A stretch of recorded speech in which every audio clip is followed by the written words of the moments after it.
You see this side. I'm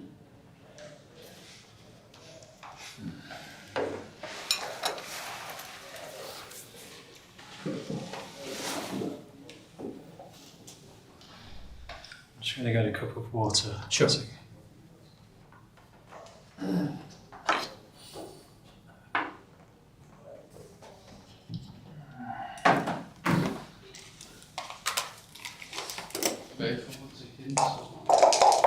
Så kan du vise hint efter noget tid.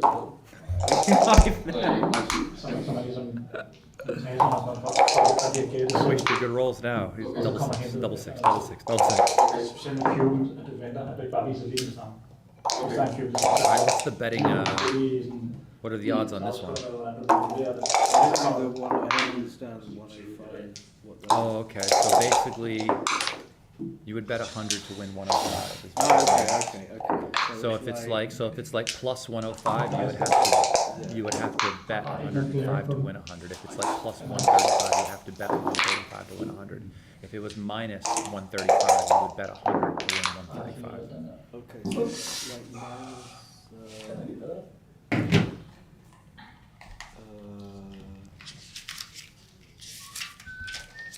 So if you think like Michi's a 10% favorite, you'd be like minus 110, maybe, right? You think Oliver's a favorite, you'd be like minus 110. But like you try to work it in a way to where you get the odds in your favor, of course, and see if the other person's paying attention. Yeah, maybe it's not even minus 110. Maybe it's less. Really?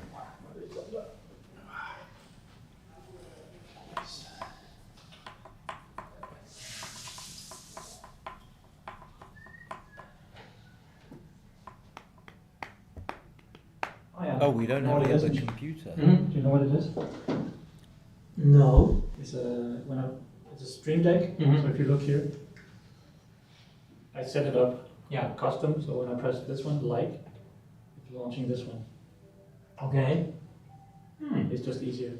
Yeah, And very then you nice. can set up a lot of different buttons to do some graphics here. And what I'm wondering is why it has a mark of Galaxy. Why? No, it's not Galaxy. Oh, it's not Galaxy? No.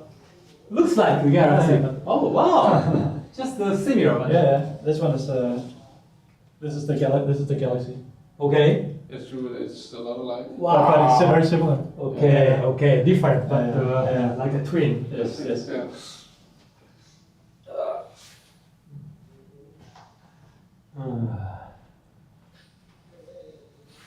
Nice setup. I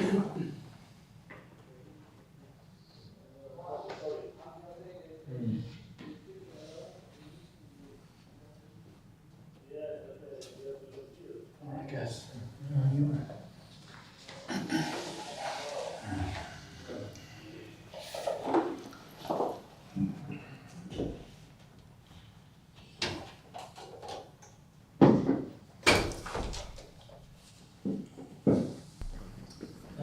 All right, we are live with the semifinals. The first match of the semifinals today. We have two matches from Michihito Kageyama Good match. and Oliver Squire playing each other. And then we will show two matches from the other semifinal match afterwards, which is Thomas Mir versus Timo. How do you pronounce his last name? Do you know? Vartainen. Something like that. Sounds good to me. So welcome everybody. This should be epic. I hope it is. Should be. Oh. And we have the chat going. They started. Yes, we do.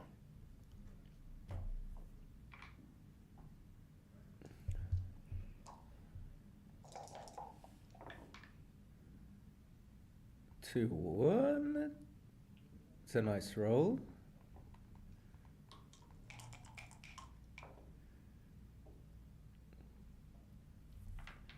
So should he hit or make the anchor? Okay, he should hit, but it's close, but he hits. Justin's not even watching.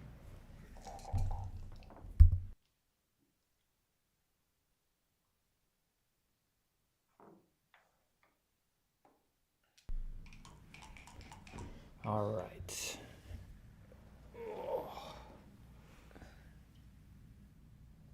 Wow, what's the plan here?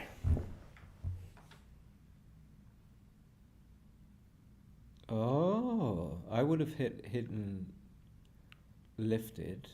Yeah, I mean, I saw the other play, but just thought that maybe I wouldn't do that because I was leaving the 4 to hit anyway. But it seems reasonable. Both plays seem good. It's interesting, though. 2% for the hit and the lift being wrong versus just running out. Maybe the 4 is being duplicated to hit the outside blot and to also make the 18-point anchor make the difference. Looks like he likes this play. Oh, he's putting it back. I think if he hits with the 6, he's probably going to play the 2 in because that's just generally what you do. Even though he can see that the 4s are duped to hit coming down and to hit coming out as well. So I think maybe he's seeing that, thinking he can leave it there.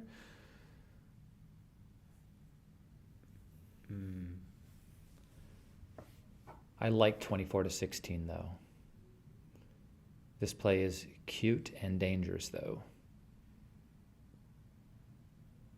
Although most cute things are dangerous. Yeah, I'm wondering why, if you've got a cover for the 7, why you want another checker on the 11 point. Yeah, it doesn't seem necessary, but I just don't know if he thought there was another 2 that was any good at all.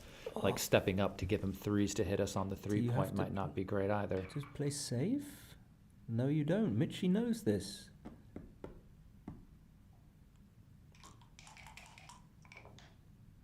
Ollie would like a 5-4, 4-2, hits and covers, that's better.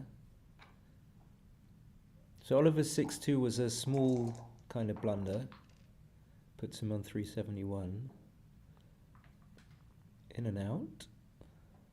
Like he's a favourite now, pretty big one. Michi's hitting the top of the phone instead of the paddles on the side, yeah. I noticed that. I'm like, he's like, this is an awkward clock because he's hitting the he's hitting the the cell phone bit. I just hope it's well charged. Oh, he does double. I was not sure. Oh, it's a big double.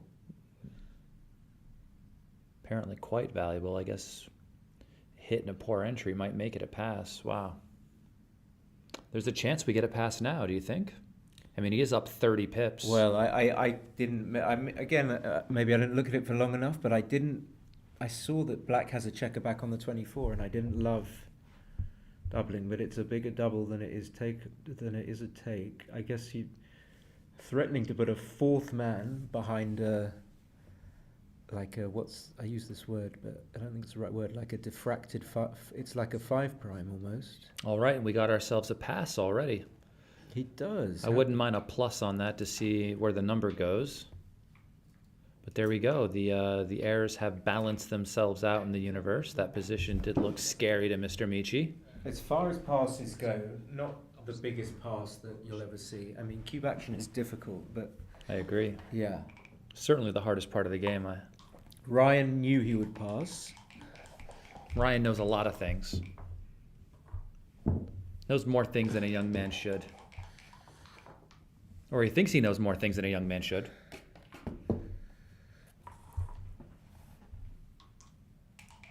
Yes, it is Simon on commentary again with me today. Hi, everyone. We just had a secret birthday cake thing for him as well that we were planning all day. Not planning all day. We planned to get a cake and then surprise him in the commentary room. It worked, right? Were you surprised? Yeah, I was. That's pretty good.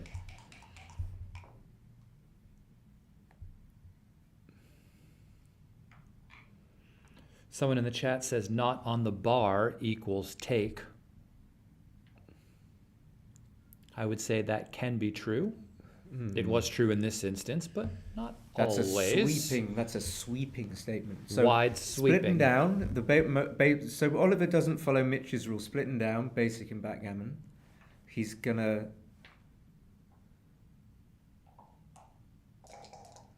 He does do it.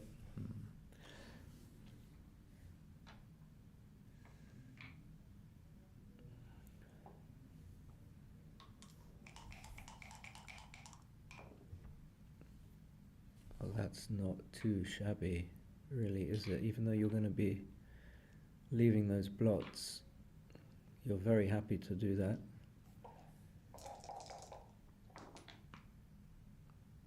Michi will come in.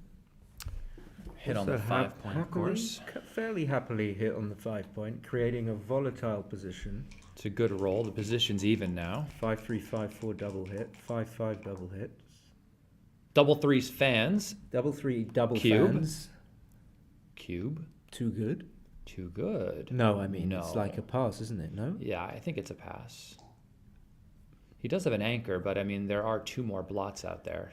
There's a Sixes, threes, fours cover. 5s and 1s. Sorry, 6s, 3s, and 4s hit. 1s and 5s cover. The position's really well diversified. I don't think Oliver will be tricked into taking this. Oh, it's huge. Yeah. There's just no way. One good sequence for the Michi man.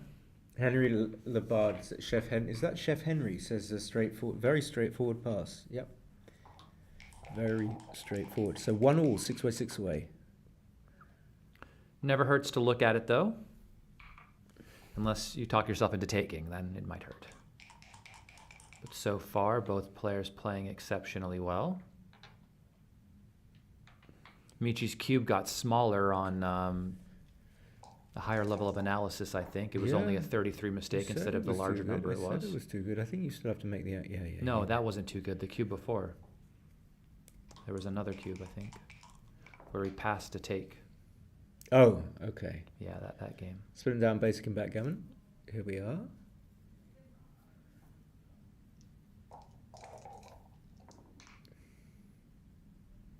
That just...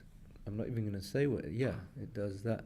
The only downside to that is that you overshoot the checkers on the 6 point. Yeah, But, it does look funny, but I mean, it's a nice roll, just the same. Okay, this is perfect.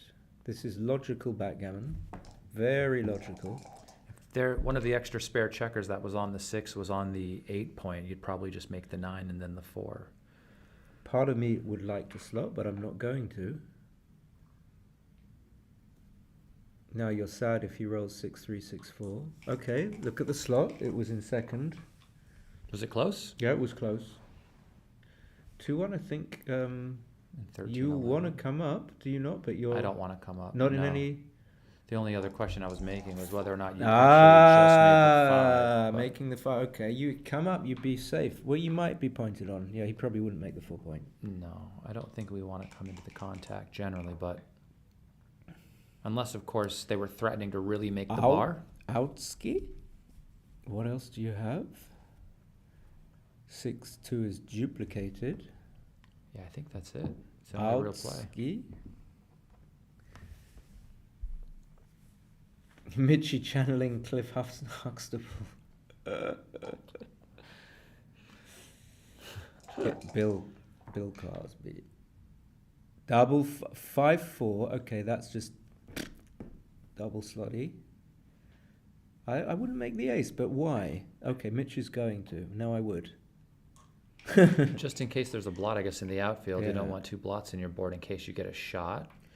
So Aces. this is really good that he made the 1 now after this play, because the 2 blots in his board would make the attack much more difficult. Well, you're obviously just going to play 7-5. Okay, you're not. What's going on? Why 6-1 is duplicated, maybe, to make the bar and hit would... outside. Yeah. Well, Michi is winning so far. People are kind of betting on Michi. Michi is winning. It's very close. 4-2 he's going to have to hit. 4-1. 4-2. Remy says, "Hey friends." I think. how are she's you, talking Remy? to you. I think she's talking to you.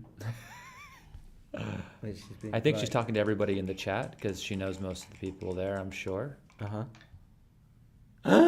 6-1 fans. It's not like Oliver to Oh. fan. There's no cue action. I mean, you're behind a distended 5 prime. So that- Diffracted. So you've decided the take is easy then, right? You're gonna roll like 5-4. I always think of 5-4 for some reason, which makes the 3 point. It could be a cube. It could be. 5-3, 5-2 is a bit funny. So you're winning a lot of gammons. It's a gammonish cube. So at this score, you're not so incentivized to. There you go. Small double, easy take. Easy take. Note that Oliver actually wins some gammons as well. True. GLH. Is that He also wins a ton this of chap, games. GLH, GL Hart. Harvey, I think. Yeah, I think that's him. He has a funny. He's from Canada. He speaks. Can you do the? I can't even do my accent. You just did.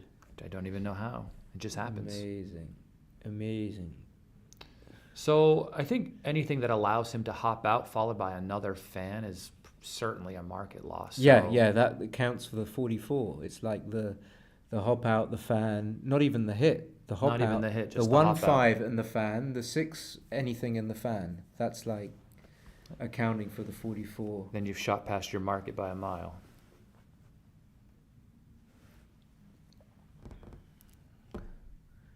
So I feel Mitchie will know that this is a cube. He will work it out.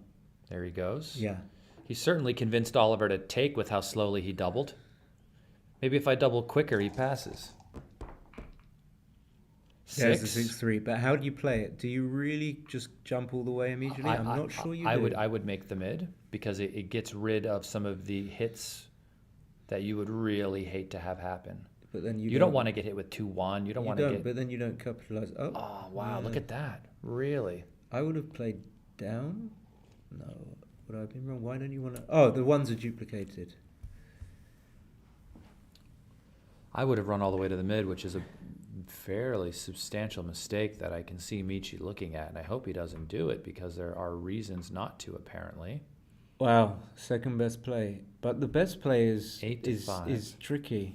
I think the key to seeing this is noticing how stripped the mid is, and that if he hits you with some like 2-4, 3-4 combination here, you have so many return shots from the roof, it's ridiculous. Is it a double for money? I think it would be as well, but a smaller one, I would say. I've studied these scores. So he wants to play 7-4 just because I guess he doesn't want to, he's thinking, I don't want to leave a 2-5 from the bar or a 3-4. 3-4 is going to hit on the 16 point, but you go all in on the fan. 4-1 does fan. Okay. This is Maybe this is a little funnier because you're also duping your ace own to ones. do something. You're duping yeah. your own ones. The commentators spot it, but one move later. Yeah. So 8 to 5. Yeah, But it makes it easier to play 8 to 5 now that we've seen like some of the previous information here because we can see what they're looking at. I wouldn't do this. That's for sure. I think normally I would just play 13 to 10, but after seeing the previous information, I would play 8 to 5 because the aces aren't that scary. There's just so many blots after 2-1, 3-1, then there's 3 blots in the outfield for me to hit from the roof. Yeah, it's often a theme. You know, you don't want to get hit, but you sort of don't mind because you're going to get so many returns. So they both cancel each other out. So, you know.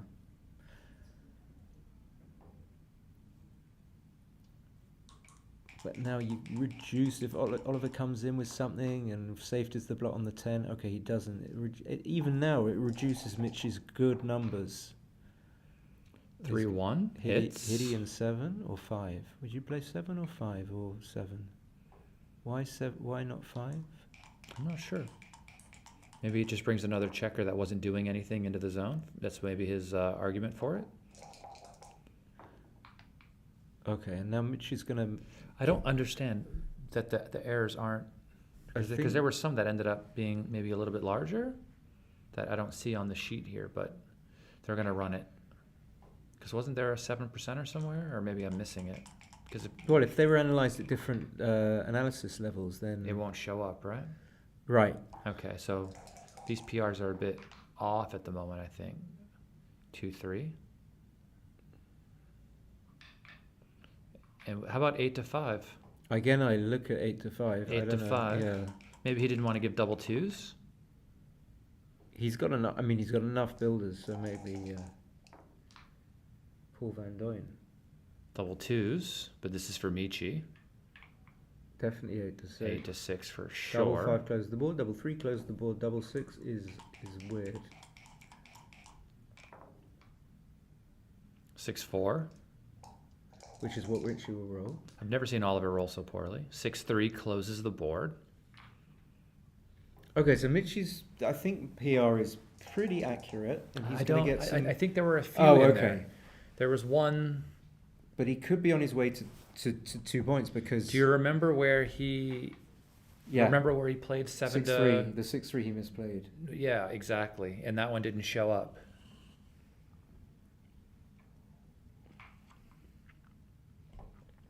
But that was a very tough play. A very tough play trying to suss out the reasons, the computer can just instantly calculate. Do you play 6-4? Ooh. Ah, you can't play 6-4. Double fives leaves it funny, right? Here, double fives plays great. Which is why you would do this one, because then... 6-4 and 6-5 play very well when you have this configuration. 6-3 is okay. There are some times you play 5-4, but I don't Yeah. think when they're back there like that. 6-4 takes off, all right. So as long as Michi doesn't leave a shot, this is Gammon City population Oliver Squire. Oh, I wasn't seeing that play. Okay, I would have maybe blundered. Yeah, I don't think you would have actually. I think you would have made the safe play because if everything 6-8 checkers, he's got a lot if of everything checkers if everything wins a gammon, Don't you hate it? oh. Don't you hate it though when you bear off safety, your opponent just comes in, rolls a double 5, and then you're like, am I going to win the gammon? But with all the Well, checkers on the outside, that's not going to happen, right? But I mean, 5-1. That was rude. Oh, we hate and you hate this. Can I buy insurance over the 4, please? Oh, a 4 is so painful. Oh, 4 Of course. right in the window. How does he do it? I don't know. It's very powerful. How does he do it? So Now you roll something like 4-2 and leave a second shot. 4-1. Anything. 4-1, same thing. Okay, is this? I was anything? close. You got to give me credit for that one. This to see is the disaster sequence. This is worth thinking about. Although No, 5 guys off. 5 guys off. You haven't even hit the other guy yet. So if you hit the other guy and he makes the 21 point, I suppose that's a sort of a take. But I don't know. I haven't have a reference. I don't know. It's going to be difficult if he anchors there to even get around. But if you miss, then you're not in good shape. So I wouldn't double this. By there the we way. go. Yeah. Okay, but on higher round, it's going to be a lot closer on high analysis for sure because XG overvalues the race massively. Do you have to play bar? No, you play you play bar 20 maybe, and I would play 5 and then 6 out. yeah, bar 20, 21-15. Or you could play bar 19, 8-3. Because if I think you. There we go. We were right. Well, you were. That was your play, yeah. I think it gives better coverage over. You always want to cover I think you said this to me, or Seb said this to me the other day. You just want to cover when The you're playing a outfield. containment game. All you want to do is cover this quadrant here that I'm pointing to. No one can see. From the 18 to 13. That's you see. This is Here's a the small problem mistake with because you're 6-5. losing coverage on. 6-5, you get double shot instead of being on the roof. You don't get a double shot. You mean if you roll 6-5? With my play, you do. Yeah. Yeah. Not this. Yeah, you get way more shots. 2-1, that cleans it up. That's happy days. But the ones are going to be. You wish you hopped though, because Oliver is very good at these. Okay, so that's 3 This is has a to hit. no-brainer. 6 just comes out, I think. I would come down 13 to 7. I think you want coverage for triple coverage, so I would come to the 15 for the Well, same reason as before. I think it's more covering numbers for me, but But who's right? yeah, no, it's a little bit. Say it. Don't be rude. This is what got Seb to yell at you yesterday. Oh yeah. Say it though. Okay, so he's making your play. Well, he hasn't made it yet.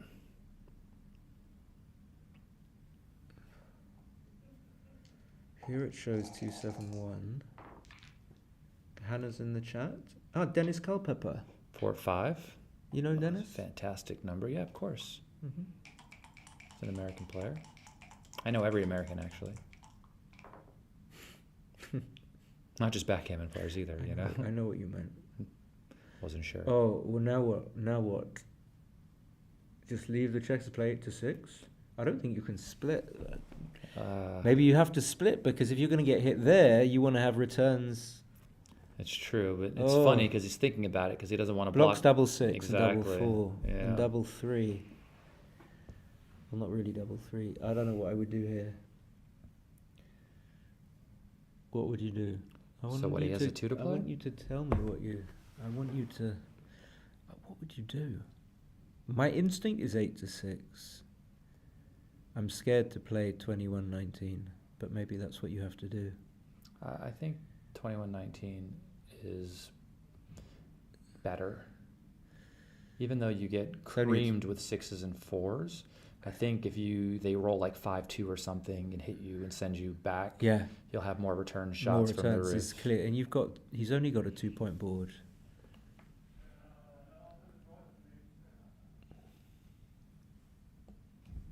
Yeah. You're It's welcome. big. What did you say? I said you're welcome. It's fine. Oh. There's some Canadians in there. Yeah, GL Harvey. How are you guys today? Yeah, Karen Davis is in the semi-final. Yeah, stream 1. I mean, we only have one stream, but our first stream tomorrow will be Peter Yes Thompson versus Karen Davis. We've already decided that. Both in the undefeated bracket. Simon also in the undefeated bracket. We'll be playing Oliver Squire. Right? He just is in he's in everything. It's true. Is he in the super jackpot? Oh, he didn't play bar 19. He won. He wanted to, I feel. And now No returns. Now there's fewer returns for sure. A desertion of returns. Just 3, 6, 4, 6, 5, 6, and double 5s. Okay, that's big. That's 3, 1. Okay, slot. Can't split. I don't know. Maybe you play you play this crossover. Maybe 7 to 6, just to potentially. There's no gammon saving here. Just to pretend yourself you're Just to gonna save again. pretend. Yeah. Just to pretend. Oh. Just to pretend. The PR is very, very much in Mitchie's favor. Well, he's had some very tough decisions. I mean, you know, when you get into these games and you're playing a UBC format, you really do not want to be in a containment game, do you? I know that. Did I make lots of mistakes? No, but I'm just saying I nobody think I wants probably to be in a containment Were game. you commentating on that? I don't remember what happens from day to day. Yeah, don't ask me what I did earlier today or who was even on stream. I don't know.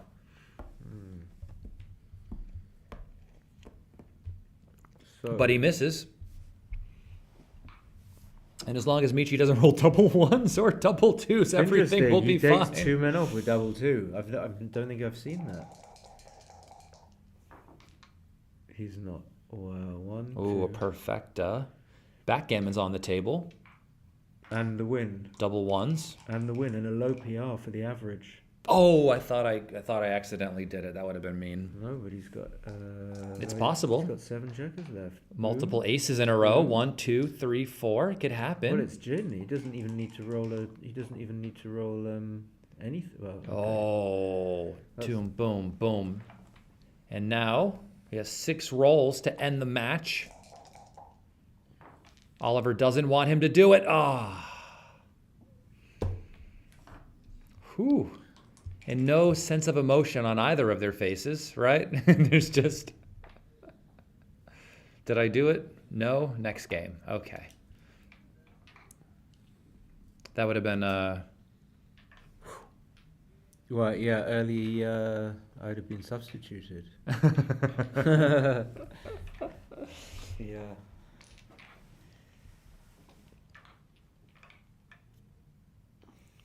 That was an exciting last roll. Anything could have happened there. A double 3s to hit, take off 2 checkers, enters with an ace. All he needs to do is what? Roll like 2 aces in a row, and he just gets stuck there. He just gets stuck. I would be really annoyed if I was 1 roll away from winning the entire match if I just rolled the perfect one and then just all went sideways from here on out.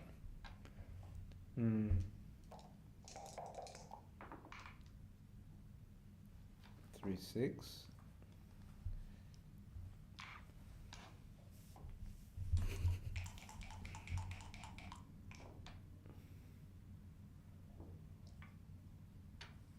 I thought it was 2, 6, but it's not. Fortuitous it was.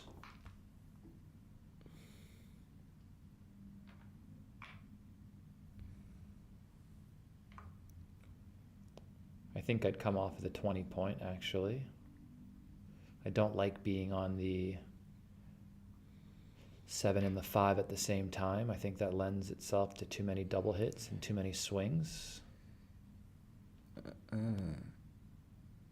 8-2. So 8-2 is the better of the plays, but it's definitely Yeah, I wouldn't go for this. definitely not right to do this But one. he is. He's This gonna is go for the it. worst of the options, right? Yeah, I think he's gonna do this one. This one seems more normal. 8-2 seems weird, but I can understand the logic behind it because you're giving so much up here anyway. This one hits the outside checker, right? Does that hit? Mm-hmm. We got some spicy stuff going on in the chat, but luckily we don't have. There's one guy that tends to make the same comment every time, but I think he gets blocked usually. Oh, I don't know. I have no idea. You don't know. I kind of. That make the 18 or the 20. The 20. I would make the 18. I think making the 18 I would make the 20. is my play here. I like keeping the other guy further back a little bit Oh, you for are the right. defense. You are right. This helps You to are right. maintain a bit Say of the it. contact here. Say it. You are right. Yeah, it's all right. What? 4-3. Ace. Did you cover the 1? Yeah. Yeah, Well, you can't play 11-8, 6-2. yeah. So covering the 1 seems reasonable. I think even 13-6 would be better than 11-8, 6-2. If you're going to leave the shot there, you might as well make him cost his anchor to hit you. At least increase the volatility somehow. Dice Man, USA. 6-3, what do we do here? I mean, I see we can run all the way to the mid, but we're losing the race, so I'm not sure if we want to give up that contact zone. Play 22-16, 13-10. Yeah. He's gonna run it. Yeah. Yeah, I mean, it's tough. I'm trying to look for an alternative because I don't love the play, but everything else just kind of seems worse. And it's not like he's escaped his back checker. And even if he does, we have the 18, so it isn't the end of the world. This is a fantastic roll. It's Pointing on the okay. guy. I mean, it's okay. It's certainly better than 6-2. Which he almost rolls. So in and out. Piet Mondrian. That's the name I was looking for. 3-1 hits. Hits for sure. Slowly building up a presence there to. if Is he carries doing this on in hitting- slow motion, or is the video being played in half speed? No, he's got the right vibe. Mitchie has a good vibe. Oh, now What a- the tempo is gone. What a return shot. Gary Olson's in the chat. Is it Gary Olson or? You... What? 4-1. Mm-hmm. Oliver is favourite, but it's possible to cube this. It's not far away. Because of the score. You 'Cause wouldn't of double the- this for money, right? Oh no, because of the score, of course. Yeah. This is on my activity spectrum. This is orange. On the budget, the BAS activity spectrum.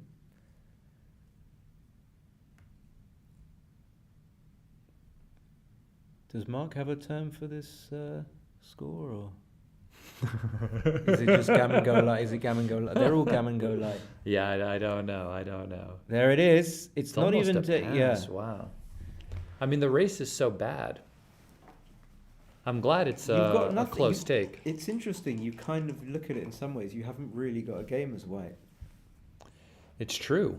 There really isn't much going on. You've got Yeah. this 18-point holding game, but Christian would cube. I love people have all said we would cube at the score, and then it suddenly turns out to I mean, be the almost question a is, pass. do you want to even be back there anymore, or should you come out to try to mitigate your gammon losses? Yeah, I never know about that. I don't want to stay back. I don't want to have any sniff of losing a gammon at scores like this. Yeah, I mean, this points on him. Yeah.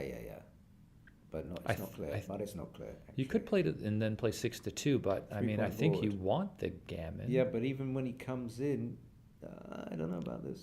I guess you could play 13-8, 6-2. I mean, that will win 3-point more board, games. you're going to have to continue hitting loose. It's true.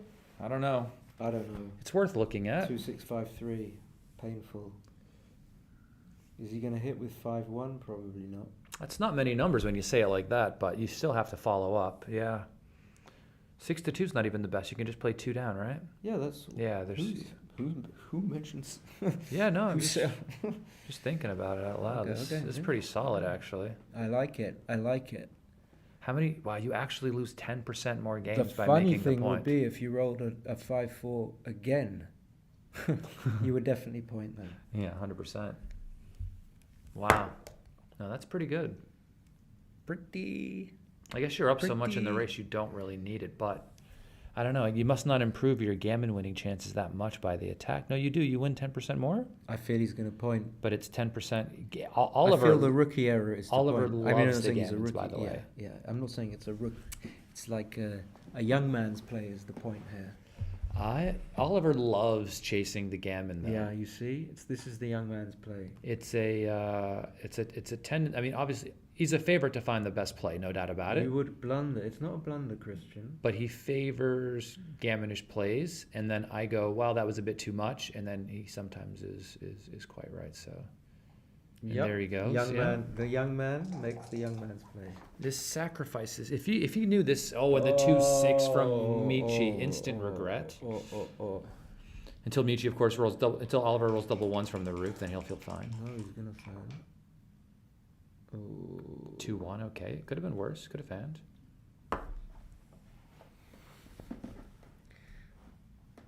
Oh.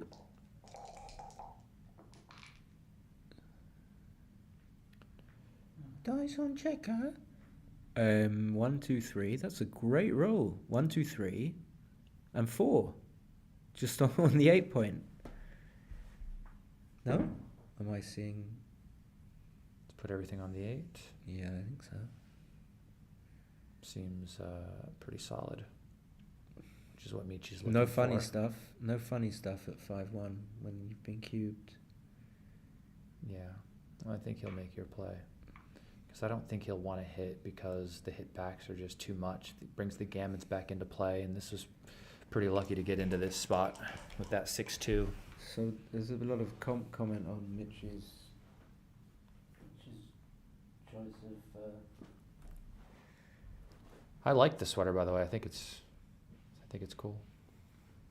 Yeah.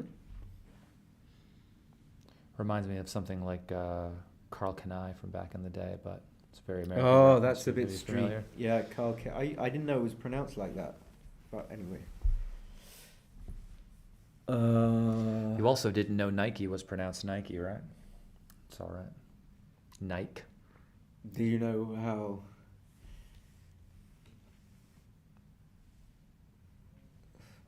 I was gonna say Adidas. Adidas. But to be fair, that's a European company, so maybe we're saying it wrong. They're German. Yes, I know. You didn't. Of course I know. I know the history of the company Sorry. as well. Two brothers, one of them owned Puma, the other one owned Adidas. I didn't know that. Yeah. Shit. Getting myself into.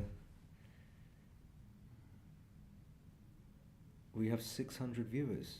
We do. Welcome. And if you haven't smashed the like button yet, what are you doing? Probably other things. Okay, I so guess. he hits on the 4 point. Let's go back. Oh my God, Ollie hits back. He's gonna have to slot the 3. Yeah, the ace is funny, but you must do what you must do. And I think slotting the 3 is actually the least volatile of the options. Playing with more blots, eliminating points that are good assets like 9 to 8 just aren't in the cards. This is normal. Can I ask you a hypothetical question? Sure. If you needed precision dice, where would you get them from? Where would I get my precision dice? Yeah. Is this a question? No, I'm asking you just from. Yeah. I mean, there's 3 places I've always gotten my precision dice from. Are you ready? Yeah. Back in the day, I used to always get them from Carol Joy Cole. Yeah. I know in the States now you can get them from Bill and Tara's Ace Yeah. Point Backgammon Yeah. Shop. And you can But- also buy precision dice from backgammongalaxy.com. Oh, I was.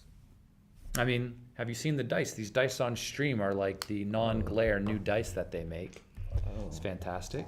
There's also Dice Man USA. Dice Man USA. See? There we go. Right. So he sent me some dice but I lost one of them.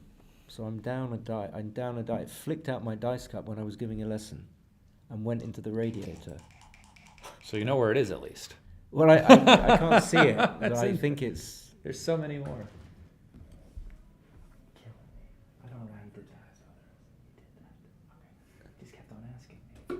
The only place I buy dice are backgammongalaxy.com. So where are we? Simon, you're getting yanked from the stream.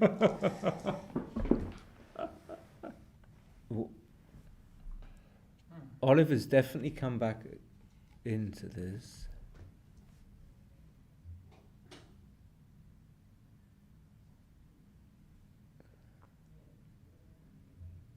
Where's the other die? Where is it? Where's the... Ah, it's there. It's on the black pip. I see. Okay.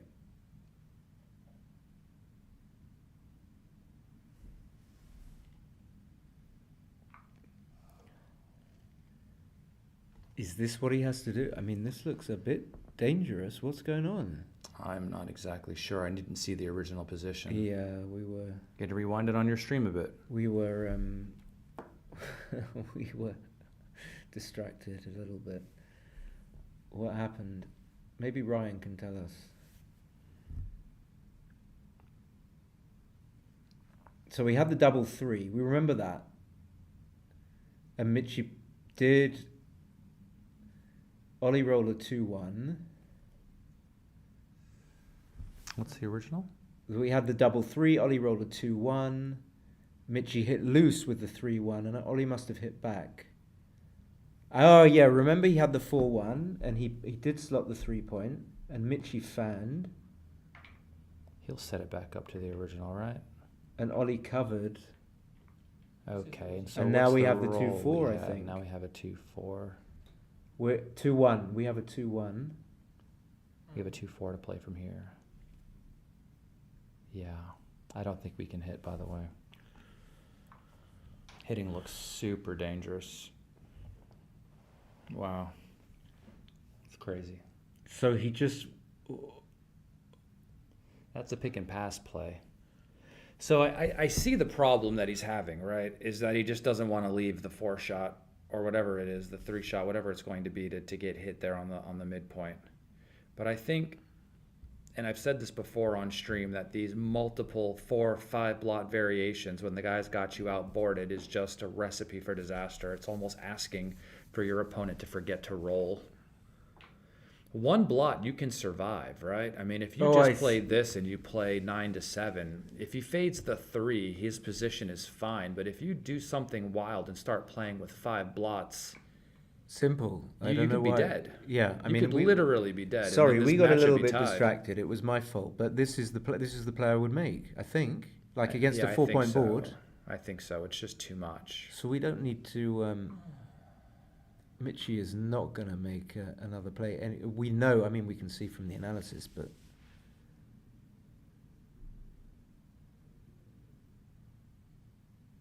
Ooh, I'm trying to. He comes back to this. Yeah.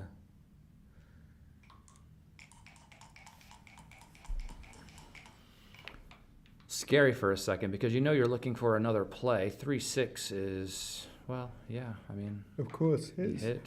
I don't know what you do with the. I just go to the 3-point. I don't think I'm slotting. No, I don't think so. I think you're up too much in the race to warrant the additional risk. Even though if it works out, It your still gammon acts- rate goes up. But It still acts as a builder. This checker on the I 3-point. think the only reason why it's close is because He hits though. He's got to hit. you can now. win. You can win some G's. He doesn't have to hit. He's going to. Yeah, he hits. Right? Yeah, not doing so is probably game over.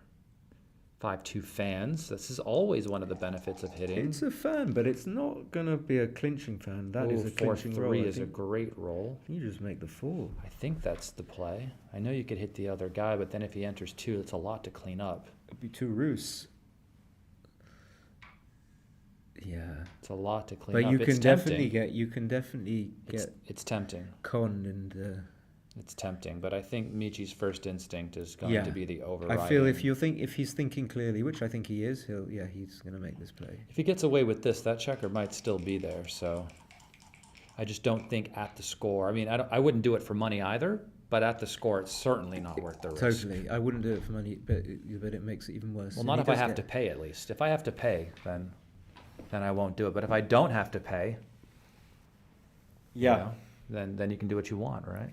Speaking of paying, you can run up a whole tab and just say F that guy. Yeah, it's on its way. Don't you worry. He knows who he is. I don't know if he watches the streams, but okay. He just safetied that. He just went to the 13. That was a bit much with 2 checkers on the roof. It's not necessary. You don't have to play that stiff generally, but maybe there was something there. I don't know if Mitch is still playing 0.37, but this is an easy play. So you see how much work he's had to do. Yeah, I think this needs to be safe and stiff analyzed. Like, I don't know if the whole thing, because I mean, if he's playing a 0.37, Oliver's going to have a tough time at the office today. That's all I'm saying. Well, he'll have to win match and PR. 6-4. I mean, let's stack that point up, I guess. I'm happy to escape, aren't you? Yeah, it's just inbuilt into it. We don't want to overstack points. But I'm ecstatic. There's no other play.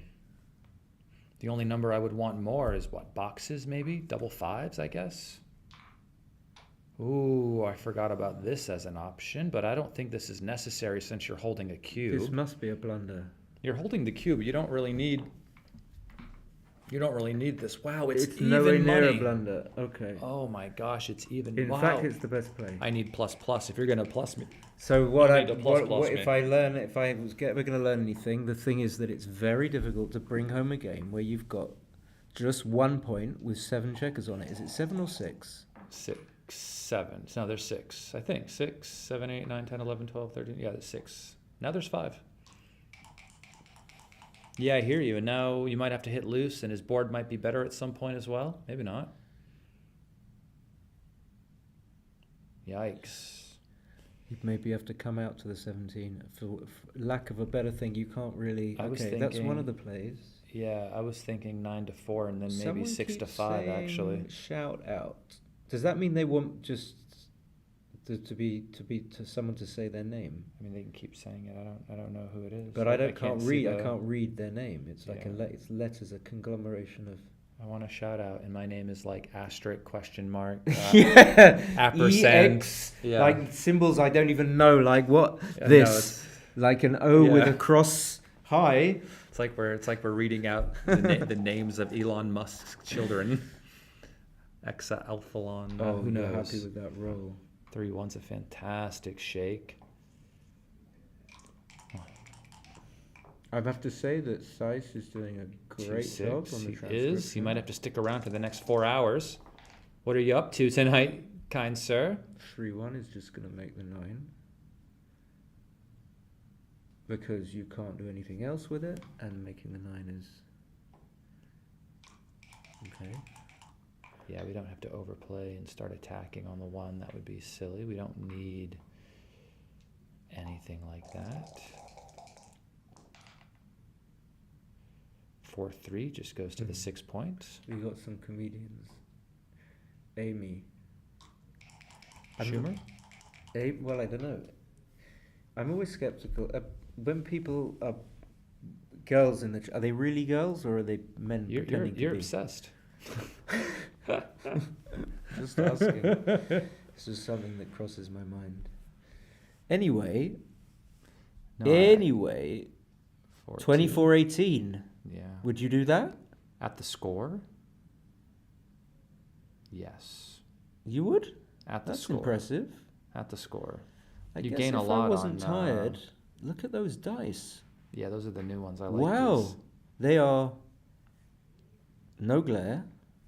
I've seen these. These They're are new. the ones that are on stream right now. These aren't the transparent ones, but these are the non-glare version of the non-see-through ones. Wow. What a roll. Wow, just the 3-point is so attractive to me. And then you don't even have to hit. I mean, I think you should Wow, hit just in it's case the so guy rolls attractive. boxes afterwards. You might. Yeah, you that might, makes you might absolute hurt yourself. sense. Absolutely, this logical play, very logical. And then you just bring them in. You just bring them in. Don't need to make the bar. You don't need to make the bar. Am I being substituted? You sound sad. Well, it was like, when Ronaldo got substituted a couple of times. Ah, He man. kinda spat at the manager or something. What did he do? I have no idea, but I will tell you that. Remy I says, do you think not women watch aren't watching? American I just football." really want women to watch, and I'd be so happy if they were, that I tend to doubt whether it's the wish fulfillment that... Hey, well, he made the bar. Simon, you must forgive.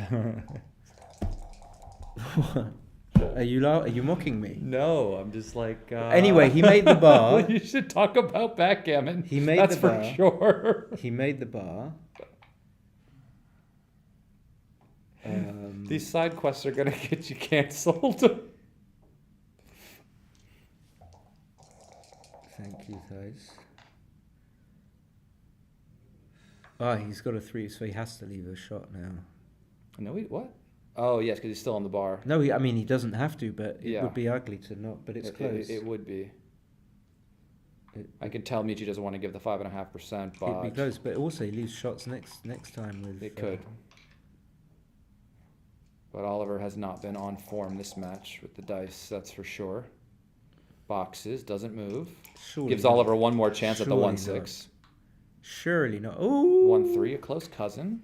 Cecilia confirms. Yeah, I know Cecilia. Cecilia is. Another double 6 would be hilarious, by the way, for the fans. Not a good roll. 5 and then 6. Not terrible. Well, you take it off. Yeah. He looked at it for a sec. I don't know if he...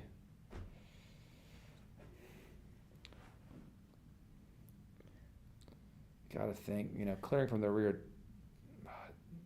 is a legit idea, but I think it leaves more shots. No, you've got to do this.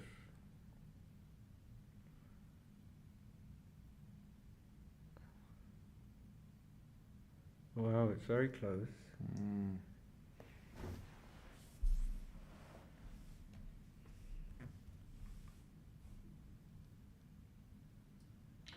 I just thought that your 3s are going to play well anyway. So you don't need a spare. That plays it nicely enough, filling the gap, keeping a 5-point board. Hopes that you can roll a 6 next time. This is a nice shake. I would have cleared the entire 6 point, by the way, at the score. I didn't see that. Although But then the 5 would have ran. Yeah, but clearing the 6 is great for wins against these sorts of structures. Here we're going to clear the 6 for sure. I don't see Michi's little things adding up to anything, but maybe I'm just missing it. I don't think he's made a mistake. Is it really? I mean, that's just I mean, the most the incredible first game he thing. might have done, but I Yeah. don't think so. We have been a little bit distracted. Or perhaps me, but I should say I have. 4-2. So he keeps a 4-point board. It's still possible. It's still possible to turn this around. 2-1. I like this. It's close, though. It's close, but I suppose it was bound to be. Yeah, I think it's Yeah. just hard to lose in general once the board is broken, right? So I think a lot of the plays are going to be close.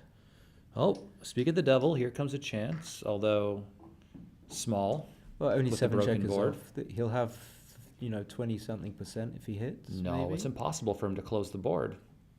You don't think 20% if he hits? No. He's only got 7 checkers off. Yeah, but I don't think Okay, so. 18. Let's see. We'll see.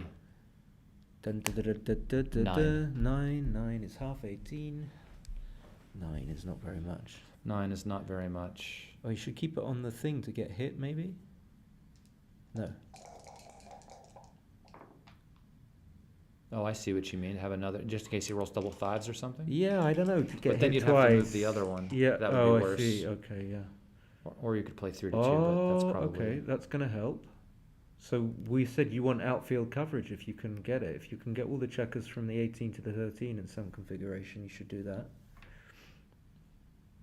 But the annoying thing is you could make the 9 point.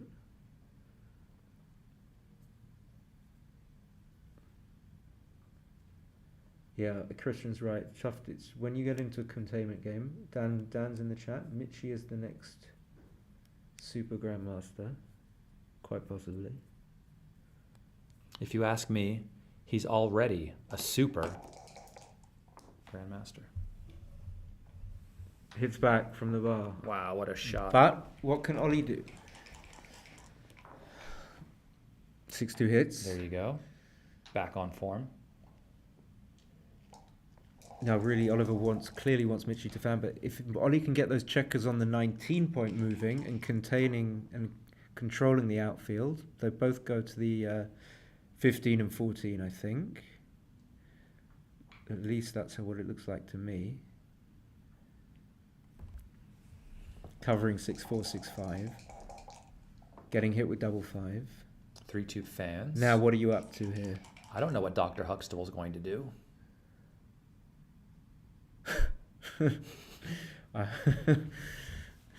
Okay. What? I would almost make, I mean. Yeah, this is when you don't really want the checkers there, because now when you get hit. I would almost make. But what can you do? Point, but I mean, I know that. Winning chances? That he's not worried about getting gammoned. He just wants to make the inner board, but your chances of winning are so low. We slot here, don't we? Seems No, plausible. oh, I don't know how you oh. can keep him on the roof without. Oh, it's close. Wow. It's tough. I mean, with no gammons to lose, you taking chances like this aren't really a big deal, in my opinion. You know, like it would be much more you should slot the 6 here. I think it's possible. I mean, unless he's going to enter with something super small, you're going to get one shot otherwise, and if you get hit, you can just enter, maybe catch him around again. You need to slot the 6. But of course, even though you don't lose a gammon, if you get hit and it's kind of then it's just it's over. Still then wrong you're to dead. slot the 6, but these plays are so tight; they need to be analyzed a little higher, I think. But that's very difficult. Is it not even? It's like, I mean, this list is so long, right? How do you? I was going to say something which would certainly have gone.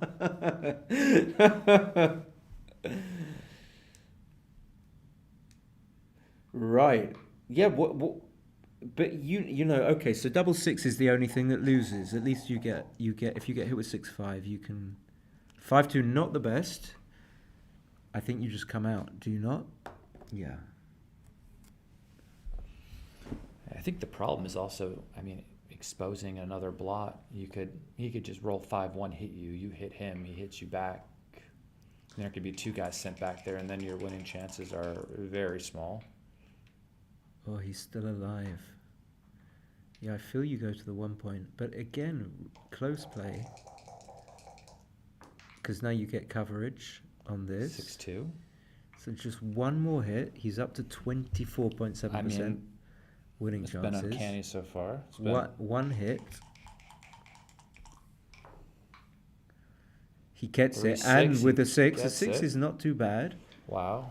His winning chances have So gone even if up to what Mitchie you comes thought they in, were even before. if Mitchie comes in, Ollie's got a chance. 5-1, slot the ace. 34%. I think you should definitely slot the 1, because if you bear in, you want to bear off with an ace if you get the opportunity to. That could be, I mean, I know it's small, but it could be costly. 4-3, turns the corner. Okay, so he gained here for sure, being able to turn the corner. He might be able to bear off immediately. 6-5. Oliver's catching up. I don't know how good it is, but it's certainly not bad. If he rolls a 6, he will have gained. He's like full. So the only non-working double is Boom. double 2. Boom, boom, double, boom. Oh, okay. 3 double off. 3 is not a working double as well. 5-4. How many checks has he got left?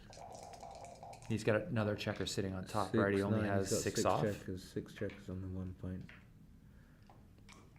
So is this gin? No, not gin. It's ginish. but not quite Jin.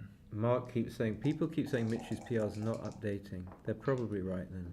Is it not? If it's not updating, then we need to go have But, them run it I really mean, quickly because I want to know what it is irrespective, before they start. Olive played really, really well. I agree. If that's his PR. Yeah, maybe his hasn't updated either because there's no way he just made two errors throughout the entire But containment then, game. why did it? So it was But the number selectively went down. updating. I don't It was know. updating. It did this earlier, but it needs to run. Yeah.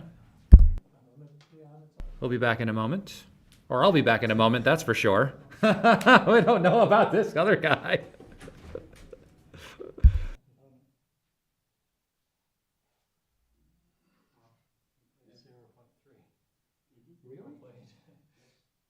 Really? Are you sure? think so. I can't believe that. You made a lot of good plays. Very impressive.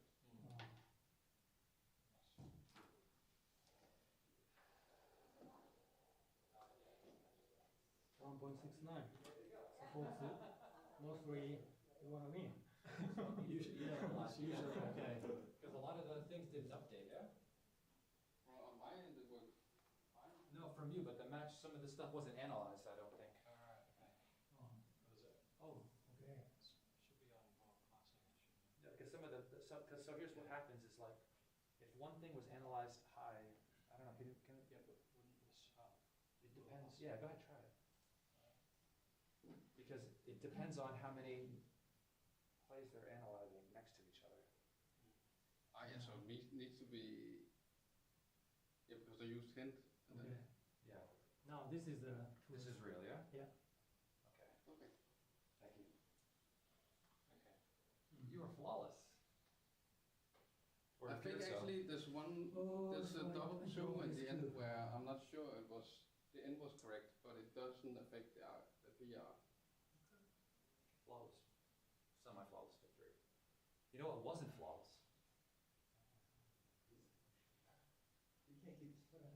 What do you think? You thought it's a tape? You should have that anyway, it looks gorgeous. So sorry about that, by the way. Were people impressed by the prescription? I was. You should see some of the other ones, they messed that up on like middle of game one, and they're like, sorry, we're done now. Okay. Is Marvin in there? You have to have the transcriber. No, not for this, but maybe But we what can, is it then? maybe we can get Simon to do transcription. But what's the issue with does it stop analyzing the total? So it did something, so basically what happens sometimes is if you press a different analysis level just for one play, it'll put it to the top and it won't.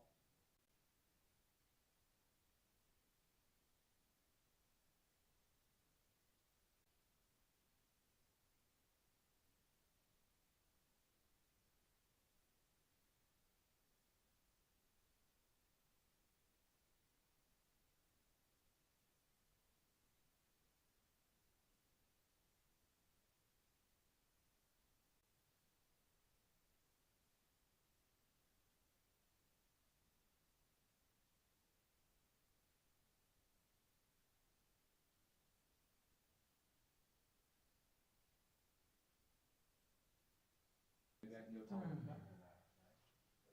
you, I'll be right back. They just did it again because there wasn't. Yeah, each time I should have Yeah, but it considered should be good now. 8.5 when I see.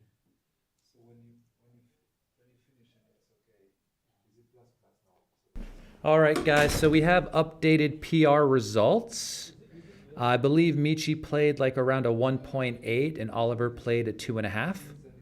So as far as we're concerned right now, it appears as if Michi has 2 points in this match right now.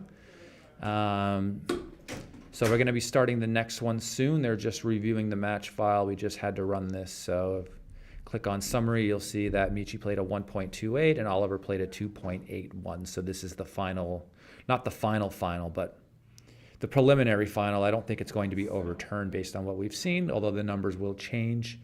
So as the PRs go, we'll have a final tally towards the end that'll be more representative of the actual truth. But it's funny, the background he put on Michi's picture changed to like the pattern on his shirt. Wilson is just having a great time, isn't he? Hilarious. We're gonna start 9:30.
check something? It's just, I don't think it matters, but there was a double two in this game where I might not have put it in correctly. It's not going to affect the result, I think. But I need to make sure it's right. So, this game.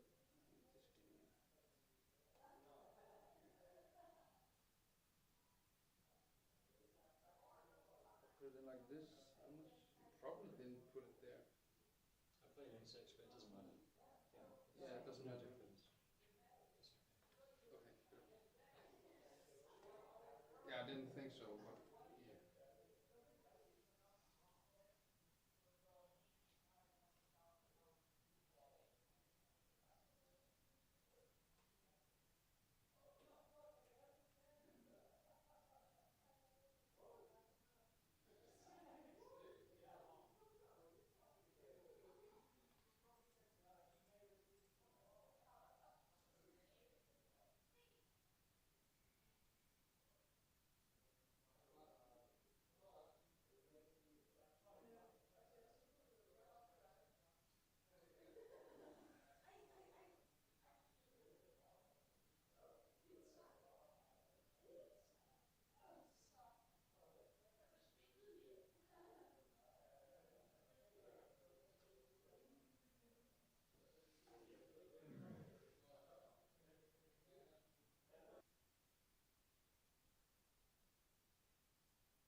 So what time will your match start tomorrow? Head back over. Oh my god, did you find like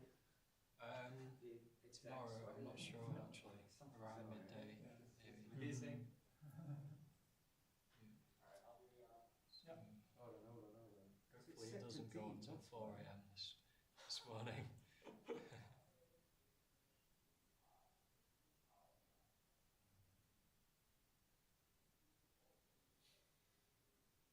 Oh, so Okay, I'm ready. okay.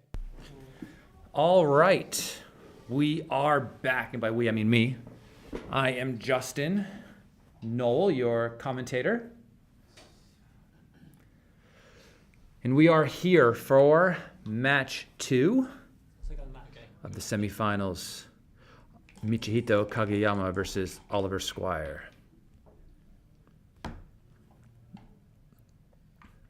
Simon is actually doing the transcription now since the previous transcriber had to go. So hopefully we can find somebody for the third and fourth match of the day, which will be Thomas Mir versus Timo. Hope everyone is doing well out there.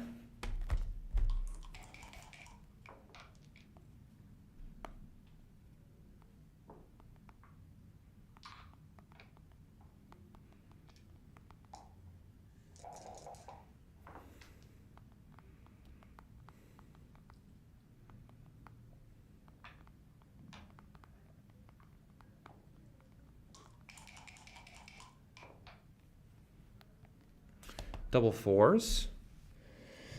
All right, so this is an interesting decision because, of course, you want to hit outside.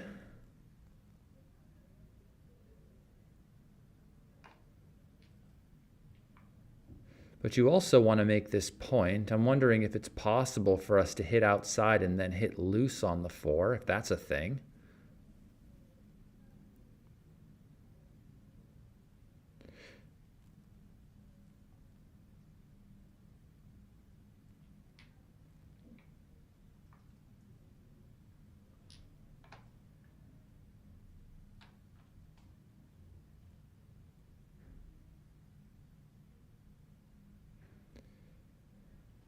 Seems like a possible play to me. I mean, does a lot of good things. I know it doesn't directly make the 4 point, but it does send that guy back that you really would like to send back, and also starts to make the 4 point. This would be my first instinct sort of play.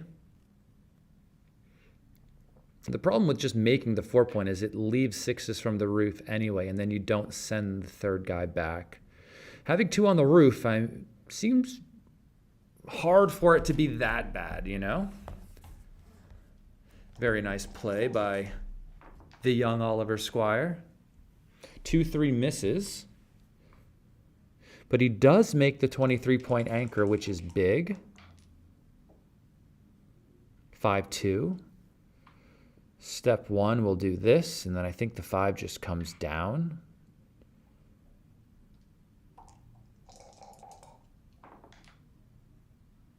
Five, what a fantastic number. So step 1, you have to come out and make the advanced anchor. And then I think I would make the 1 point just to sort of stop the momentum of black rolling and consolidating those 2 back checkers. There's always a small outside chance he rolls something silly from the roof as well. 4-6 enters. Wow. I hate going to the 4 point. But also, I'm not really duping anything by slotting the 5, which is like the next thing I'd like to do. Coming out is interesting. I'm not exactly sure I would have done this, playing the 3-blot variation here. I might have slotted the 5 or played to the 4. But apparently, this is like the better play, or it's just not analyzing it again.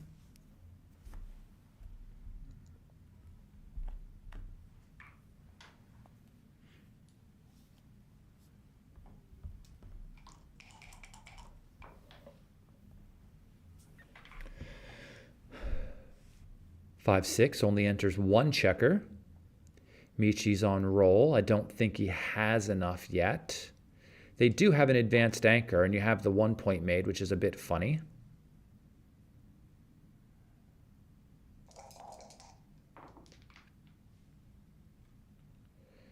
So 3-2. I think I would start by hitting on the 5.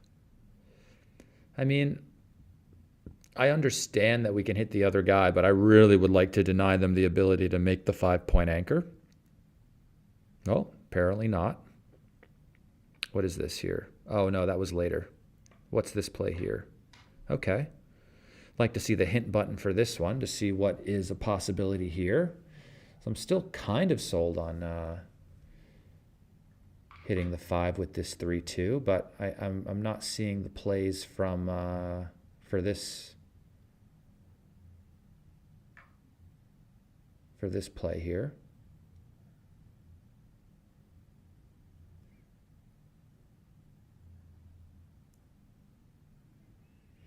If we're just trying to get to a cube, though, maybe this is the better play, hitting the outside guy and playing down. If he doesn't roll a 5, maybe we have a cube.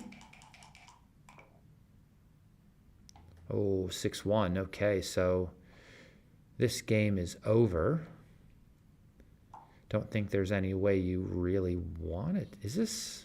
What is... He's clicking around to all these numbers. I'm not really following what's going on with this thing here. I'm really interested in the cube decision that's happening now. I mean, he's down 58 pips. 2 checkers on the roof. I know you have an anchor, but, I mean, this seems dangerous.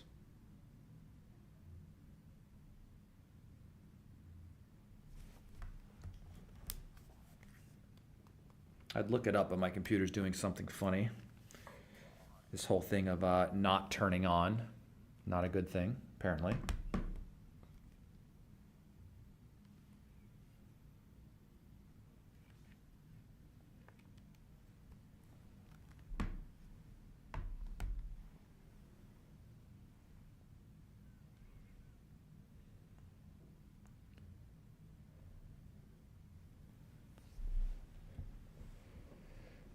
But it's nice that he's thinking about it a long time. Makes me think that I might not be wrong by passing. But he does have the 4 points, so I mean, that is a big asset. There aren't a ton of numbers that point. I guess the fear is that you hit loose and get hit back if you don't point, but the gammons have to be sky high here. Oliver takes. So it must be a take then, because I didn't see his PR go crazy. Oh, wow, it's super easy take. Okay, great. And he hits loose. Got to pull the chat up somewhere. 4-3. Yeah, that 4 point must have added a ton of value to the position. More than I was initially thinking, for sure.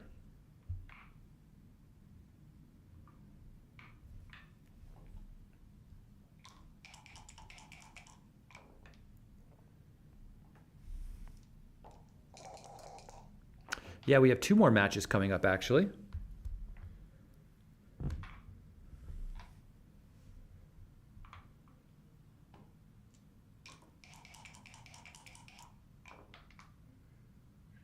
Two, 4.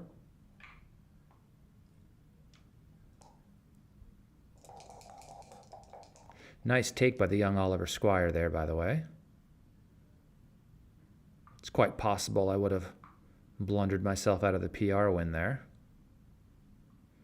But it's hard to say. I mean, what you do over the board when you're fully focused versus sitting on the outside trying to make a judgment call is tough for sure. Something about being locked into your own match is something very different than sitting on the outside commenting on it.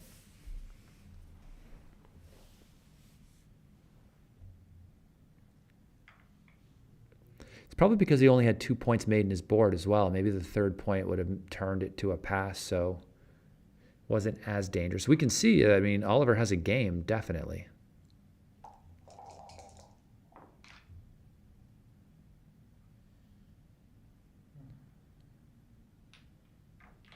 6-2 makes the bar. I like that.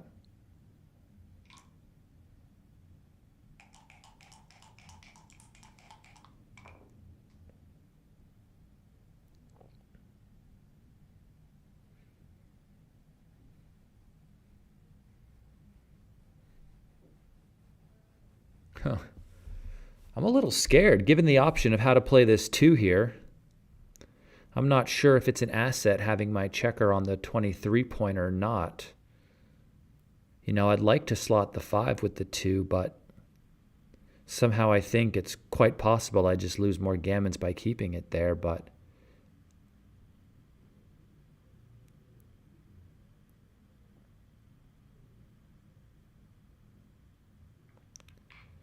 yeah, Oliver likes this and brings this in. Thinks it's more of an asset than a liability, but scares me a little bit there. Yeah. Okay, you see I'm allowed to get some right as well. There goes the neighborhood.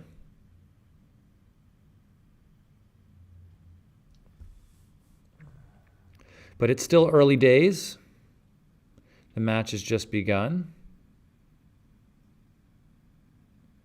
I can see the distribution is better if we play 13-6, but it will be a little bit harder to clear the 14 point.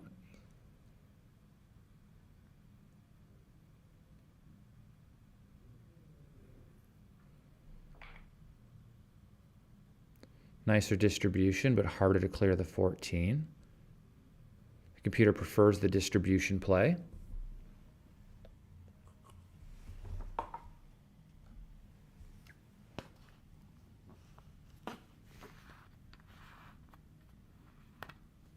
I used to play with a guy in New York who would always stay back, like regardless of how strong White's board would be in this situation. He would always stay back, thinking that there would always be a way to get a shot. And we would play in this chouette, and he would just get us gammon, because we had played in a non-consulting chouette, so I wasn't allowed to like help him out until the game was over. And he would just always stay back, always stay back. The board would get stronger. He would always stay back, and then the guy would roll something ridiculous, and then we would just get gammoned, right? And after that, I've just had a sense of the danger in these situations when staying back and how that can adversely affect your winning chances. So if he rolls another 2, like, will he not step up here, you know? Ah, you see, this will be bad again. It's even more dangerous to stay there now.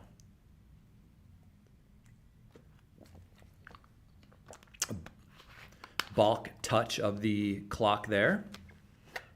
I'm not sure if he's considering the 2. I mean, I know he must be looking at it, but I would sense the danger here.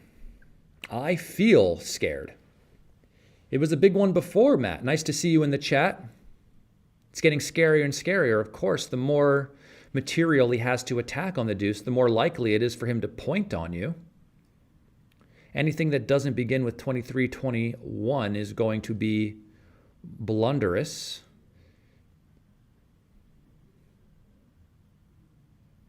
Or shall we say blunderful?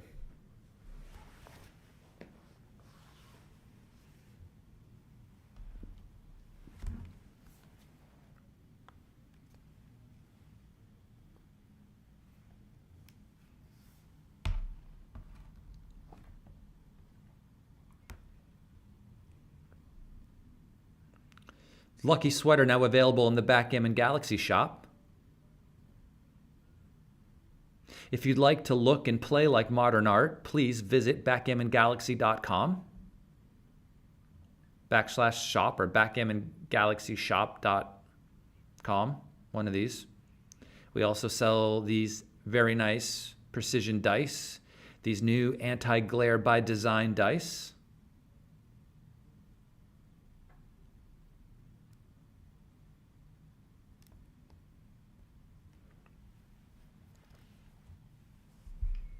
Guaranteed no tariffs on the dice.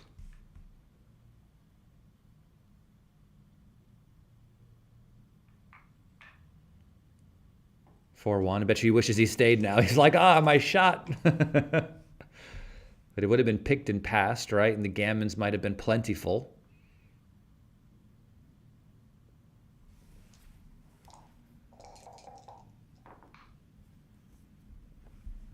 Double threes.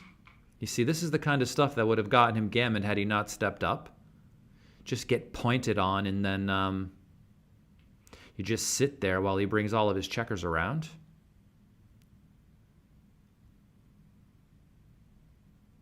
I'm very glad Oliver stepped up there. That would have really, really, really hurt his chances of winning the PR in this match. Now it's still up in the air. Well, the precision sweaters cost more than the precision dice because they're larger and they're made by precision elves.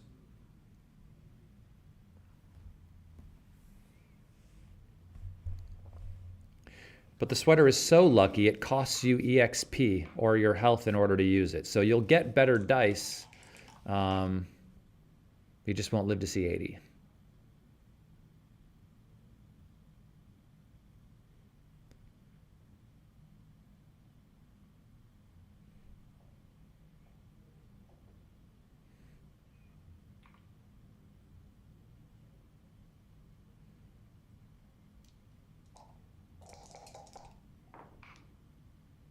Boxes.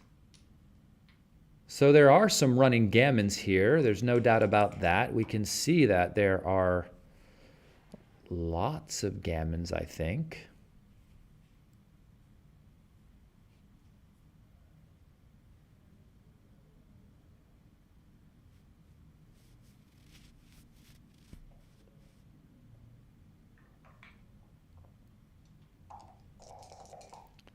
But the only way to get that sweater is to average like a 2.9 for the tournament. He wasn't able to use it at the beginning of the tournament, but he earned it through experience. He was grinding EXP in the dungeon.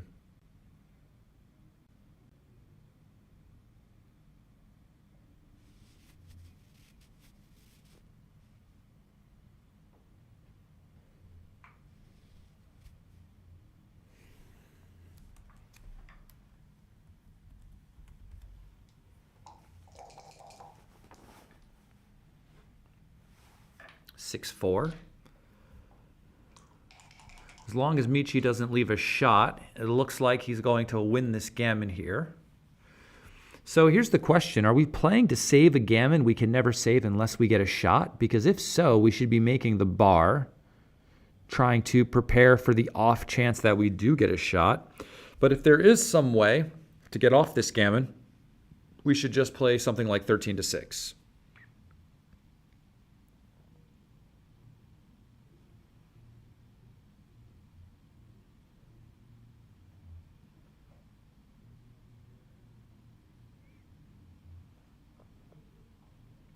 I don't know why I would make the 8 over the 7. Maybe you just have more builders aiming at making the 7 now? But the 7 seems to be a better part of the prime. If you did get a shot at some point and he entered on the 1, he would be severely trapped.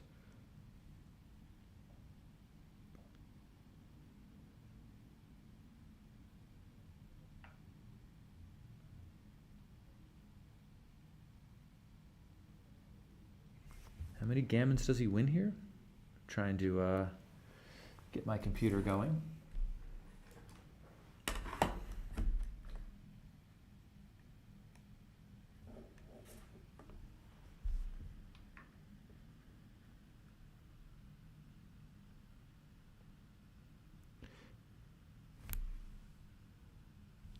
Yes, 166, of course, but I don't tend to roll those. Double 5s, though. Wow.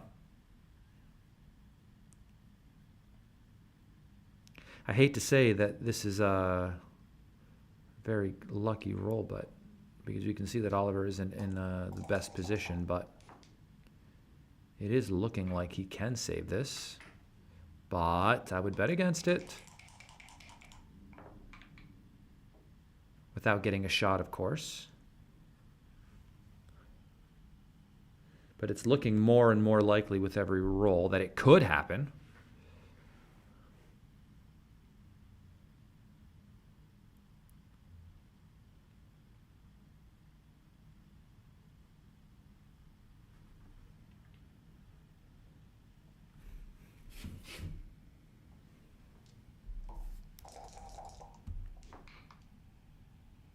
Five, four. So he has 6 checkers off. Wow. This would be a great save.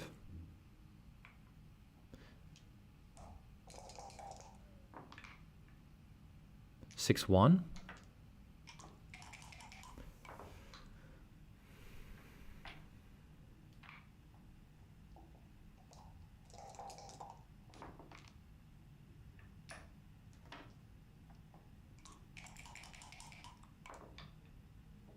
Two, one. At least he didn't miss yet. That's fantastic. I mean, it's not as good as a 5, of course, but not missing is great for Oliver. If he can get 2 crossovers here, 4-1.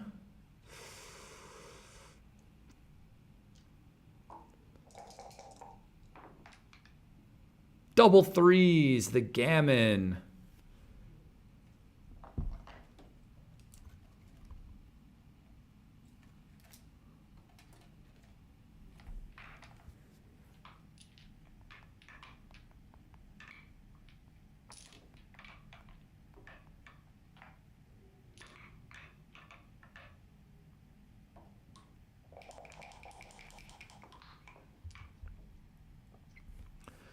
And the 6-5 runs.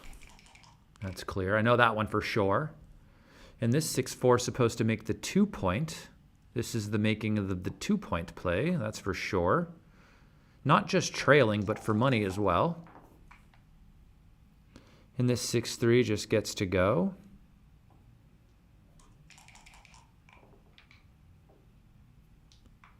Three, one. This is a hit in the split. He's happy he made the 2-point now, of course. 3 and then 5 down. 3 away, 7 away. We'd like to double a bit sooner, but I think this is a bit too soon. 6-2 is a great roll. 4-5 gets to run all the way. That definitely stops any cube action from Oliver that might have been coming at some point. 6-1, 13-7, maybe 6-5. You could also step up, but maybe I would think about slotting the bar. I'm not sure. Maybe the step up is okay to put pressure on the 9-point. I don't think we're desperate enough to double hit yet, though that could be coming with another 4-1 at some point. I'm not sure. A part of me almost wants to step up with the 3 and cover with the 2 or something, just to put pressure on plays like 5-2 that might want to play 2 down or something. Oh, that's an amazing roll by Michi. Able to make the 5-point there. Should certainly help him bring this game home.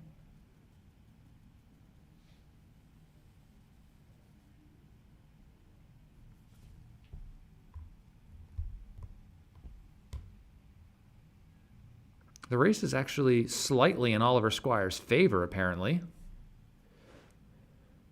So if that's the case, I don't necessarily mind this anchoring play, though. It will allow him to play some bad numbers over his head, which I don't think he wants him to do.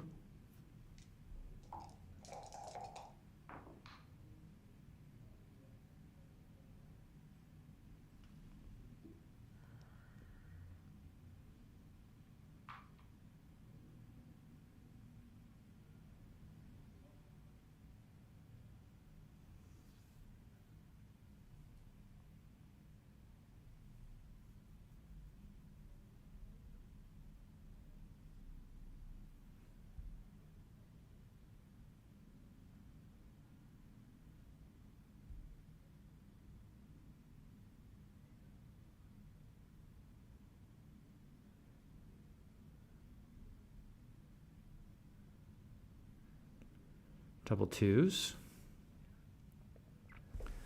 I like making the 9 here instead of this because we know blocking 6s to keep black from leaving is really important. If we do this, his boxes don't let him go anywhere.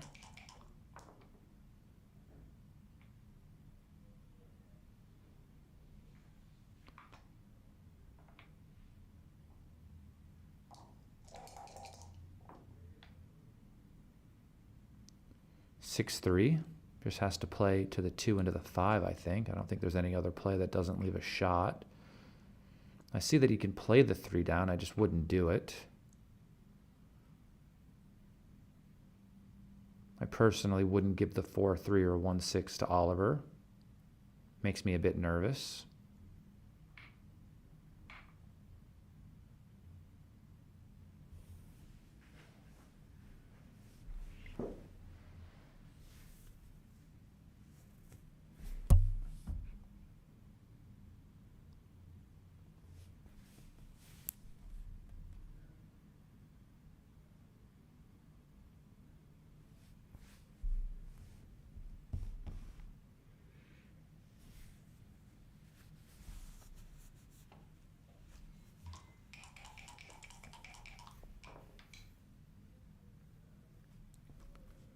Five, 1.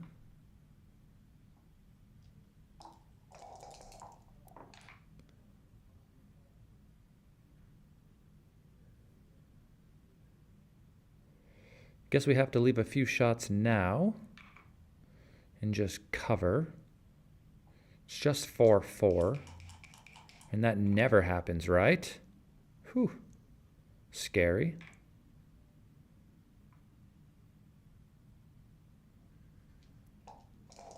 Oliver Squire working his PR down. 5-5 is cocked. It's too bad for Michi.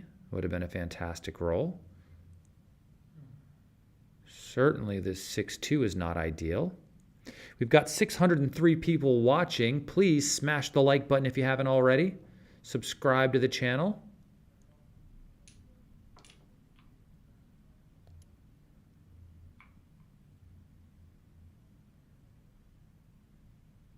Is this the only reasonable play? Playing 13-5. Giving 4-6 and 4-4? I think so. 3-1. I think I would just slot the 1 point. Not that it matters all that much, but I think I would. Unless I think I'm going to get a shot like right now.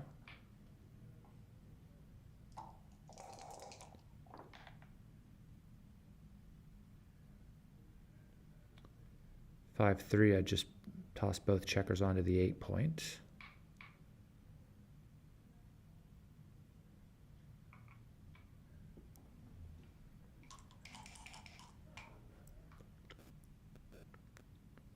5-1. Slotting it now.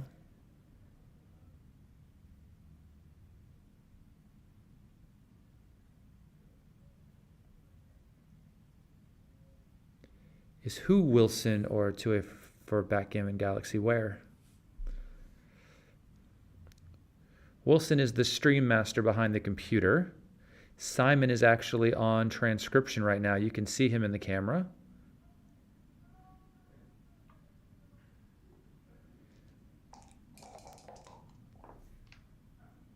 Five, 3.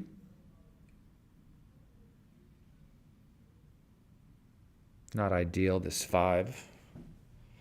Having to go to the 1 point to avoid leaving a shot looks a little bit funny.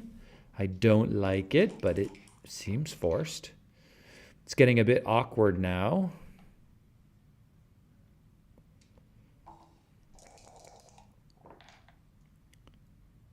Two, 1 is a nice roll, allowing us to get that ugly builder off the 8 and onto the 6 where it belongs, and then we can just play 2-1. This will help us clear the outside points, which will be the problems that we have in this position.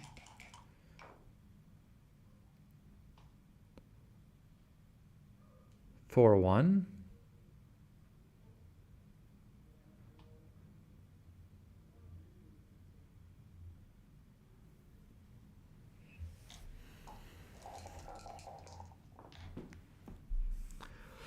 4-3. That is a great shot, being able to clear the 9-point here safely. I think this is a good play. Apparently, the better play is 5-2, 5-1, making the structure. I think the idea is hoping to get black to crack their prime before we let them go. Also, it does stop double sixes again for another roll. But I think this is difficult because the whole time I've been wanting to break the 9 safely. But I can see why we might want to try to get black to crack before we leave a shot.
I think it's a fantastic play by Michi. I mean, I know it's the best play, so of course it's fantastic, but I didn't think that was easy.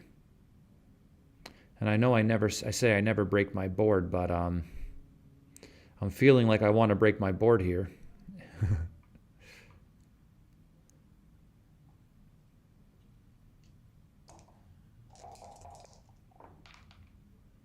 So as to not be pointed on. And some small punishment. I think we just make the 4-point here. There's no way to not leave a shot. And I know just slotting the 4 leaves fewer shots, but I think it far outweighs the benefit of owning the point by leaving 2 extra numbers.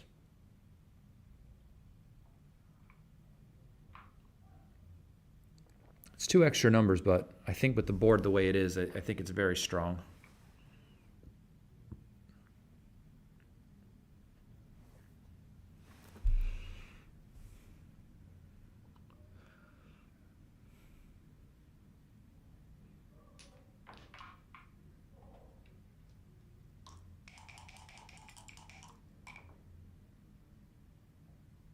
Five, 3. That's a hitter.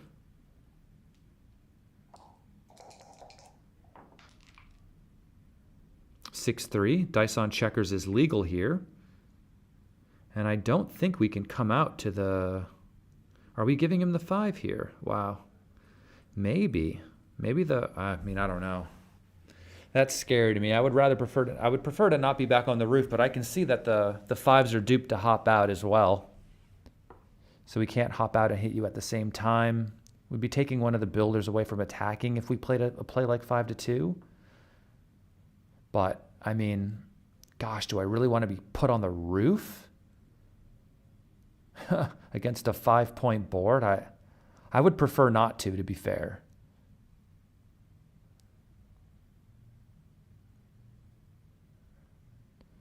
So, in the UBC tournament, dice on checkers is legal. In the other main tournament, dice on checkers is not legal.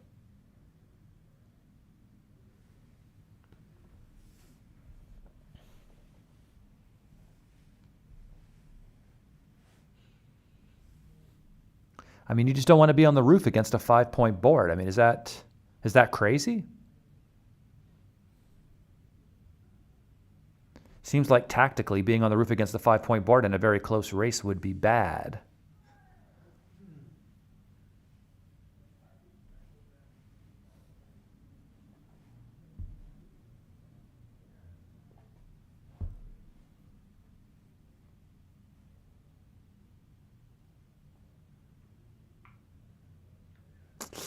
Blunder potential here.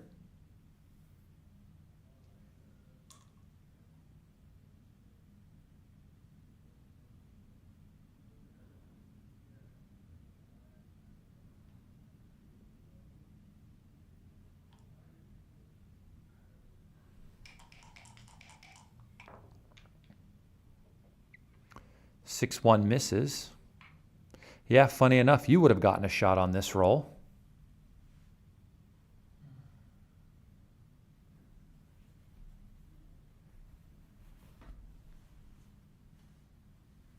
Funny enough, you would have gotten a shot on this roll, huh? Wow.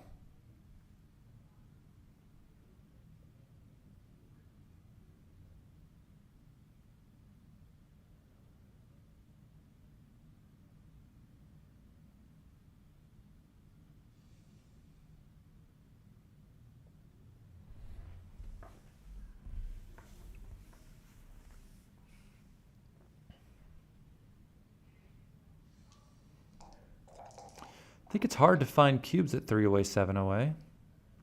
I was watching a match Oliver was playing yesterday, and he was at a score of 3-away, 7-away, and it looked like there were plenty of obvious normal cubes that would have been, but like it was just nowhere near a cube at this score. It took a really special position, and it was still not a double at the score.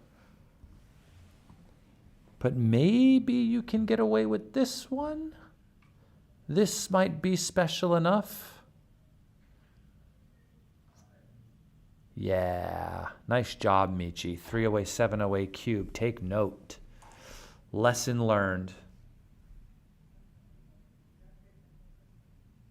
I think cubing after the other play wasn't good, but after in this one it's perfect. And the 2-1 points.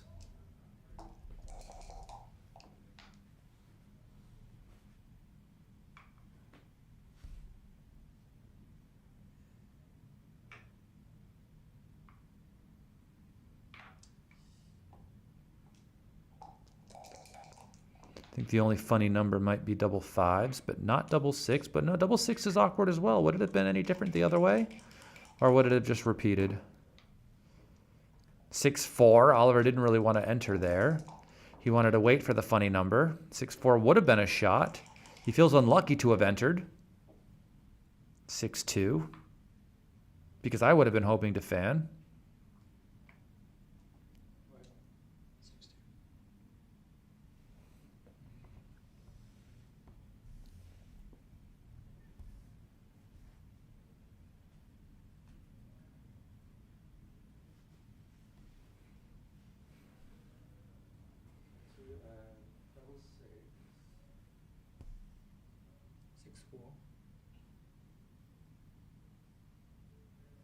Transcriber's just setting this up. And it was like 6-4 or something after that.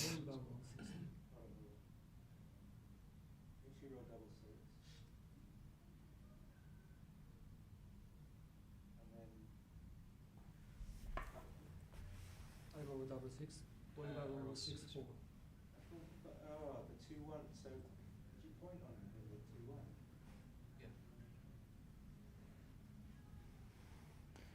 I think it's just a transcription. He's trying to fix it.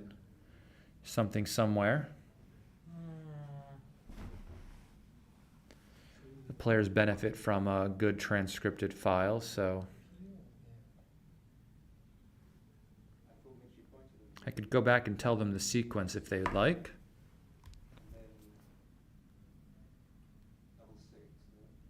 No. 4-1. Where was my checker in the outfield? On the 16, so I think you rolled 4-1. 16. 3-1.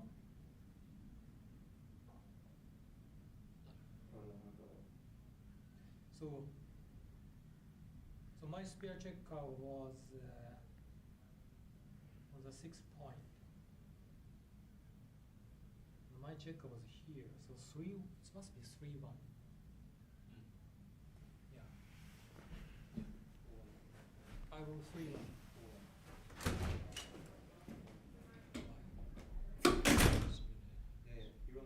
616. Yeah, yeah. It's fine. It's Okay. fine. It's fine. Go on.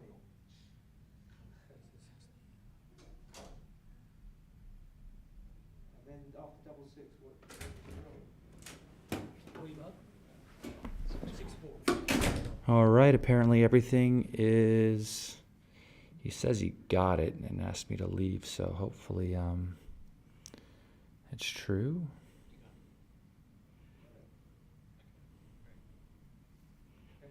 Sorry.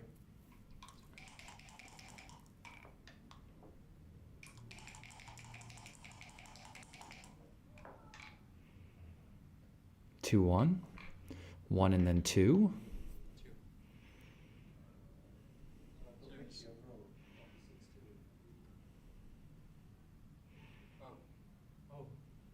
Maybe. Yeah. Yeah, yeah. So you roll 6-2 from here to there. Yeah. So yeah, double 6-6-4. I roll 6-4. Yeah, so, You roll 6-2. Yeah, so it must be my turn. Yeah, Mitch's play. Yes. Okay. Yeah, that's legal. Was it the Yeah, this position? is the correct position.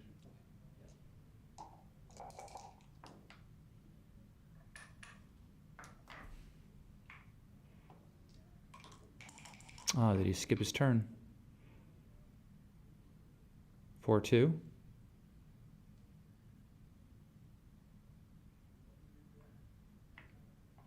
I like this. You get 4 checkers off with double 3s, double 1s.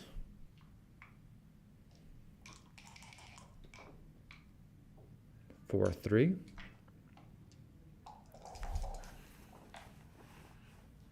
And 5-2.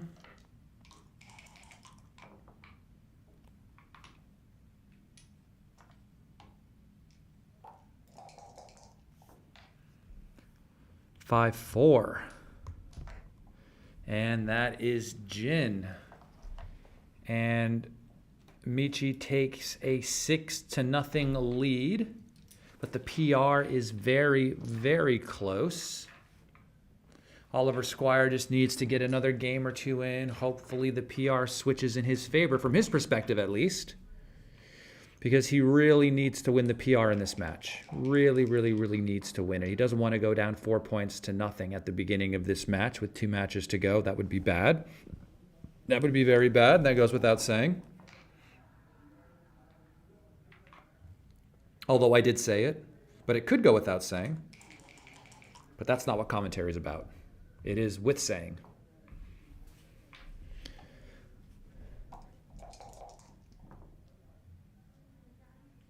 Two, 1 just hits and plays down. Seems reasonable.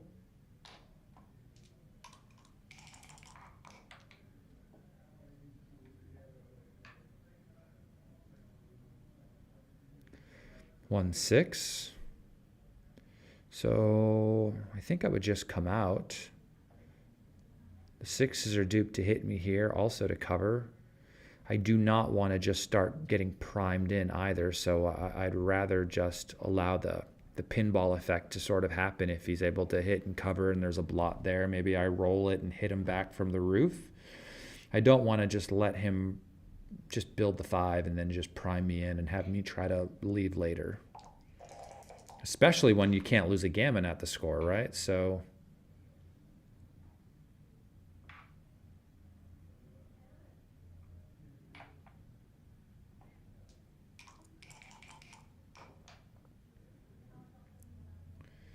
Two, 1.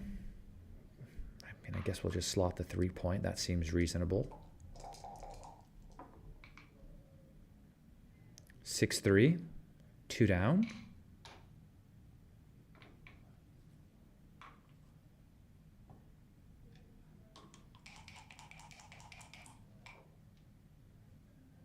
Four, 5 misses. This covers, though.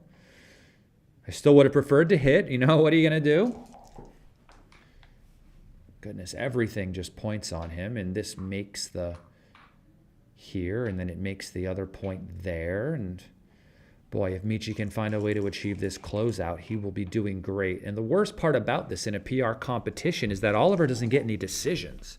So roll after roll, Michi will be getting decisions, and Here I would play 8 to 4 and then 10 to 9, giving myself the most builders possible to try to close those open points.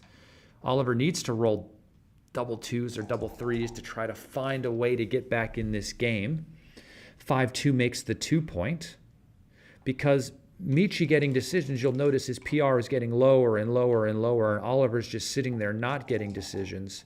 So a person's PR is essentially like all of their mistakes or errors divided by how many decisions they've had. That's just a simplified version. And so if you have one big error but no decisions, your PR could be really, really high. But if you have one big error and a ton of decisions, you can see that, wow, just the closeout. This is looking like light work for Michi today. The dice are on his side, and he's playing fantastic. Of course, we're going to go run this at world class in a moment just to make sure that the numbers are fairly accurate. But then all of these matches will be run at plus afterwards. So these numbers are not the final numbers, but I mean, I don't think it's possible for them to be overturned with the disparity between them right now. Is it better just to clear the 6? I know it leaves shots with 6-5, and if we take a checker off with the 4, we don't. But then we could roll some 6-1, 5-1 variation. So I like clearing the 6. That's generally a good idea in a spot like this where you don't have to try to win gammons. 700 people watching. Smash the like button and subscribe to the channel. My name is Justin Knoll. I am your commentator for the evening. I also have my own YouTube channel, Justin Knoll Plays BG, and I teach lessons if anyone's interested. Please go over to my website, backgammonuniversity.com. Look at that guy. Look at that guy in that suit. Look at that guy in that jacket.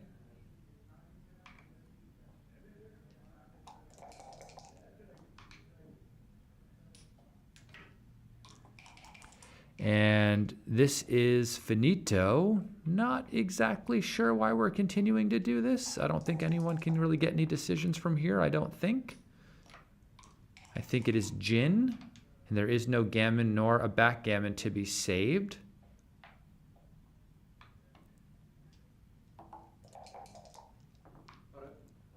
Michi looks like he is up 4 points to nothing in this battle so far, but we have to get this further analyzed. And look at this. Now you're making Simon put more stuff in a match that that can't be won the other way. Well, congratulations to Michi for the win and the PR win. Now they will be playing 2 more matches tonight, unless of course the third match is extra decisive, where Michi wins like 2 points again or something. But now we will have an amazing matchup coming. Thomas Mir versus Timo. Those players have been averaging in the last quarterfinals, I believe, like both of them were under 2.6. So that's the kind of stuff I expect. I mean, I have high standards. Do I have pics of me with long hair? Yes, but not since I was probably 10 years old. I've kind of always had the sides shaved, but I had a little bit longer hair on top. I have curly hair. I know you can't really tell, but it was curly the last time I saw it. But I haven't seen it in decades. Decades. I think I once had a little mini faux hawk when I was living in New York City at one point, back when that was a thing. I might have also once owned a jean jacket. Who knows?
Galaxy.com is custom made for the backgammon community. Boost your skills with AI analysis, compete for rating points or Galaxy coins, play in the browser or download our Backgammon Galaxy app for free and become the next Grandmaster. BackgammonGalaxy.com is the official sponsor of Nordic Open and the Backgammon World Championship. How to Not Suck at Backgammon, a Grandmaster's Guide for Beginners and Intermediates. Get your copy now at the Galaxy Shop. The Earthboard is a Backgammon Galaxy bestseller. Place your order now while they're in stock.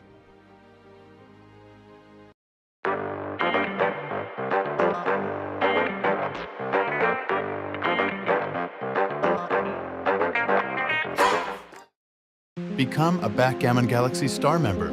Deeper analysis, my blunders, higher coin bonus, download matches, monthly free rolls. Only $7.99 a month. Sign up via web on backgammongalaxy.com. You better get your copy of Backgammon Masterclass. I'm the author alongside with two-time world champion and the only Super Grandmaster in the world, Masayuki Mochizuki. The book takes you through the game plans, the strategy of the game, strategic visualization, a back game chapter, and how to use the doubling cube in middle game situations. Get your copy now in the Backgammon Galaxy web shop. Invest in a board worthy of champions. The Earth Board, Casablanca Edition. Get it now on shop.backgammongalaxy.com. New book coming soon. The Golden Point by Grandmaster Mark Olson. Register for the Backgammon World Championship 2025 in Monte Carlo. The UBC final is played from July 26th to July 28th. Then the Monte Carlo Open, a warm-up event from July 26th to July 27th. Finally, we have the main week of the Backgammon World Championship from July 28th to August 3rd.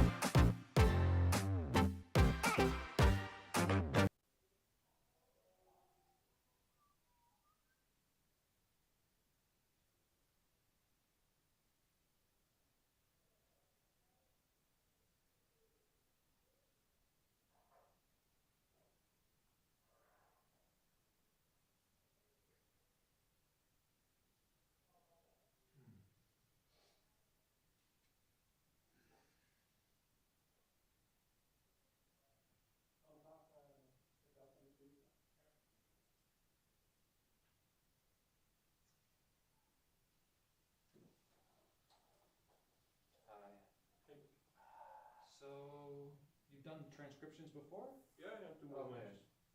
Cool. So basically when we're doing it on stream, like let's say we just kind of start this match and we're just clicking through, and let's say we roll a 3-4 and we're not sure if we should be hitting it coming down or hitting it coming up. All right, one thing we like to do between a lot of the different moves is just press the hint button, because you'll notice that it gives us, well, yeah, and it shows it over here, and then this is displayed on the stream. So without it, we'll be keeping a running track of like the PR, but I won't know what the best play is on this side. And so like, let's say they get to some cube decision as well, you can also press this button. If somebody is stopping and you think they're thinking about a cube, you can press the hint button when it's a cube decision, and it'll tell us if it's a no double or a no or a double, or how much it's a double by, if it's a pass, that sort of stuff, right? And a lot of people might want this to be at a higher level on the stream, but like I honestly think this is fine. I don't think we necessarily need to be, like, you could plus it if you think you have time, but the problem with that is sometimes they roll and you might miss something as it goes along, right? And you know, anytime you need to take back a move, if you accidentally put something in, you can just press the letter T, and that's a shortcut. So you can press T, take that back, and then go back to the start of the game. Good. And any major fuck up, we pause the game or we continue when If it's a major fuck up, you can, I mean, because the transcription is an important part of the whole thing, I would say that it is important. Okay, and resign, they might resign. So yeah, if they resign, you can go action. So after a roll, right, they'll go action, resign, and you can go single game, backgammon, right? Yeah. But also if they're in a race, right, sometimes might resign with one roll to go, right? And then sometimes what I'll do is I'll just put in a roll to finish the game, you know what I mean? Yeah. Just so it ends up being faster for you, so you don't miss it when they start the next one, really, right? All right. Thank you.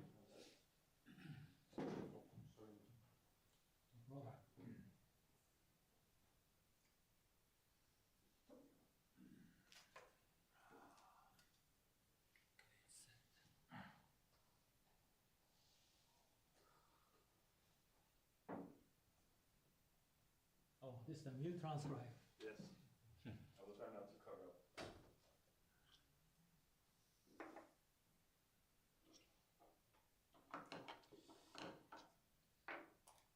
All right, we are back, but we do not have the Thomas Meer versus Timo matches coming up because they are still right at the very beginning of match 2. I think their match 1 went very long and our match 1 went very short.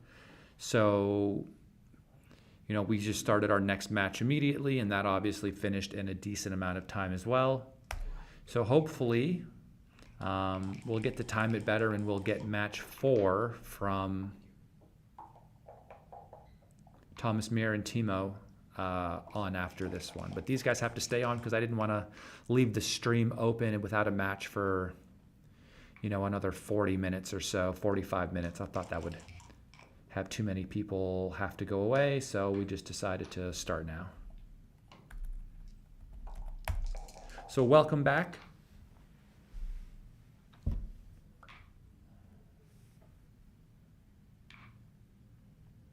Michi is leading 4-0. Preliminarily, of course, we haven't plus the matches yet, but it looked like the lead in the PR was enough to where it wouldn't change the outcome of the PR decision. So we'll just call it a preliminary 4-point advantage. And that means if Michi wins this match and this PR, there won't be a need for a 4th match in their match at all.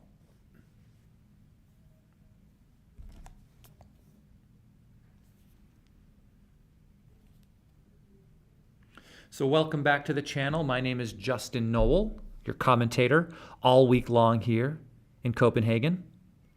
I'm a professional backgammon player from New York City, currently living in London,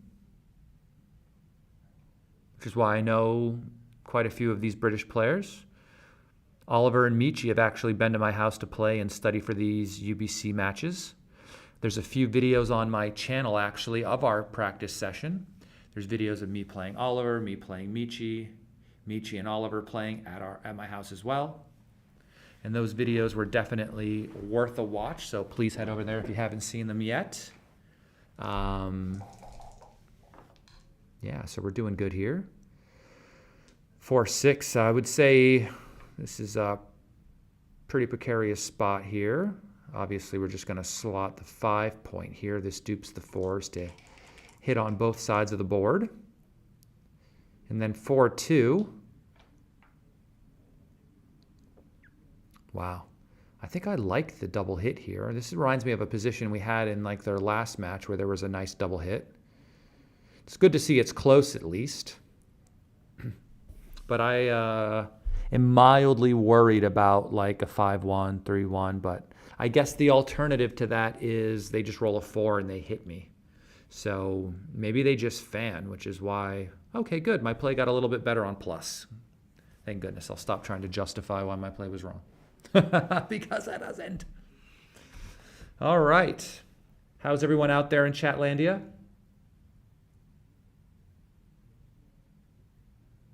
Yeah, I mean, Michi has an amazing YouTube channel as well. Are you ready to roll the dice? Everybody knows that. Jilly Carroll out there, nice to see you. Bill Riles, David Starton, Dean Strachan. MCG is in the chat. All of the players that play here are quite happy that MCG doesn't come and play in these. I'm sure. No, I'm kidding. We'd love to see him here, but it'd be difficult to beat him. He's one of the world's best for sure.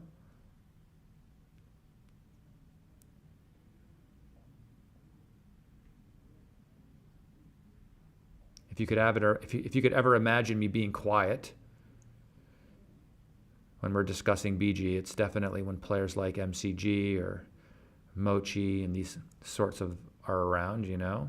It's good to soak up all the information they have.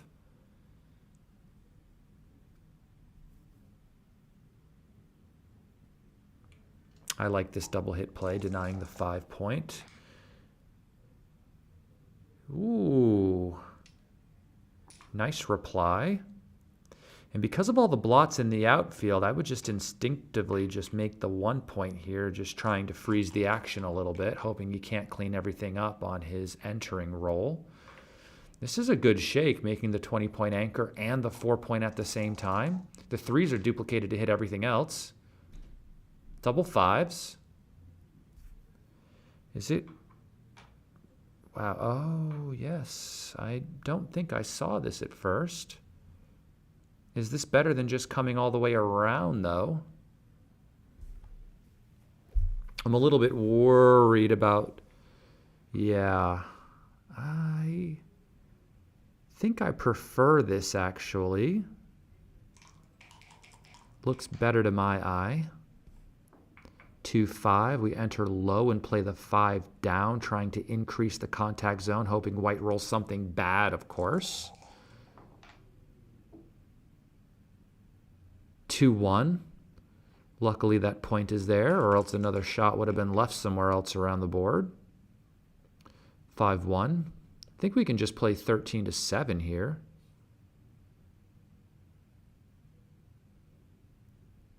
We don't really want to move the back checker up. We're already getting killed in the race. I think this would be a good time to know that you're getting absolutely trounced in the race. And I mean, the chances you're going to have to take to try to restrain the back checker. Also, if he rolls a 6, it's not always the end of the world. You might make a double anchor.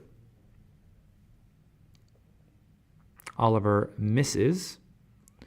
So 13-9, probably 8-7. And by stepping up with that ace, he's decreased the contact zone in this position, right? So instead of being all the way back on the 23, he's on the 22, and that will make it more difficult for him to get a shot later on.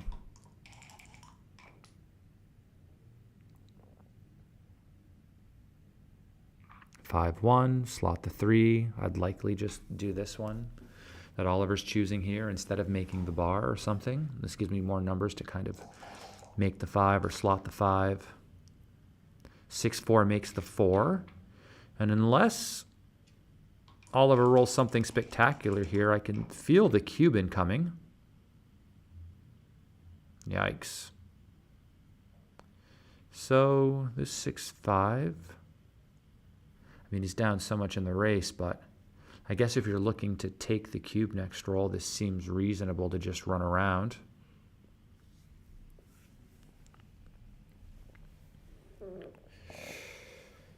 I'm not sure if it does much to help your winning chances overall, but when you're taking the cube, it will certainly decrease the number of gammons you lose in a position like this.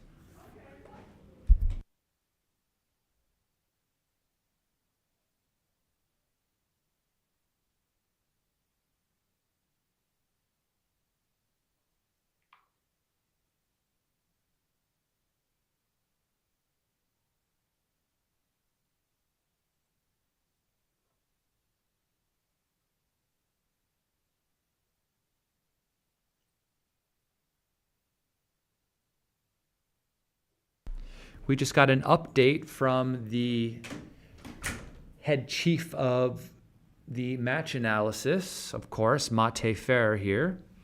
They ran the match on the UBC settings, which are the highest settings we do here.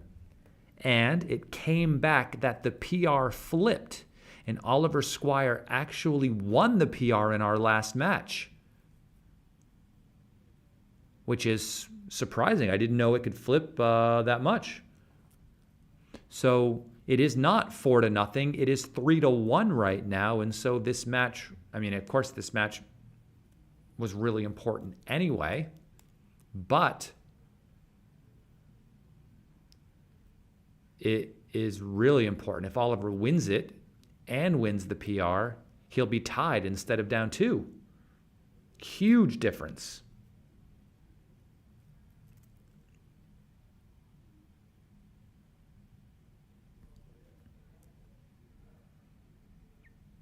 Yeah, I had to pause the mic there for a second. Mate came in the middle of whatever explanation I was giving. But yeah, he's looking at this. Oh, he stayed back with the 6-5. Oh, no. I just noticed that.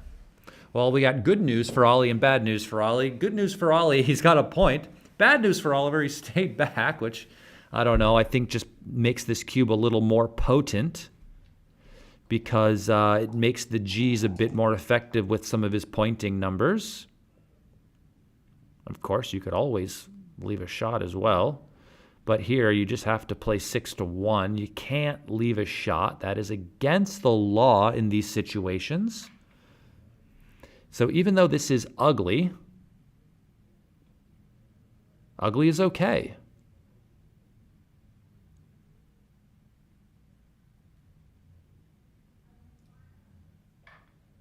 Ugly is fine.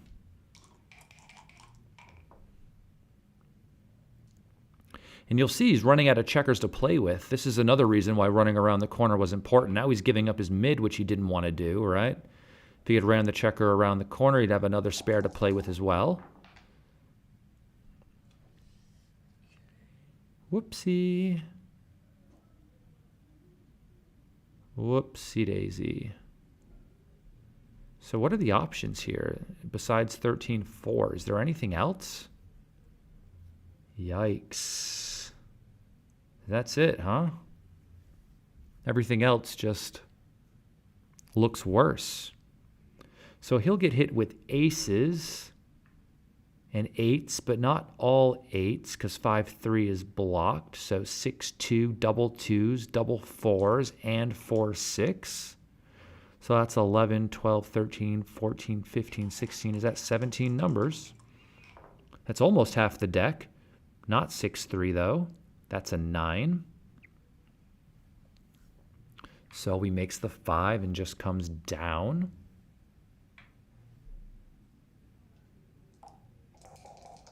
Michi can stop holding his breath now. 3-2 is a good roll. And you get to put a checker back on the 6 point, which is nice.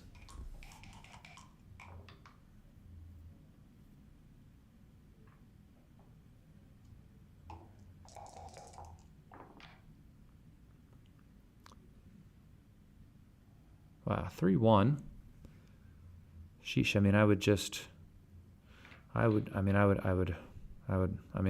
I can see why this is beneficial.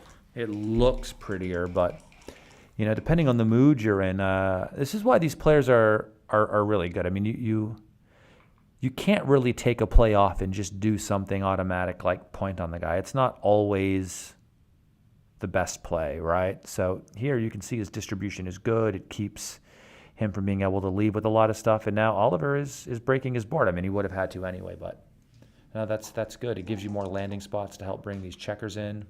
And listen, you got a repeater, and so he gets the point on him anyway. Also, by hitting him earlier, he might have rolled a 2 and entered even deeper. Who knows? But I'm going to try to not lose my voice, actually.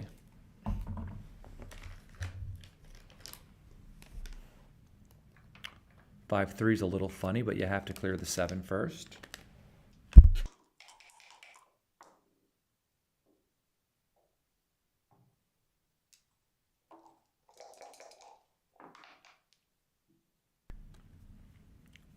Six one's a shot lever. Now I think we should. Are we going to do this over clear the 8 and make the point? I don't think so.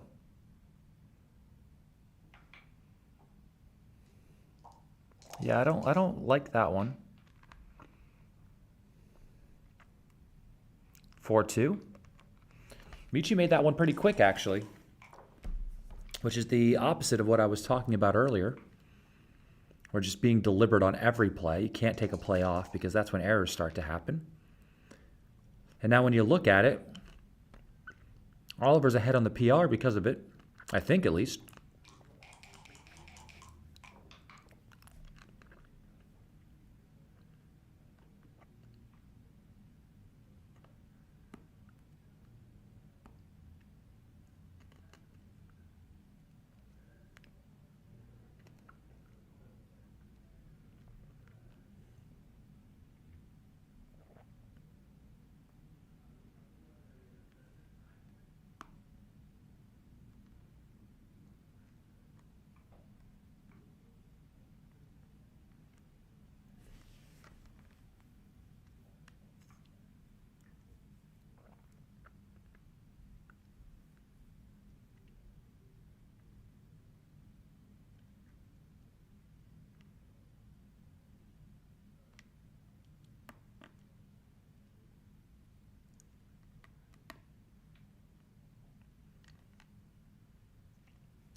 Both plays are close.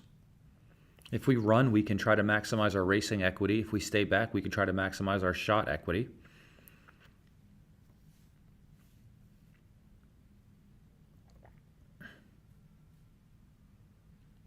Six one, 6-3, 5-1 leave shots. 4-1 as well. 3-2 picks and passes, which is not what Oliver wanted to see. 5-2, that looked like a 5-3 for a second.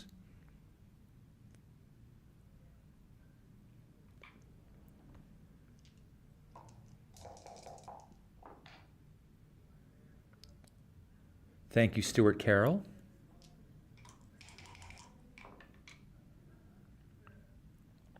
Two, 3, you might as well stick around.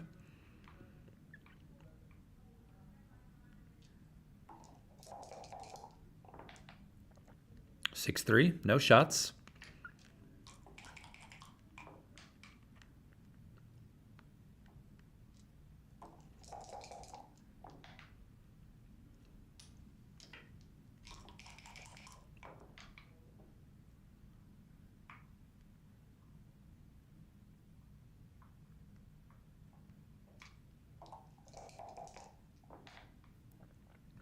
Six, 5.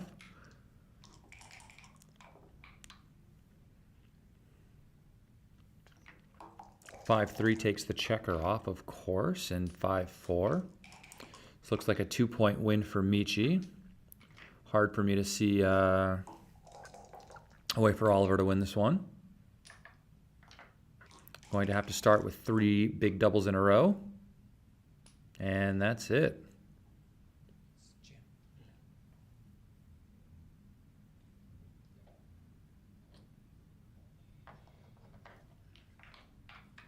Or he could roll maybe like 2-1 doubles, 2-1 doubles.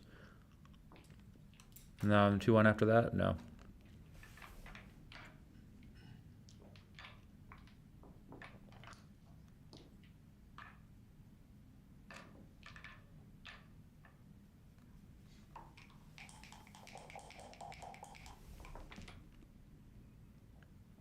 Three, 1 makes the 5. I mean, Michi has been rolling well these first 3 matches so far. So this is classic blitz versus prime structure. So regardless of what Michi rolls here, the best play is 2 down. He would not be splitting his back checkers. That is very clear. Double 4s. This just makes the 4 and the 2. Got to do something with those stacks. 2-1, I guess we'll just make the 10-point. Seems reasonable. Wow, not good. So Michi's a clear favorite here, but I wouldn't double yet.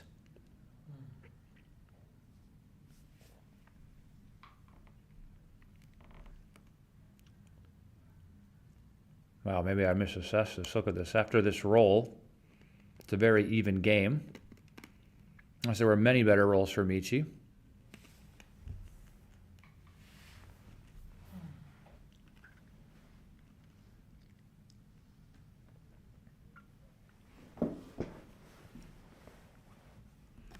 Now, this is not a great roll.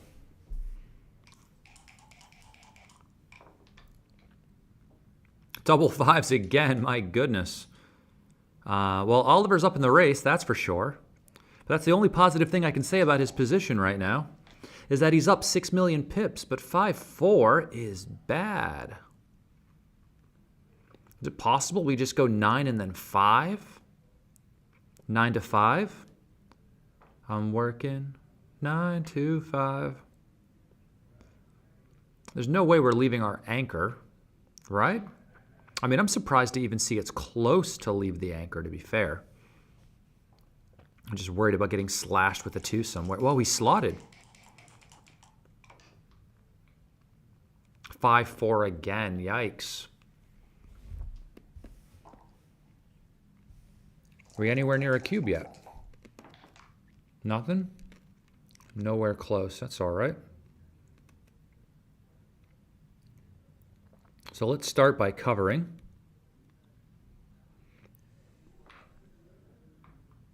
Oh, that's interesting. Yeah. Can Oliver run out with anything? Double fours, I mean...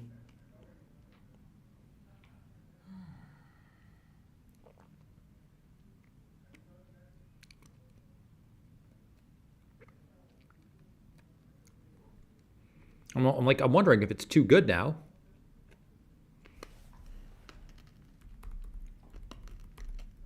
I mean, after that other double fives,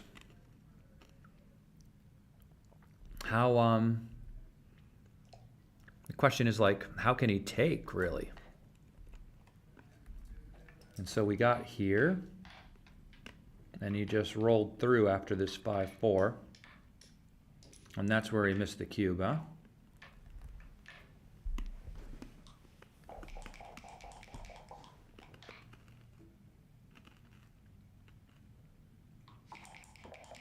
But did he think he was too good with the cube? I mean, he doubled now, so no. So maybe he just didn't think he was good enough at that point. But I was, you know, after the first double fives, I was thinking cube incorrectly. So after the second one, I was chomping at the bit to send that thing. And then the 5-4,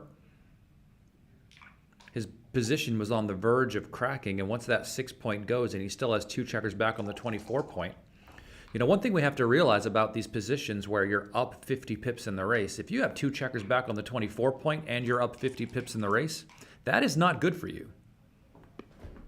Not good at all.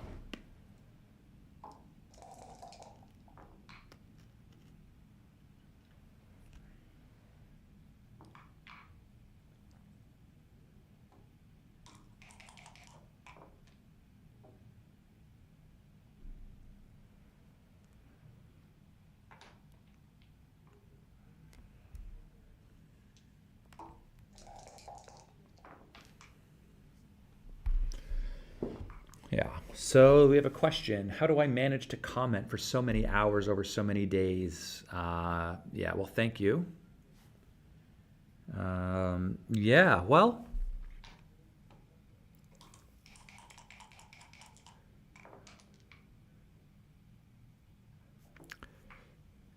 yeah, well, I mean, I'm not going to pretend like I'm saving the world or something, but I enjoy it. I think that's the real answer.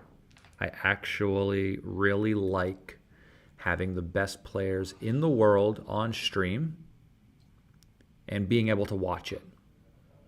Because if I were at home, I would be watching it just like you guys. And I would probably be talking out loud to myself in a room somewhere in my house about what I think I would do versus what the players were doing.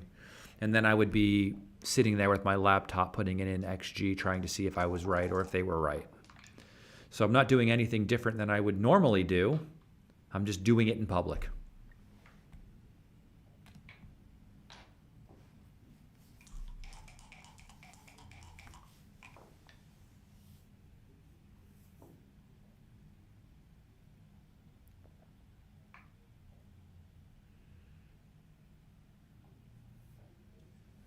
Yes, the final will be tomorrow.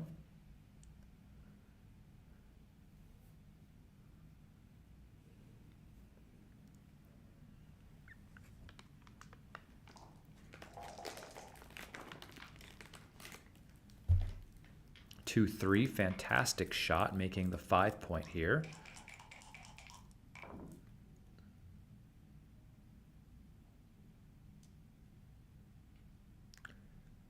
Thank you, Michael Larson. Very nice of you.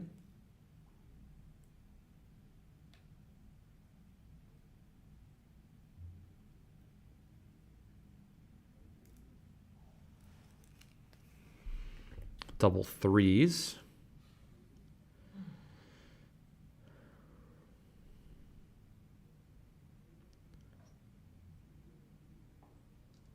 Very tiny no double apparently, according to XG++, but I mean,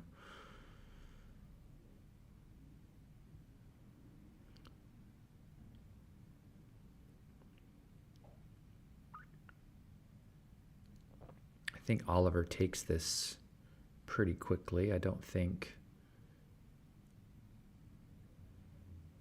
Maybe not pretty quickly, but I think he'll eventually get around to the take. He's just looking over the board to see if he's missed anything, and he doesn't think he's missed anything.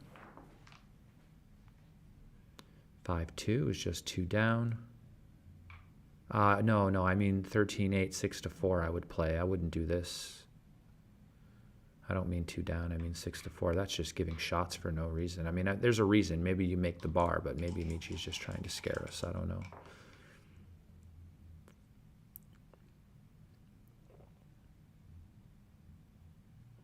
Being stuck on the 2 point isn't ideal. Probably one of the reasons why this was a cube. Well, one of the triggers I have for like looking to see if I have a cube in a position is whether or not I own both 5 points, right? My opponent's stuck back there. I've got both 5 points. I'm likely a decent favorite in the game, right? Michi's at a 4-away score. He's thinking my opponent's stuck on the 23 point. I probably win a decent amount of gammons here. No, don't leave more shots. You're going to lose more gammons, and more gammons mean more match losses. I think you just play 7-2, 7-6, and just hope to cover the board. This is probably the play that wins the most, but at 4 away, I just don't think it's worth risking all the additional gammons.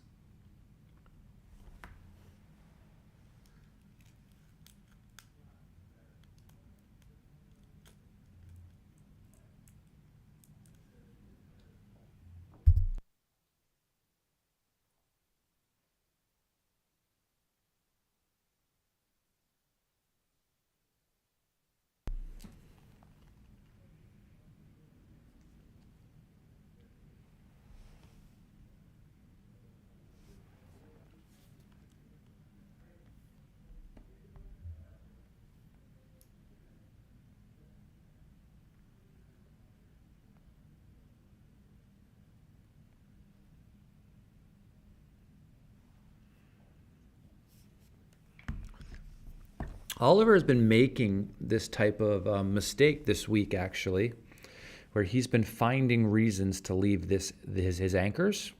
It's been kind of a common theme. We've seen a lot of his matches on stream, and this has been a thing that he's been doing or experimenting with in his game recently.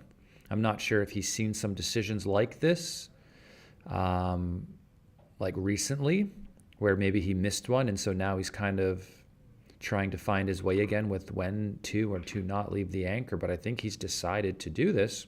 It's not like a massive blunder or anything. I think it just opens himself up to too many gammon losses.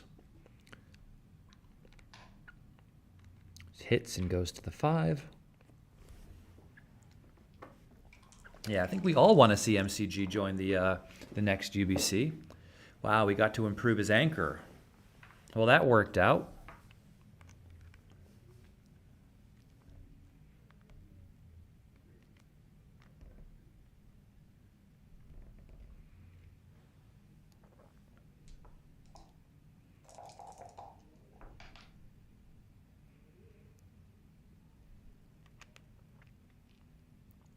I'd likely just go to the 6 point. He's going to the 1, looking at that. I mean, 4-6 is one heck of a swing, I'll tell you that. Yeah, I mean, 13-8, 4-2 must be better as well. Yeah, I think I would actually maybe do that over... Maybe, no, I'd still probably go 13-6, I'm just going to be honest. But going 8-1, I don't love. I mean, 4-6 isn't a great number otherwise, right? It'd just be a bad number turned into a great number. Not bad, but like, I mean, not as good as it would be if you stayed out there. I don't know what we're thinking we're going to gain from keeping it there, but I mean, Oliver shouldn't be trying to run off of his anchor. So, like, who are we catching by staying out there? I think we're just leaving a liability in the outfield where there's a chance something could go wrong.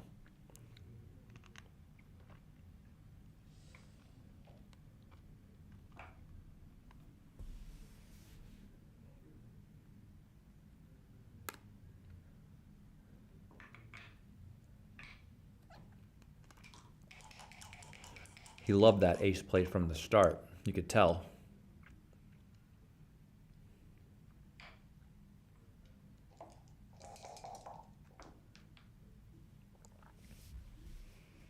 I mean, now he has to leave it there again and cover it or something? I mean, probably not. I would just go 13, 8, 6 to 5. I didn't want to leave it there to begin with, but not covering it would be incongruent with his previous play, right?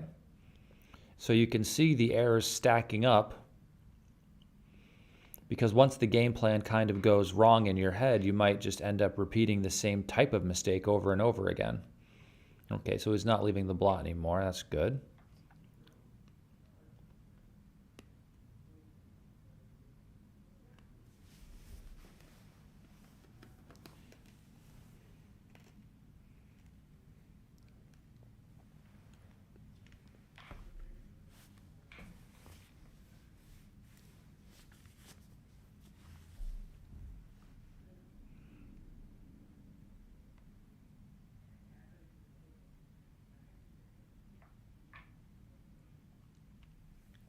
You can see he just wants to be consistent with his previous game plan. He's hoping to like catch him in the outfield with something, but I'm afraid black might catch me, you see? That's my fear. Because I think my game is good. Oh, you got caught like a Pokemon. Gotta catch them all. 5-6 just comes out.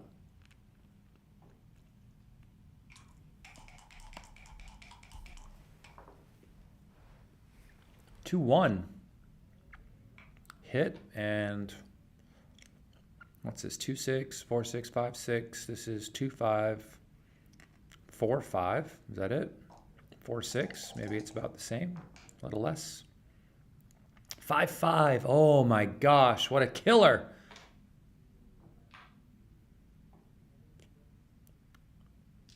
I'd be shell-shocked. I'd be on the floor right now, reeling. Nothing is going well for Oliver except for the PR battle right now. Hasn't won a match yet. Hasn't looked like he could win a match yet. Mochi, sorry, not Mochi. My apologies. Michi is rolling him under the table here. 3-1 fans. This gammon is for the match, by the way. Do we give him double twos or we just come out with both? Ooh, double twos is scary. Yeah, he didn't want to give him the swing. I understand. Now we can bring everybody closer, but he's going to lose the PR here if this match ends now, but I'm sure Michi will be fine with that, I think. If it's 3-1 now, and he gets to 4-2, they'd have to play another match, actually. And if Oliver wins the match in the PR in the next one, whoever had the lowest PR would be the semifinal winner.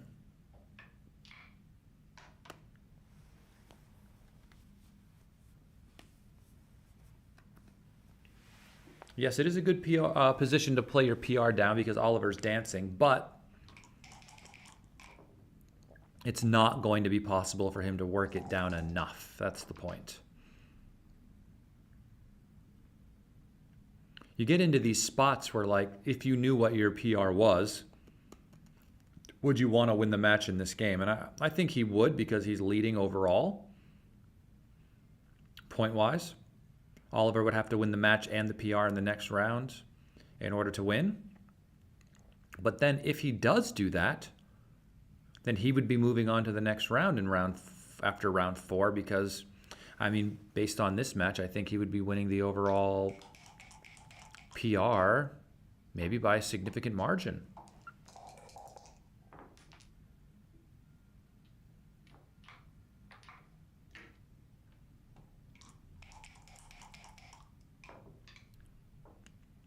4-2. 6-5, the only shot lever. Oliver needs a 5 here. Double 5s. Sick. He only has 4 off, but I mean, look at Black's structure. It's awful.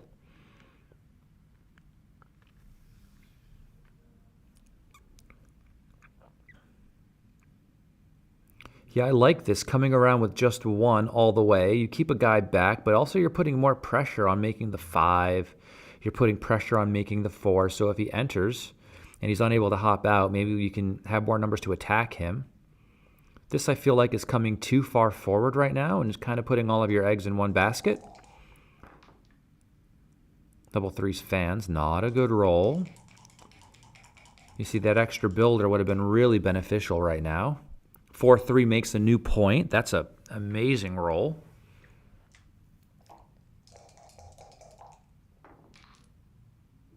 Four fans. I mean, this has to be a mile away from a redouble.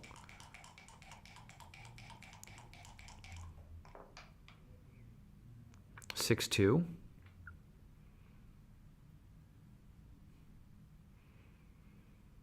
I'm just 2 down. I'm just giving 5-4. The other one comes over to the, not 2 down. I mean, yeah, it just comes over. Huh.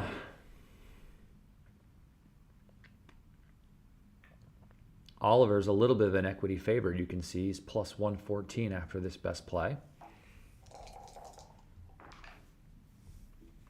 2-2. So he enters, has to clear the 4 point now.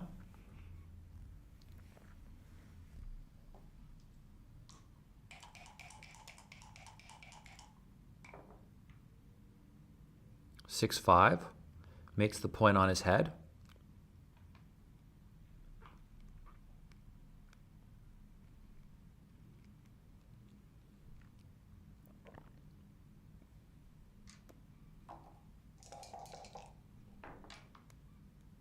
Double 6, okay.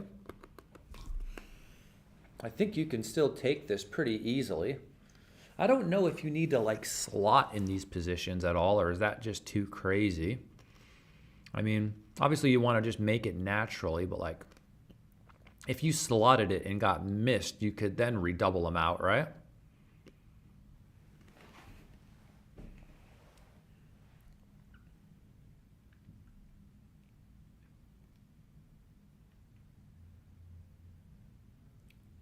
MCG, would you ever consider slotting here if you don't make it naturally?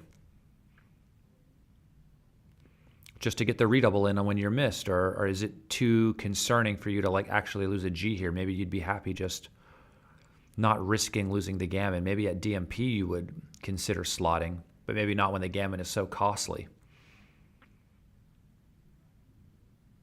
Yeah, I mean, I don't think you would slot then. I'm talking myself into probably what the correct idea is.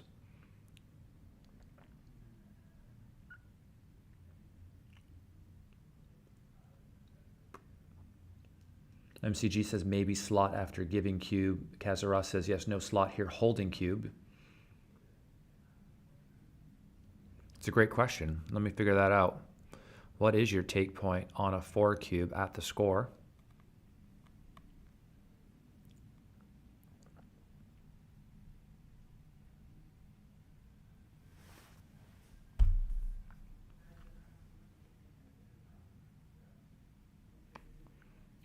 No, closing the board isn't close to a take. I think with only 4 checkers off and the board closed, it's a pretty clear pass. There's only 4 off, right?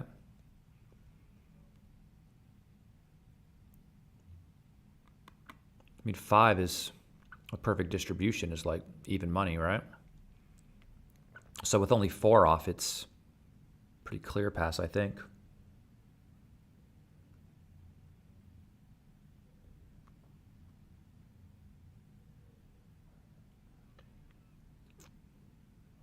Yeah, if he had 5 off, this wouldn't even be a consideration. It's the fact that he has only 4 off that he's considering it at all. He does whip it. So this is a mistake for Oliver. And Michi must know how well he's doing in this game. But maybe he's worried about Oliver just rolling it, but he hasn't, right? The most you're going to lose is 4 points. You can't get gammoned. He doesn't have many numbers that will actually close the point, right? I mean, what is it? 2, 3, double fours, 4, 3, 4, 2, double twos. That's not a lot, and you just roll a 5 and you're back in it like it's nothing.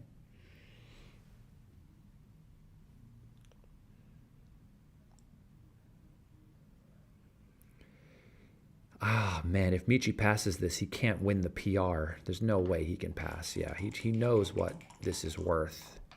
These are not positions that Michi... You have to slot here, I think, right? After giving the cube. Oliver sussed this out before giving the cube that this was what he was going to have to do. 2-4 fans. A 2 or a 3 covers. This is huge for Oliver Squire. The young Oliver Squire. Double threes with emphasis. In and takes a guy off. This is the comeback young Oliver needed. 6-5. If Michi enters with boxes, that would be hilarious. Where it stops, cocked. 6-3 though. Would he take it? Probably. It's no double 6 though. Another try. Oh. You got to roll it harder. The harder you roll it, the more 6s you roll. Everybody knows that. 4-3. 6-2. Okay.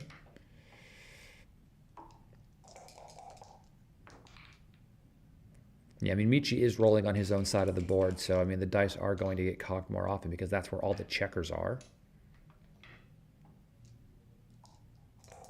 I will say, though, that this does give Michi the opportunity to win the PR, at least. There could be more confusing games ahead.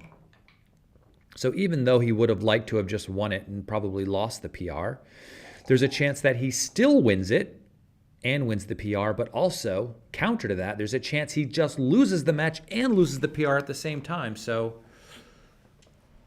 this is an exciting one.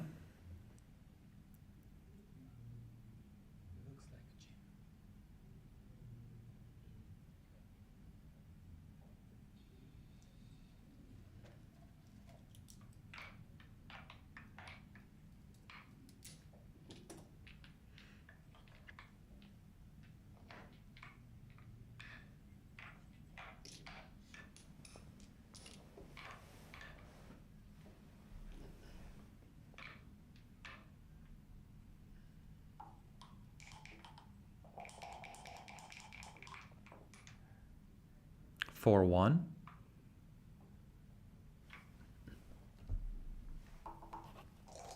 Three away, 4 away is the score. The score is 4-3, but 3 away, 4 away is how we refer to it as away scores. Each away score is its own situation in backgammon.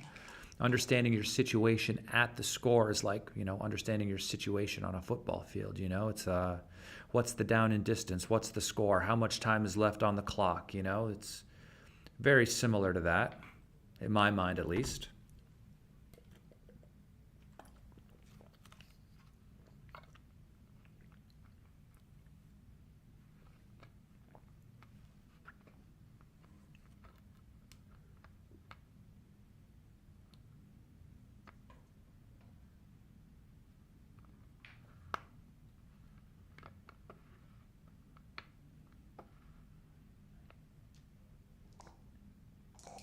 Yeah, so the PR is somebody's performance rating. Perfect play by the computer would be grade you almost at a 0, right? So the better you play, the lower your performance rating is. Oh, what a great roll by Oliver. Cube saver.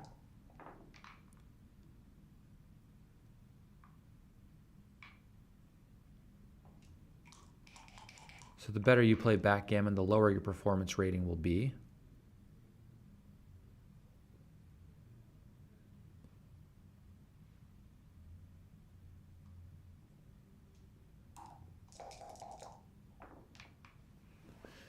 Six four, amazing roll.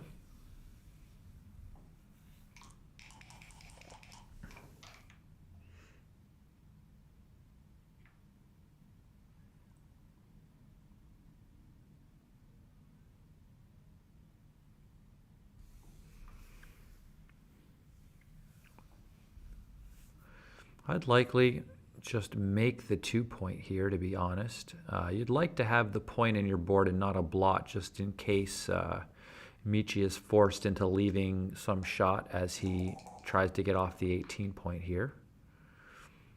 2-3. You might just play 2 down, actually. It's interesting to consider because of that blot in board now.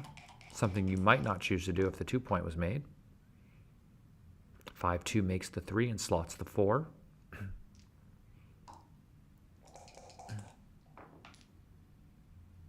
5-3. Just 2 down, I think, off of the midpoint. Seems logical.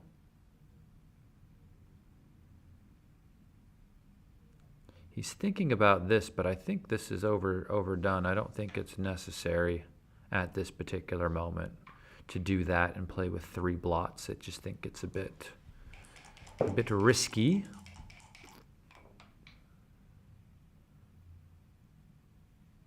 Six, 4, yep, slots the 2, covers the 4.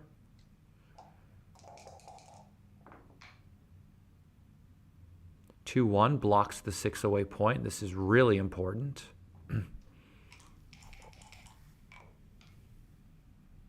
5-5. Make the 1. Yeah, I mean, I don't really love making the 1, but it's a good place for the... I don't love making the 1 because you can't get trapped there anymore, but at least this makes it harder for white to get off of the 18. Look at this cube down 16 pips. It's just that black has no way to get out, really.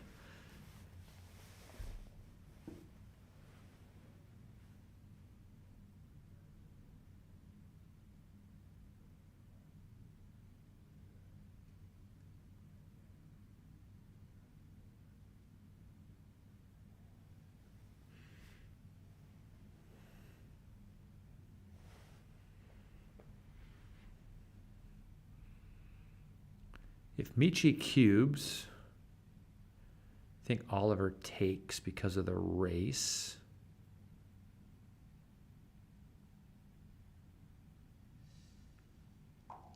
But Michi doesn't double, which means it doesn't give Oliver the opportunity to even think about passing incorrectly, right? You never know. I don't think we do this yet. This is like shots on shots on shots. I think we can just wait. Can either play safe or you can like make the 2. I think I would play the 4 in and slot the 2. This is too many shots though, especially with Oliver Squire rolling. Of course he's going to roll a perfecta and then you're going to fan. No? Okay. Well, I was, I thought it was possible.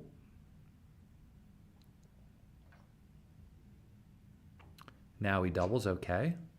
Down 10 pips. So Oliver should still take, according to the bot. I think it's just because he is up in the race and he does hold the 3-point anchor. If he were down lower, he would, of course, pass. If he were up higher, this wouldn't even be a double, right? He passes, okay. Something for Michi there. Minor PR gift to maybe level this out a little bit.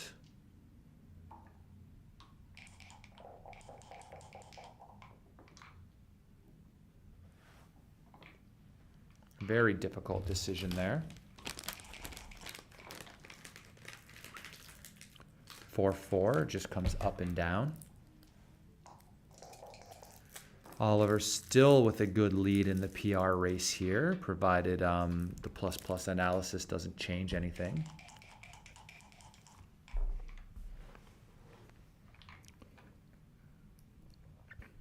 I would hit and come down. I don't like the double hit, I don't think.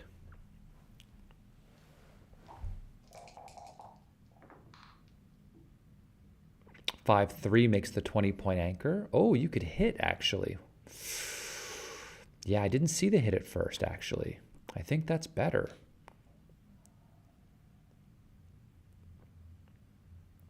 Making the 20 just allows your opponent to kind of consolidate, I think. There's some blunder potential here for sure.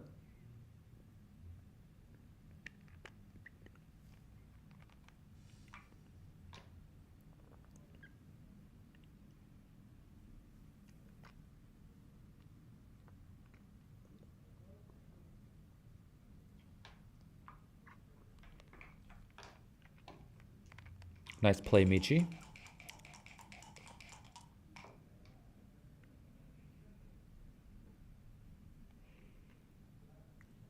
Five, 2. We enter with the 2 and hit with the 5.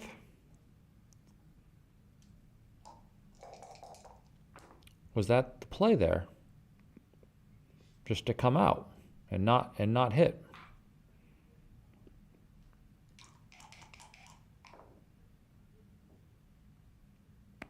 Maybe I'm missing something. I don't know.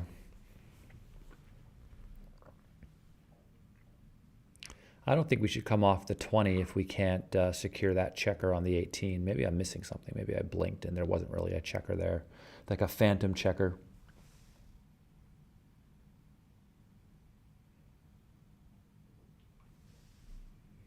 Oliver's down to 38 seconds. I don't like that play. That's hits and covers.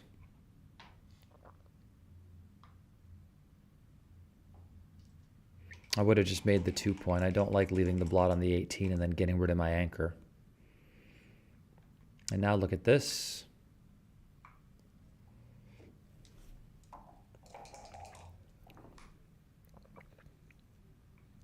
Six, 4 makes the bar. Perfect roll. Perfect. 4, 3. Oh, I know he wants to step up, but he can't leave 2 blots in his board and then step up, so he has to do this. 3-1, perfect shot for Michi. Cuban coming. Unless Oliver rolls a 2, but even if he rolls a 2 maybe. 1-6, this game is over. If it's not too good. It is too good.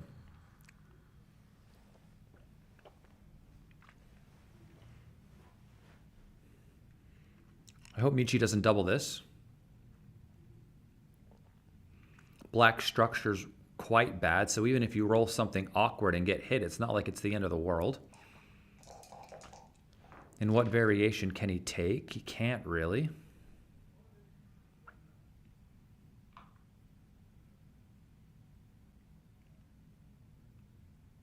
No way I play 7-3. Okay, good.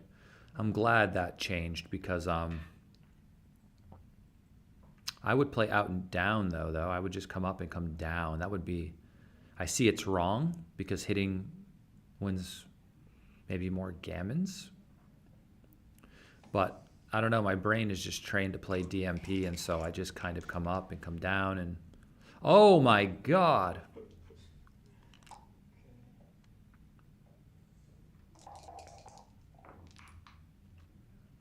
Michi's holding his head. I don't blame him. That hurt me too. I would feel a little punch drunk. He went from playing on too good to not being good enough, which is rude. Double 5s doesn't even move those back checkers for Michi. Does gain him considerably in the race. So maybe a cube is incoming. Makes the 4, does this. How much is he up? 3 away, 3 away. You should double this. Right?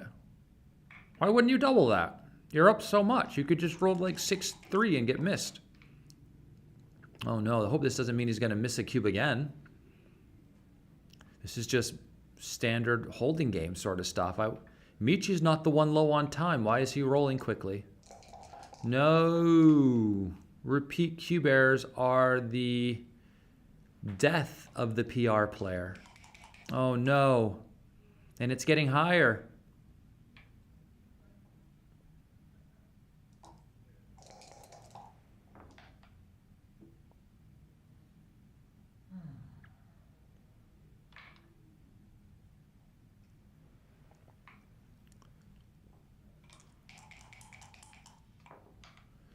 A market losing sequence in this is just rolling a 6, leaving a shot and getting missed. I mean, cube after cube after cube. When you make your mind up and you don't reconsider your previous action, this sort of stuff can happen.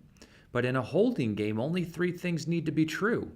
You need to be up like 12 to 15% in the race. You got to just, you know, have 4 fewer checkers to clear on that furthest point. And I mean, look, he's not even blocking 6 away. He's only blocking 5 away. I mean, your equity in these types of games come from your racing lead, right? And when you have enough racing lead, you have a lot of winning chances. And that looks cocked.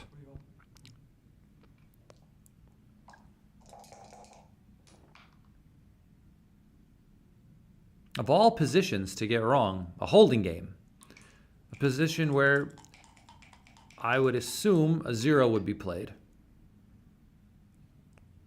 Or close to. I'm just being dramatic when I say a 0, of course.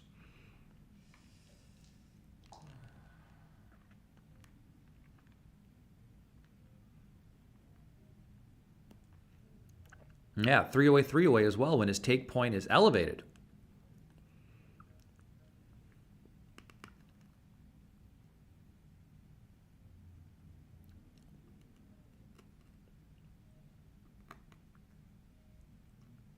I'm not sure if he knew the race before. Did he count then? See how much he was up? Here it says he's up 7, but his position has some wastage in it. But, I mean, once he gets around that speed board and also his take point at the score.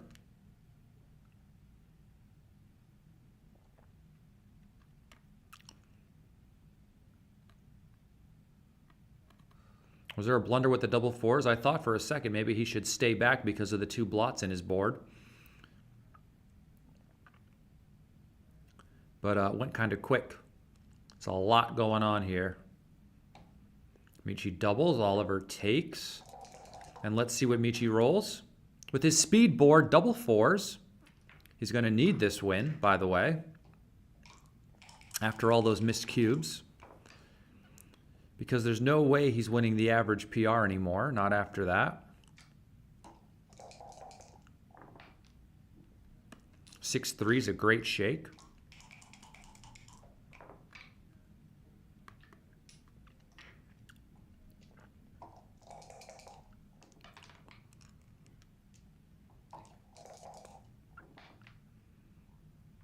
Oh, double 2s.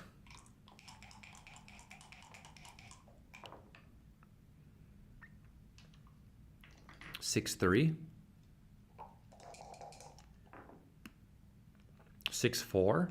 4 first, then the 6. Don't want to miss anything in the future. Don't want to miss with 2s. If Oliver rolls boxes, there's a chance. 6-5.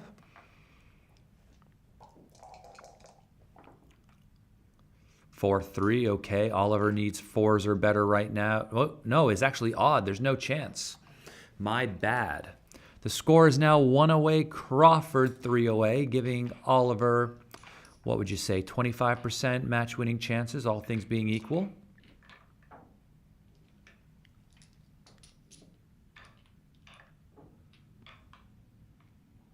Well, the 4-4 was an error because if he rolls 1-2, 1-3, 1-4, 2-3, he gets shots. Right? And with the 2 blots in the board, it's hard for him to hit you. Unless he rolls a specific 6-1, right? And double 3s is funny. I mean, on double 3s, I guess you get to hit and then pick up both blots if you wanted. Or you can maybe... Is there a way to cover? I'm trying to visualize it right now, but it's been a long day. I've been at this commentary since 11:30 in the morning, and it's now 11:30 at night.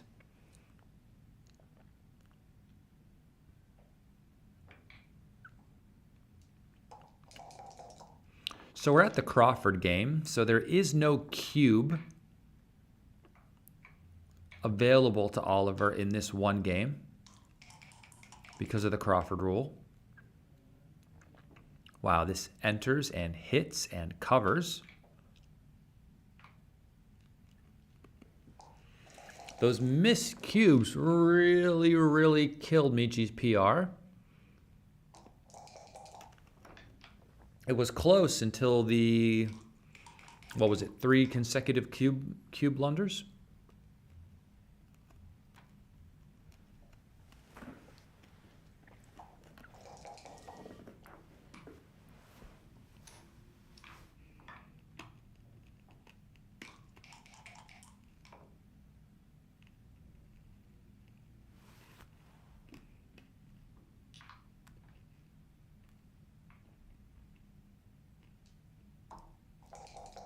Eric Peterson in the chat. How are you doing today? Alex Ashagian, how are you doing, buddy?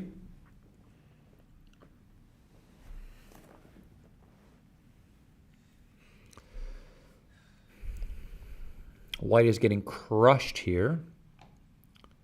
But the gammon at the score has relatively little value. Basically, White would just be losing their ability to have a free drop at the next score. He certainly does not want to lose a backgammon, though, I'll tell you that, because that would end the match entirely.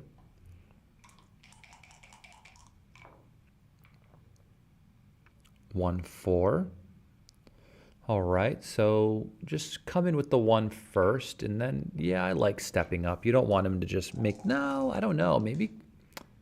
I don't know, it's tough because the 6 he really wants to hop out with, so I'm not so concerned with him making the bar necessarily, but...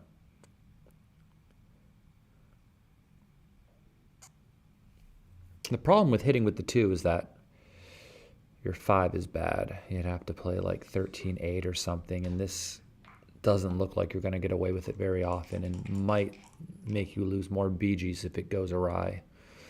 But he rolled the worst, one of the worst entering numbers. I guess 2-6 might have been worse, for sure. Double 2s covers. Good roll.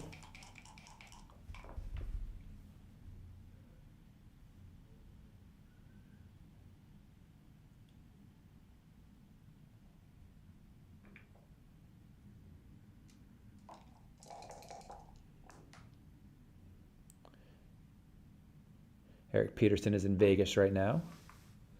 Sounds cool.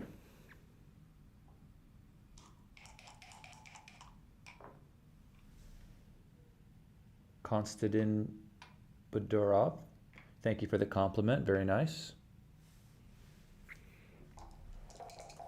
White is on the roof again. 2-1. Oh my gosh. A roll from heaven. It's not like he has the time to really play a 1-2 game, but it feels pretty good if you're him, I bet you. You just need Oliver to roll a couple double 6s to help you time your game, I guess. 5-4, double slot.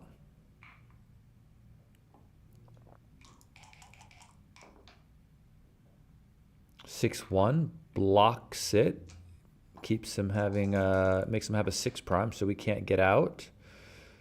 Yeah, I guess this kills your 6s, probably better than covering. Seems okay. By killing your 6s, I mean now you don't have to play a 6, right? So not having to play pips is important because that would force you to break your board in a lot of situations. 4-3. I would just slot the 1. Yeah, I guess this is okay, but I just never like doing this. You can see he's trying to kill his 5s as well. So you got to let him out with the 6s. So we do this first, and then I would go to the 3-point. No, don't clear the 7 yet. I wouldn't clear the 7 yet.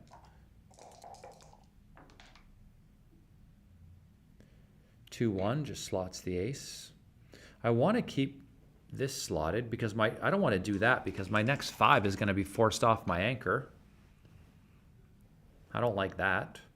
I would remake the bar. Can we remake the bar here? Yeah, I think, do we have a choice or? No, we could play to get them off with 5s.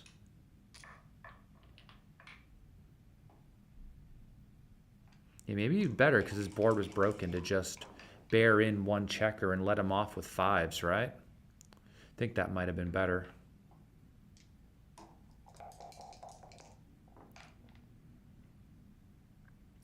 Can't leave.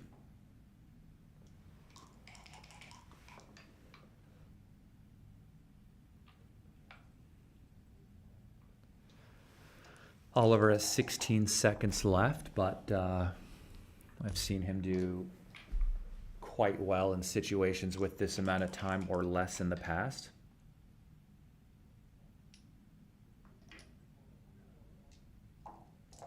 Yeah.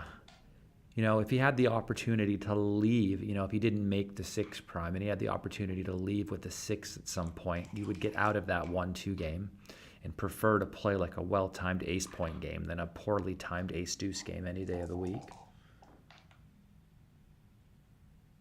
Alex, you're kidding, right? Please tell me you're kidding. I'm not even going to say this on stream, but please tell me you're joking.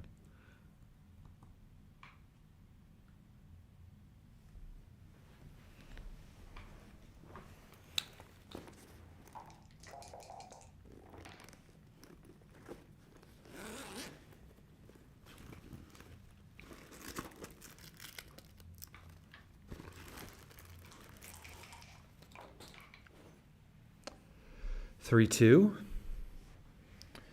Well, since gammons don't really matter all that much and only winning, I mean, I kind of would, I'm so torn between ripping 2 and ripping 1.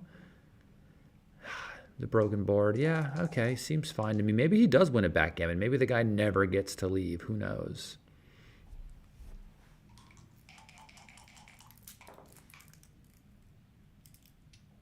Six, five, tremendous shot.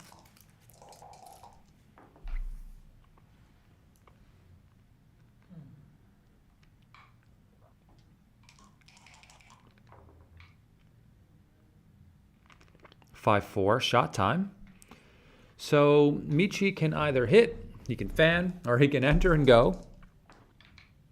I can tell you he does not want to fan because the BGs are now on the table. 6-5. He can't win this game ever.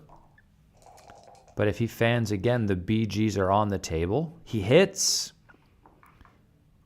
Okay. I mean, it's not like he ever gets to win, so I don't know why I'm getting excited.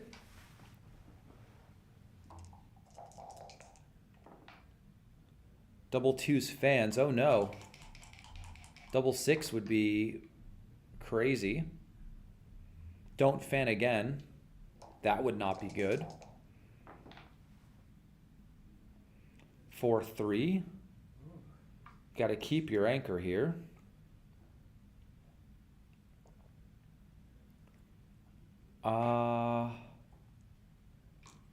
I would be scared of backgammons. Oh, maybe you get backgammoned more by keeping your anchor. How about that? Maybe you get backgammon more by keeping your anchor. That way, if he rolls boxes or something, you might roll 2-1 and... Yeah, maybe. Wow, just got off of the BG. Crazy. Crazy, crazy. Thank you all for joining me here today. We have 747 people watching right now, and we don't have 747 likes on the video yet. So if you haven't yet, please smash the like button and subscribe to the channel. And wow, look at those no glare dice that are on the stream. Aren't those beautiful? If you're interested in buying backgammon dice, please visit shop.backgammongalaxy.com.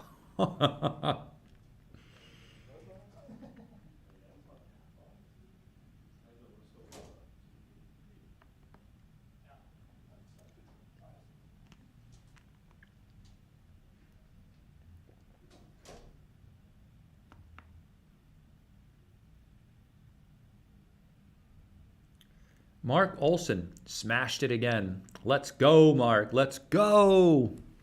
Thomas Tenlin in the chat. Nice to see you. To see you nice.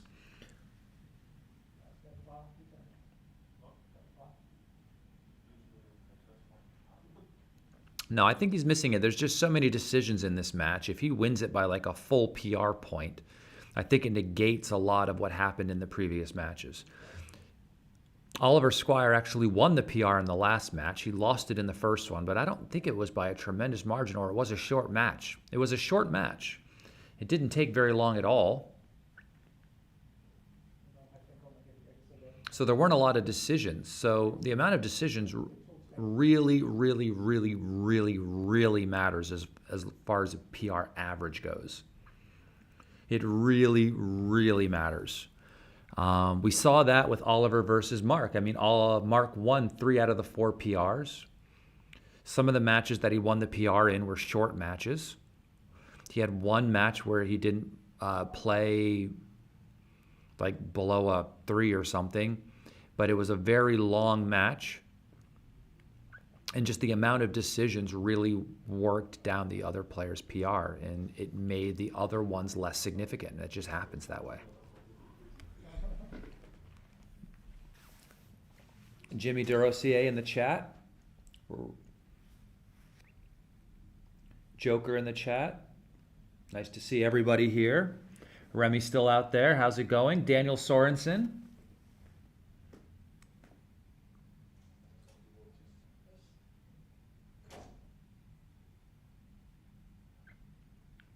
Reg Nana, thank you. Nice words. I appreciate it very much. It's funny, people think I'll sleep well after this, but honestly, I'm running on adrenaline, and I might sleep like crap. You never know. I'll just be wired. Absolutely wired.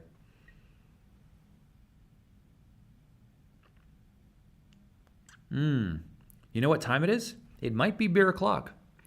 I'll be right back.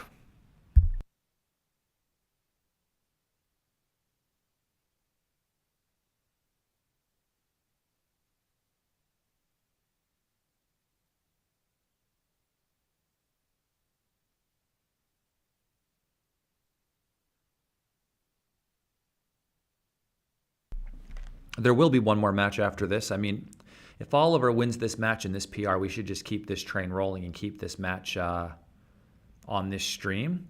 But we were supposed to show 2 matches from Oliver Squire and Michi, and 2 matches from Thomas Mir and what is his name? Tino? Yeah, Tino. And so we're supposed to be throwing the 4th match, Mir and Tino, on here, but I don't know. It all depends on how things go here, I guess. I'll be right back.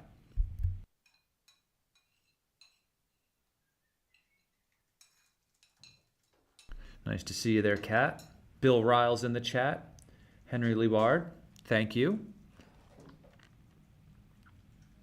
I'm a big fan of GIFs, of course.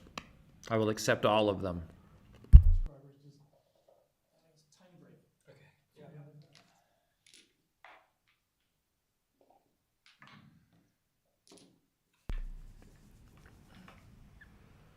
No, it's too late for that, Alex. Too late for that. When I go to backgammon tournaments, staying up late is the norm anyway, you know? Don't get out very much. 7-month-old at home, so, you know. It's nice to be here with you guys, but got to be at home a lot as well. Next tournament I'll be at is doing commentary with the Backgammon Galaxy team and Bill and Tara. Over in Monaco, where the UBC finals will be. I'll be on commentary with Mark Olson there, I assume. And then doing commentary for the main event there as well. Should be good. Then it should be in Texas, February. What is it, February? Is that February, Bill? When is the Super Bowl again? I've lived in Europe for 2 years now. I forget when the Super Bowl is. Oh, my gosh. Maui Joy in the chat. Nice to see you. Wait, I said it was beer o'clock. What am I doing?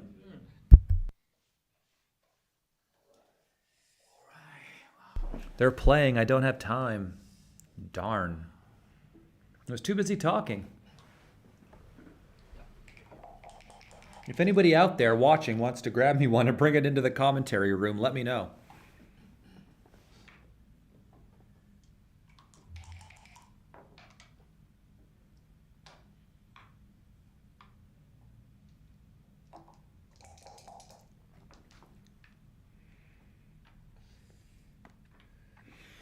Oliver takes an early lead.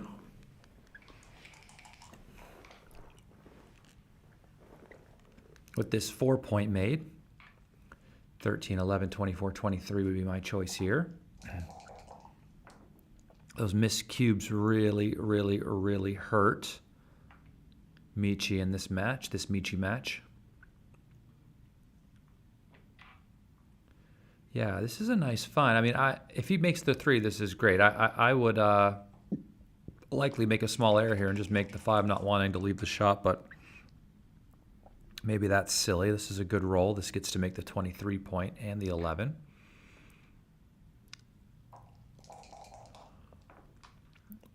Michi hopes to be able to remake the 8, but this is great.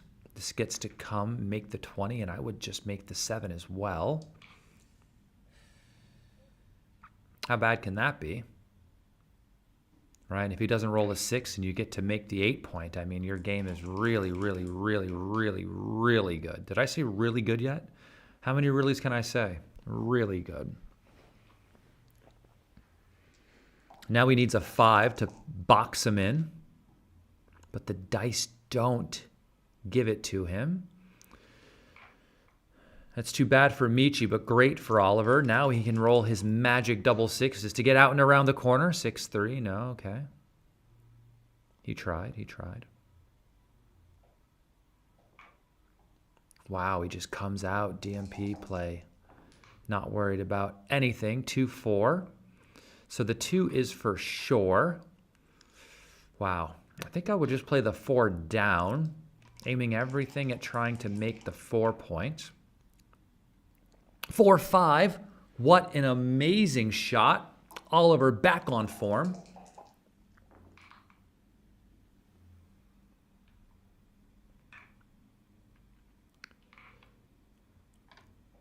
What an exciting match. Everyone else heart rate pumping?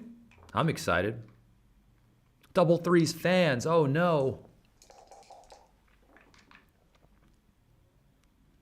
6-2. Well, this hits the other checker and the 6 comes out from the 24. Oliver needs a 2 here with some serious gusto coming out of that cup. I don't see a 2. It's just a 1. Okay, okay. Better than rolling a 4, I guess. That would put him right in the line of fire. This at least gives him the chance to try to anchor. Okay.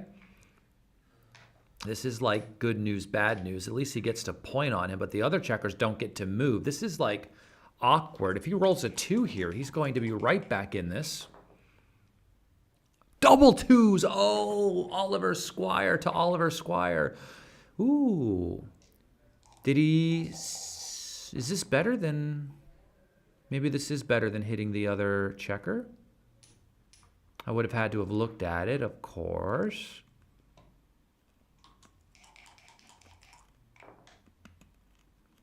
Five.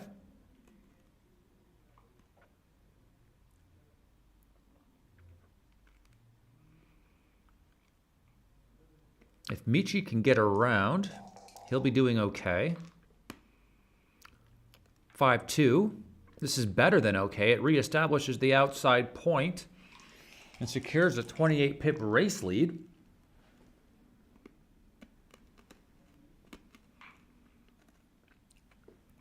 But Michi really needs to win this. He really does. And so does Oliver. 6-2.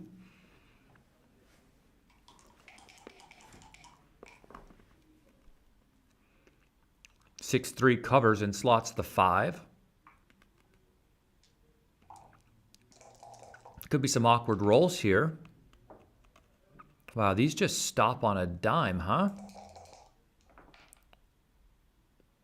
4-1. Wow, we have to break the 6 here, right? Is it possible? Give me a sec. Let me just look at... No. I was going to look at 15-11, 3-2, just giving him the ace. But he would have been smashed.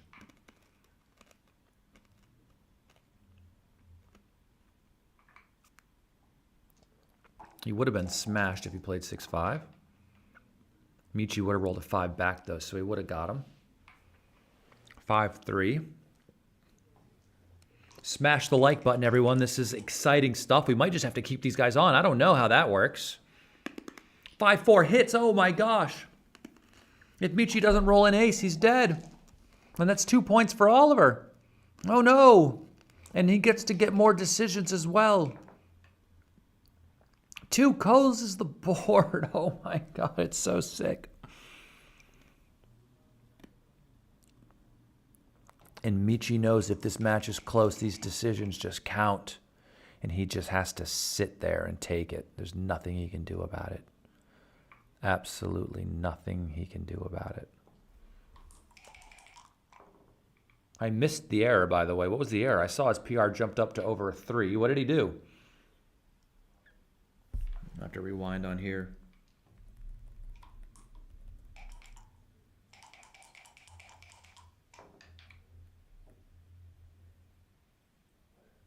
Oh, he left an ace shot.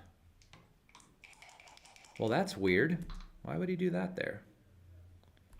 I saw that out of the corner of my eye and thought it was strange that that was there, but thought he rolled some number that kind of forced it. 5-4. Wow. This is a massive swing, but it still hasn't been analyzed at the highest level yet, so warm up those computers, Mate. I want those results sooner than later, please. If the PR holds, I mean, I will say that Michi was up more than this in the last PR, and then all of a sudden, the results came back after the higher level of analysis, and the PR switched. I don't think Michi knows that yet. I'm not sure he knows that.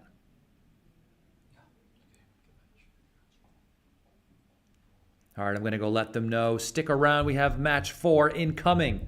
Smash the like button and subscribe to the channel. We have 700 people here. My name is Justin Knoll. I am your host all week long. I am on commentary. I teach and play backgammon for a living. If anyone is interested in backgammon lessons, reach out to me. And obviously, the best dice on the planet come from Backgammon Galaxy. Throw that ad up there, Wilson. Throw it up there.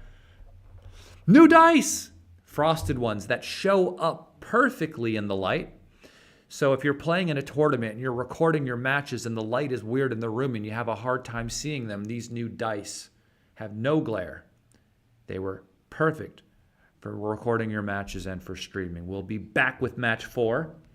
Let's go. How are you doing, Michael Urban? Casper Jensen. Another Casper in the chat as well, the different letter. Someone's going to bed. Pete Heskett. What's going on, man? Gaz Owen. Neil Kazaros in the chat. The man, the myth, the legend. Ryan Rebello, of course, and Ian Terry.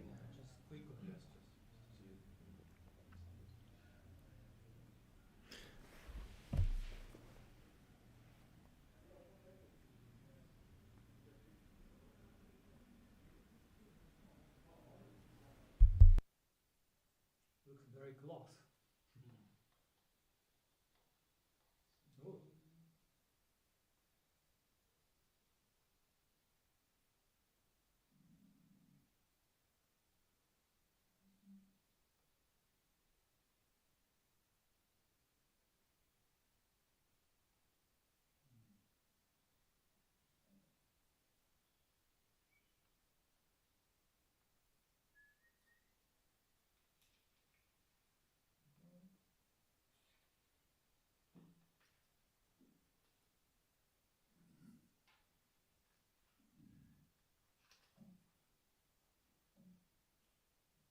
Okay, looks like, yeah.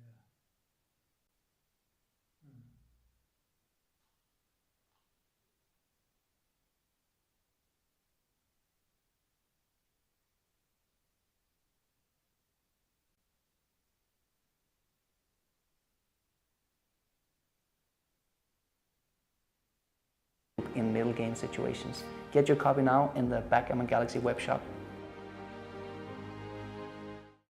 Invest in a board worthy of champions. The Earth Board, Casablanca Edition. Get it now on shop.backgammongalaxy.com. New book coming soon. The Golden Point by Grandmaster Mark Olson. Register for the Backgammon World Championship 2025 in Monte Carlo.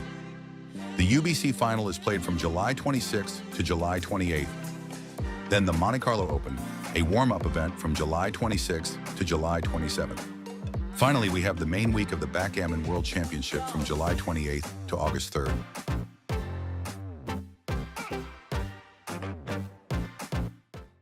New styles for Monte Carlo and Earthboard. New York, Casablanca, and Carigna. Get 10% off. Use code NORDIC10. BackgammonGalaxy.com is custom made for the backgammon community. Boost your skills with AI analysis, compete for rating points or Galaxy coins. Play in the browser or download our Backgammon Galaxy app for free and become the next Grandmaster. BackgammonGalaxy.com is the official sponsor of Nordic Open and the Backgammon World Championship. How to Not Suck at Backgammon, a Grandmaster's Guide for Beginners and Intermediates. Get your copy now at the Galaxy Shop. The Earthboard is a Backgammon Galaxy bestseller. Place your order now while they're in stock.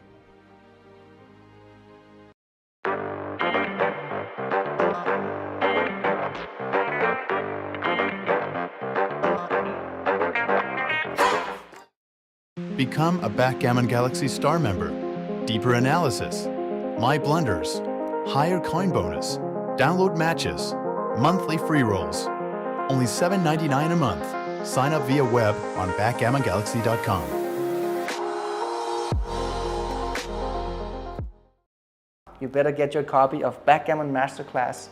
I'm the author alongside with two-time world champion and the only super grandmaster in the world, Masayuki Mochizuki.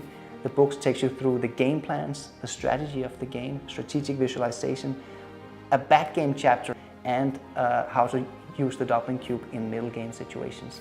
Get your copy now in the Backgammon Galaxy web shop.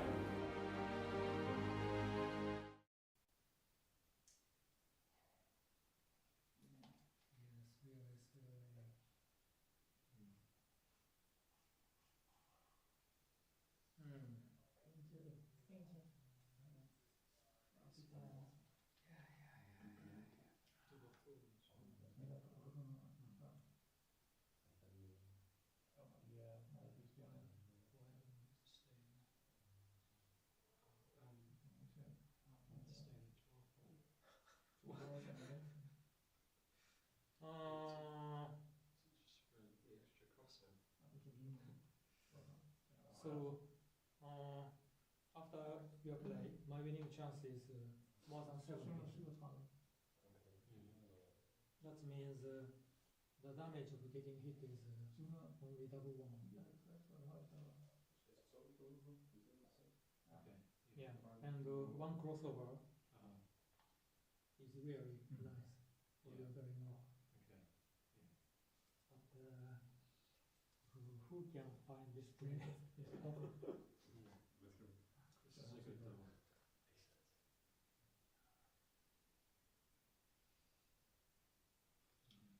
think I miscounted the pips. Oh, it's cost me a lot. It's a borderline.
How to constrain my cue action? I wasn't sure.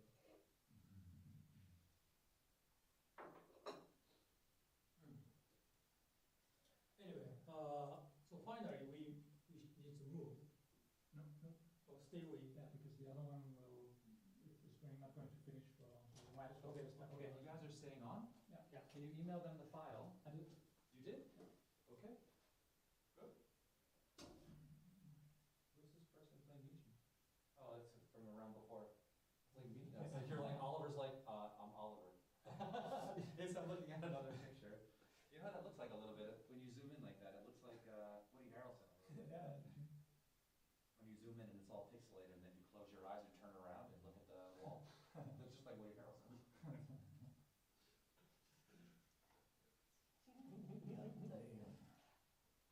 Well done, Bubs.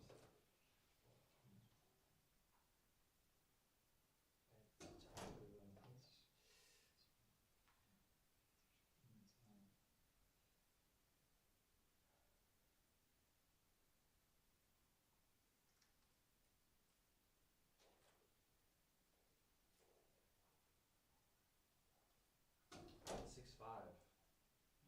So we were thinking like, it makes it easier to take if you're not here because you lose more gammons by sticking around. You did this in another match as well, where you didn't step up with the 2. Remember that one? You stepped up with the other one, but you didn't step up with the first one when he had this is the 3-point closed here. This is more about timing. Yeah, you will use your timing as well when you do that for sure, which was mentioned as well in the chat. But yeah.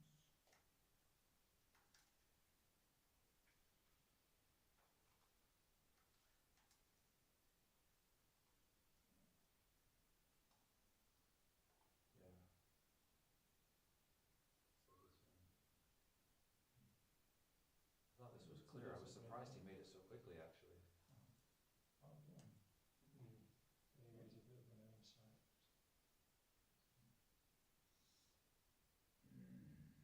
Usually if you can't make the board, close them up.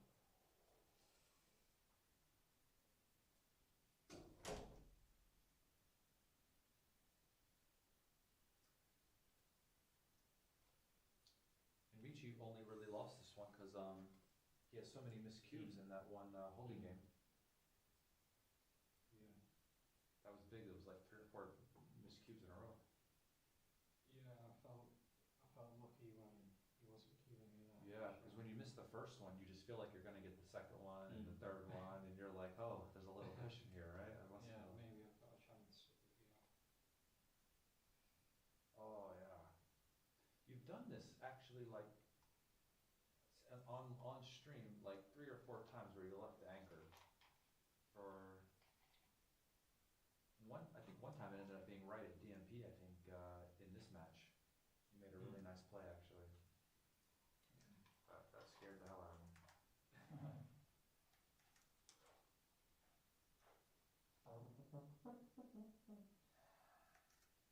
So how's the Thomas and Timo match going?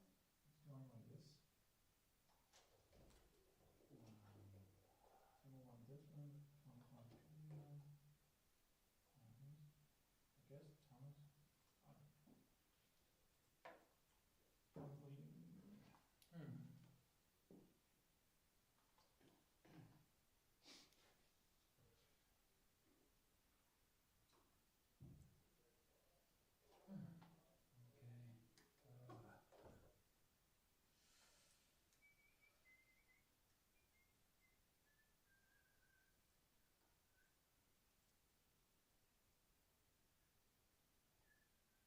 Oh, really? You know this shot? The 6-1, yeah. Yeah, wow. Yeah, that's I thought that was surprising, that one, but I thought that was. Do this and then go there and then what's gonna happen?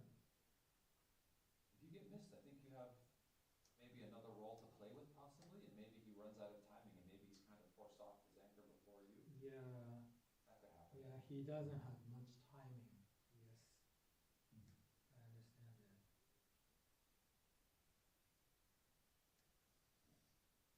I noticed that one you played quickly as well. And the next, my bad number will be almost the same. Yeah. Also, But maybe some numbers, like if he hits you with like a 2, like 2 what? Like 2-1, right? Like 2-3, maybe some numbers, maybe you get more return shots from the roof as well.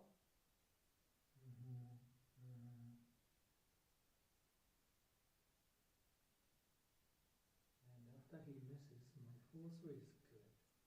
I don't sound about 4, not all the move. Wow. This is interesting. The ceiling. The attic. Wow. This is very impressive. 10-5. Really? 10-5. Wow. Control. Yes. My 3-2. I didn't consider this one. That was difficult.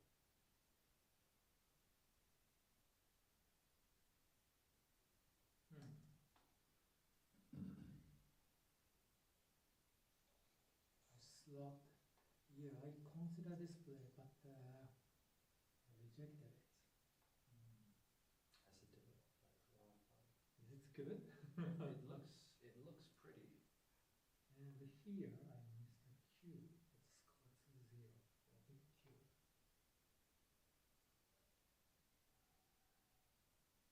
Yeah, I was incorrectly thinking about doubling here. How bad is the cube here? I'm curious. Is this really bad before? Yeah, it's bad here. I guess he still has. He just couldn't split. Maybe he could split, but he didn't want to get to.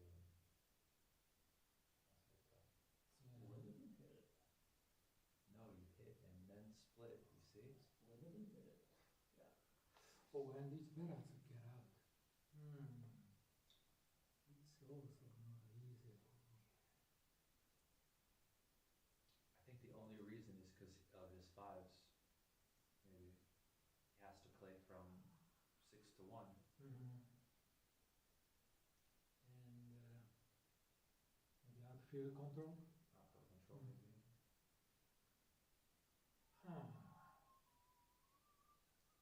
Because now he wants to split, but now he can play 2-5, right?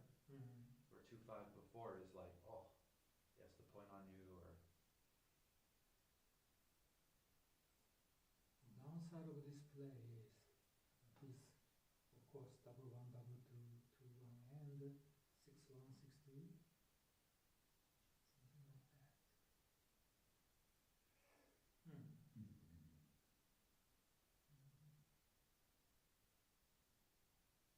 Yeah, this is 6-5. The benefit is huge. it's huge. Oh, this one. Just hit.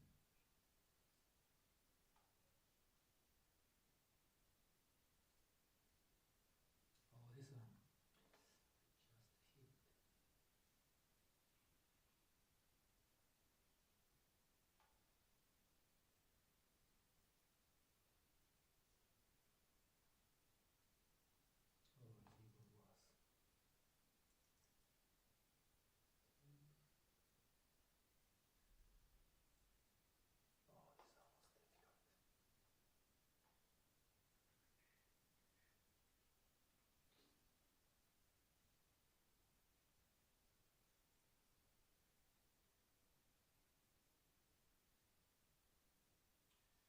Anyway, the biggest one is I missed the cube so many times. In the holding game, yeah. Yeah. I lost my equity like 600 or something. I think there was 3 missed cubes, right? 4. 4, yeah, 4. Wow. Yeah. So in total, like a 600 equity. Yeah. It looked like just because he's not even blocking 6 away, and his take point is higher at the score, and even you roll something like well, obviously like 6-3, 6-4, obviously, you know, followed by any miss is just Actually, I was doing one big count. you had the miscount, yeah. Somebody mentioned that in the chat, and I let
Is Justin ready? Yes, what transcription?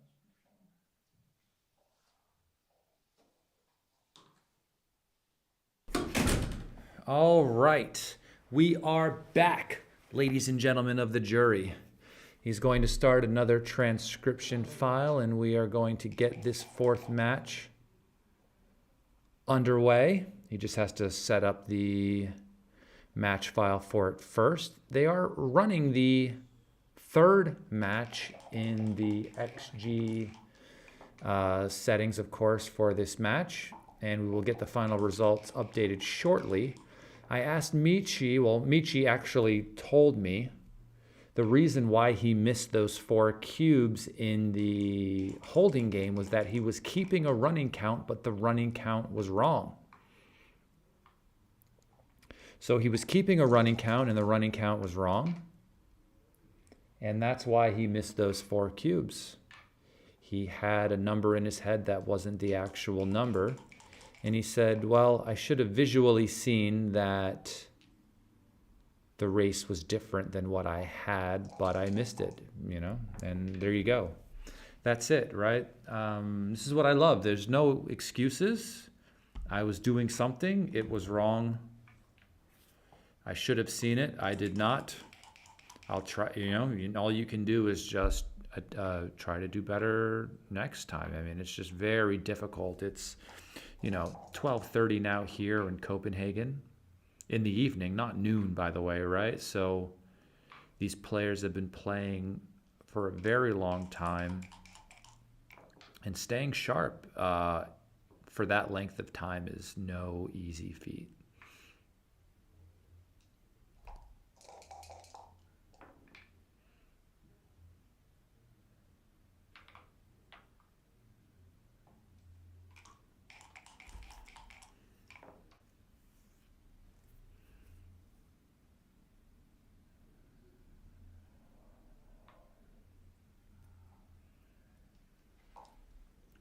Well, let's just say that if Oliver does hold up with this PR win and his match win last time, that it will be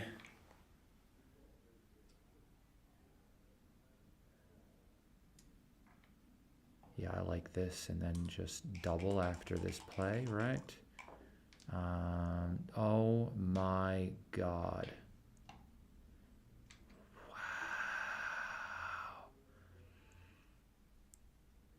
And now Michi, of course, second guesses the decision that he made to not make it. But sometimes you do everything right, and the dice just do what the dice do. Sheesh. If Oliver's gonna roll like that this match, my God, it's gonna be difficult. It's hard, very difficult to stay focused when everything is kind of starting to go off the rails. This is how we can really appreciate these players, because you can see their demeanor. When Oliver was losing by what he thought was 4 points, he still came out in the third match playing super strong. Things seem to be slipping away now for Michi, but you can see the demeanor is still there. These guys are professionals. This is just how you have to be when you want to be a pro. That's it.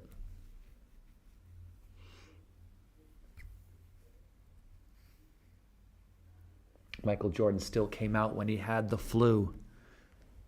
No problem.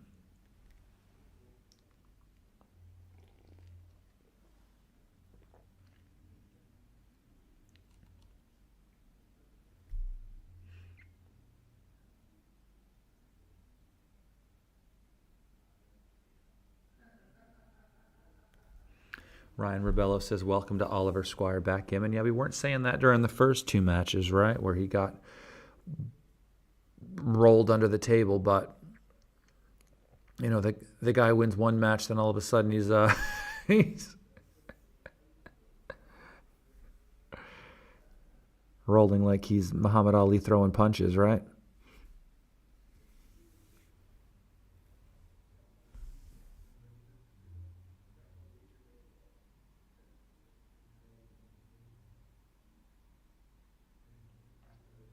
Yes, the UBC final is going to be in Monaco. End of July. The specific dates are online. I forget what days I'm going to be there for. I'm terrible with dates. 6-3, okay, no shots. Certainly better than 6-5. 6-5 is shots, of course. Just ask Little John.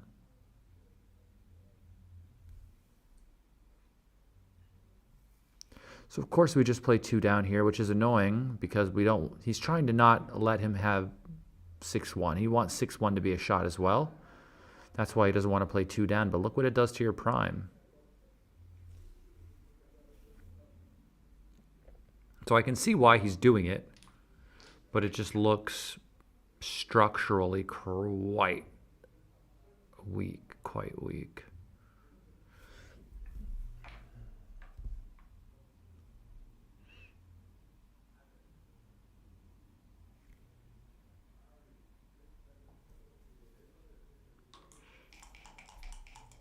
Oh, he came out.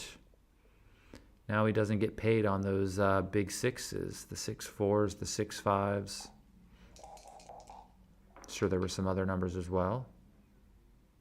The 6-1s, maybe.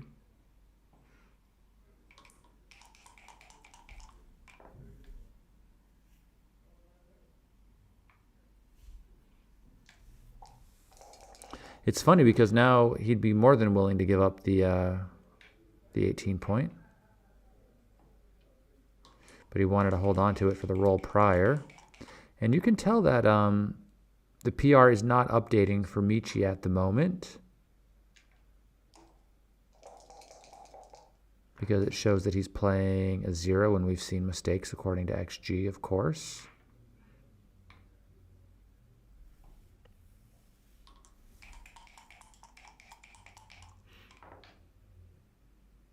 Double 6. Okay. Unless Oliver rolls another double, it's likely he will be leaving a shot. 4-2, 2 down. You could do something like make the 1, but that ruins your priming structure. So you could like get a shot, then hit it, and then Oliver could just roll a 3, and then you would be kicking yourself. Double 6 again. Better than 6-1. 6-4, legal.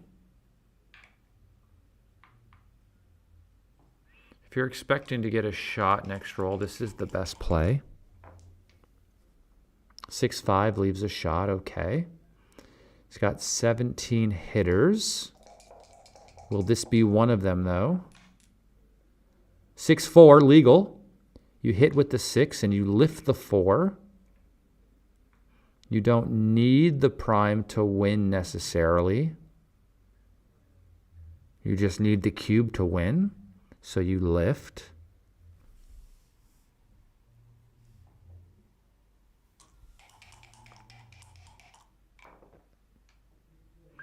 Oliver rolls 4-3 and the recube is incoming.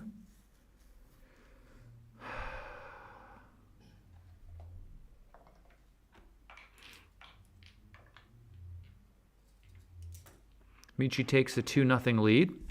Thank you all for tuning in. We have 527 viewers in the chat right now. It is nice to see you all. If you have not yet smashed the like button, please do so. It helps the YouTube algorithm. It lets everybody know that we're here and lets them see the way modern backgammon is played. We have 376 likes on this video. Can we get to 400 before the day is over? That would be great. It should be pretty easy as well.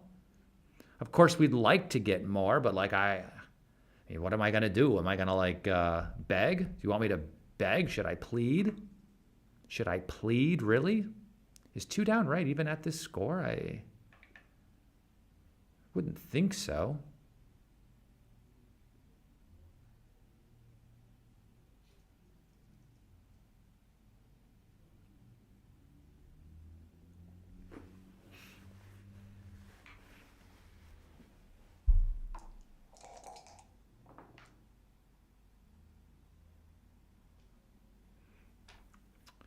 Double fours. Yeah, I like also making the 20 here. I think it's just a bit too much to turn down while leading 2 points in the match. This 5-3 is a great shot from the roof, of course, and 2-6 just hits outside. A lot of numbers will hit back from the roof, but double fours is not one of them. So, anytime your opponent fans, it's a trigger for you to start thinking about the cube. It doesn't mean you have to cube, but you'll notice every time his opponent fans, Michi puts the cup down and starts thinking about what he should do. This should point on the 1, right? That's what I'm thinking as my first thought, is just to point on the 1 point. Because that checker that is on the 8 will be there in the future. 6-3, and now we double. Easy cube now, and I don't think it's too good.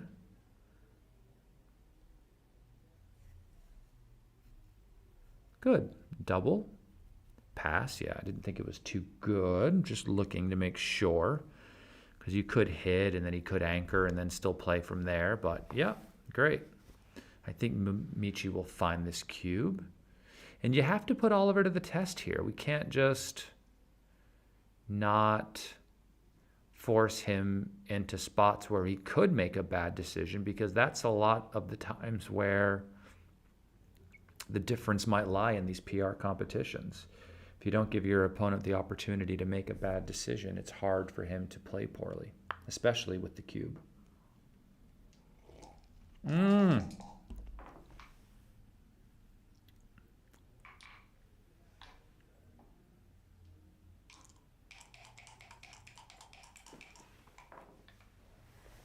And he anchors. So does this mean he can take now? Yeah, of course. So you've went from a double pass to now you got nothing.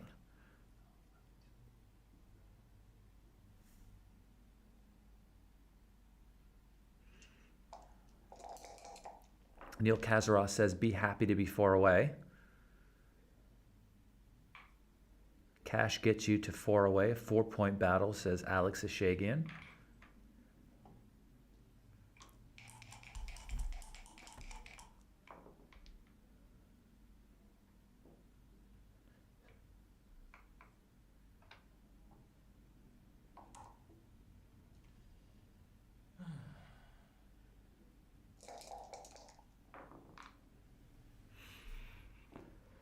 Ah, 4-1. He's slotting. I see how this is efficient, but I personally would just step up with both. 2-1 has to hit twice. I think anything else is just bad. So yeah, here we go. This is the good old-fashioned Karate Kid sweep the leg move. Oh, double threes, enters, makes the 5-point. And this is not looking good for Oliver San. 2-1, just lifts all the way. And up 78 pips. You could probably throw a cube out here, right? I mean, is this a thing here, or am I losing it? Okay, it is a cube. Even a cube at the score, by the way. I mean, I knew cube for money, it looked really strong. Just adjusting for the score, I was unsure, and it looks like it's borderline. Almost even money, double, no double.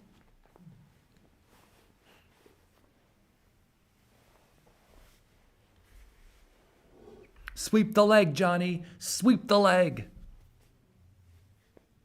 Put him in a body bag, you know.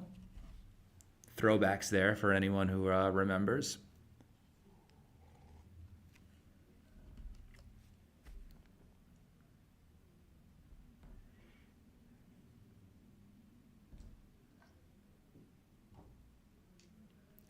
Nice double by Mr. Michihito Kageyama. I don't think Oliver has the chance to pass this at the score. He has an advanced anchor.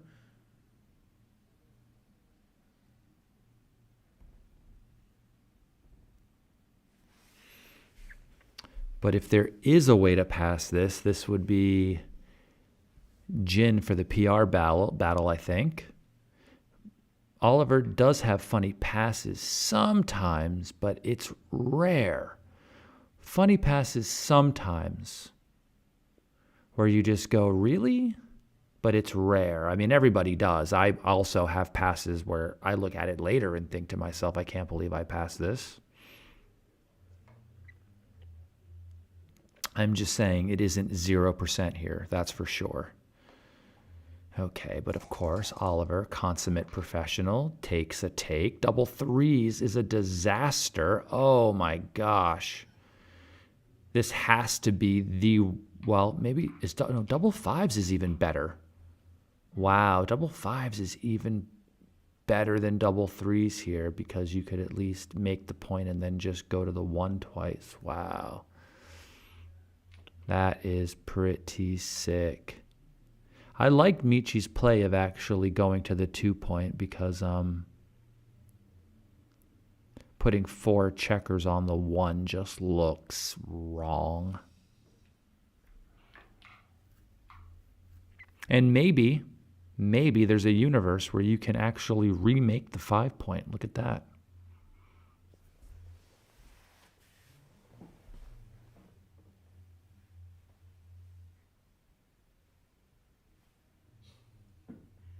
I'm just saying it wasn't 0%.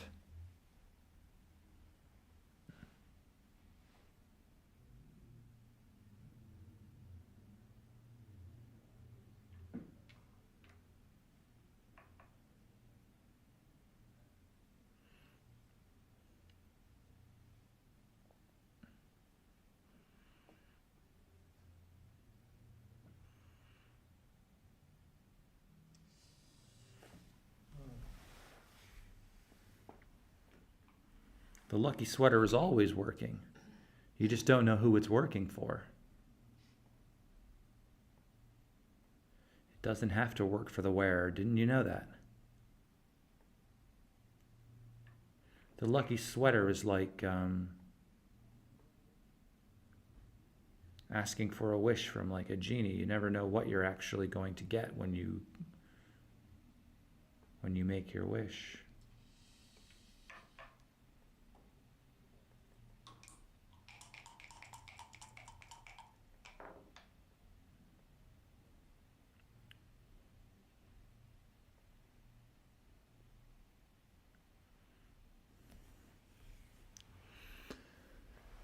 Three, 2.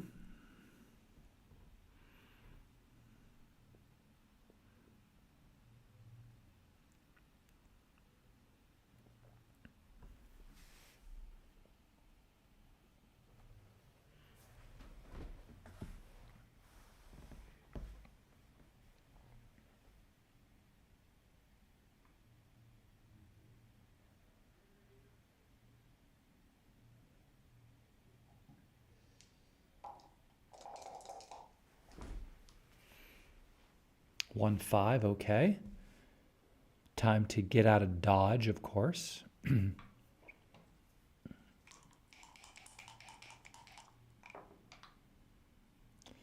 2, 6 hits, and I think I would just come out. I care more about control here than I do about blitzing, I think. I would really love to make the 9-point if I could. Michi really needs a 6 here. 4-2 is not doing it. I enter with the 4, and then I play 6 to 4. My play's a little bit wrong, apparently. This is a bit better. Yeah, I don't know why I like this. I just don't have an actual reason why.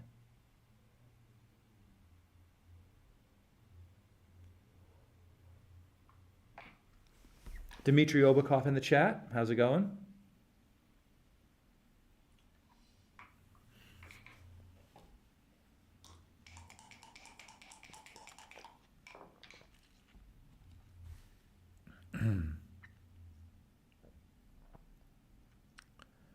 Well, I mean, I guess 6-3 makes the 3. I can't think of any other constructive play.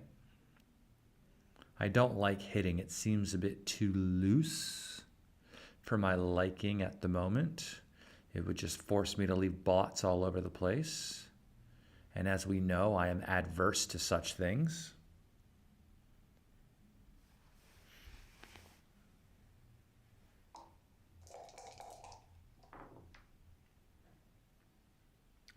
Thank you, Matt Schoonmaker.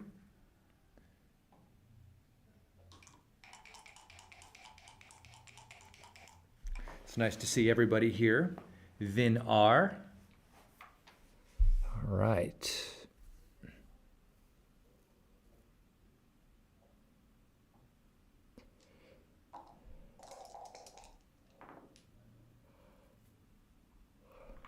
And this 4-3, okay. If Oliver gets a good pointing roll here, he should be offering a recube sometime soon. 4-2 is fantastic. Michi needs a 5 big time. Double 5s. Oh my gosh, look at that. Excited, of course. Gosh, I think I would just come out with the last one. I know all the 2s and 3s are duplicated here. I don't like the idea of getting stuck back on the 20. And since there's so much duplication here, I really like this play. I mean, who's going to roll 2s and 3s in combos? I only know one guy. 3-6, nope, okay.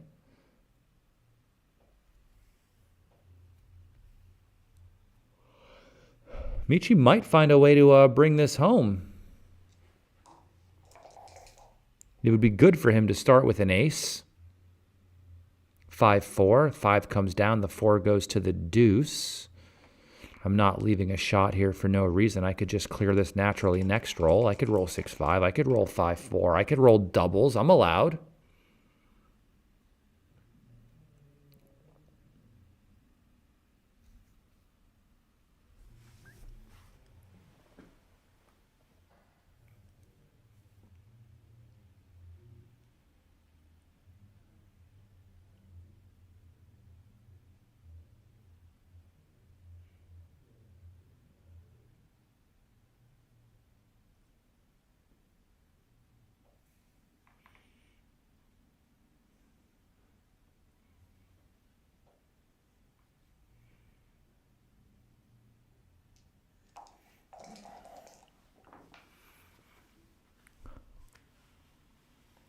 Three, 2. I have to give the 7 now. I can't see any other way around it. 4-3, 5-2, 6-1. Lions and tigers and bears. Oh my.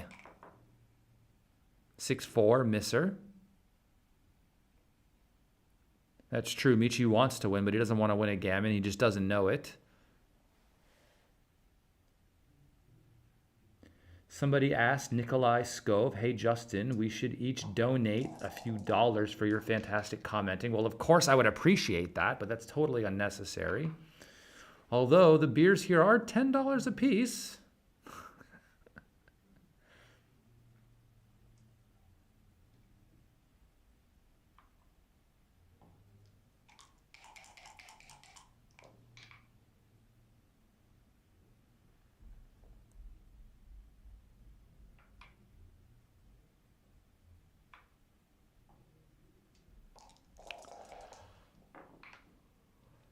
Four, 2.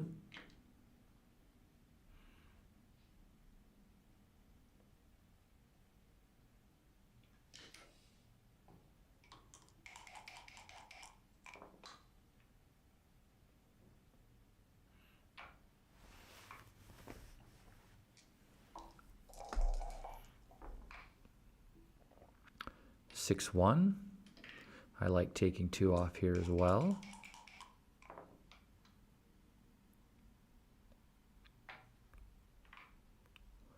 Yeah, I mean, this match makes a big difference.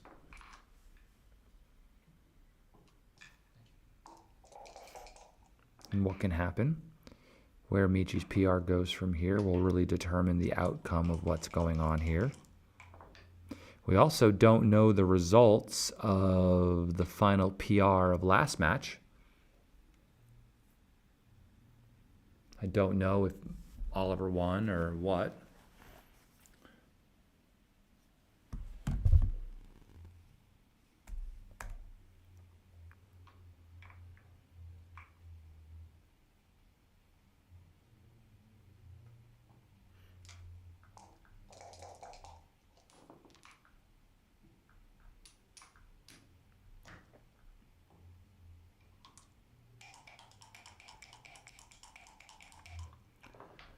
Okay, so match 3, Oliver won with a 3.84 to a 4.44. Oliver won match 2 in PR, and Michi won the first match, but the first match was a very short one. So even though there is a large disparity in the PR there were not a lot of decisions. There are, or could be, many more decisions in this match. We do not know.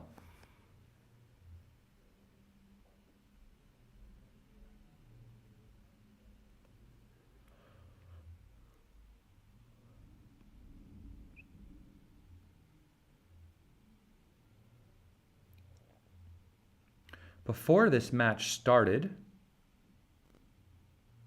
Michihito Kageyama was playing a 3.09 and Oliver Squire was playing a 3.31, yeah?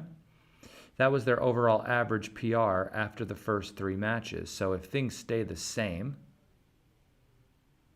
each player has 3 points each currently. If Michi doesn't win the match and the PR is this far apart, I mean, he could very easily lose the average PR to Oliver with this disparity right now. The PRs are very close.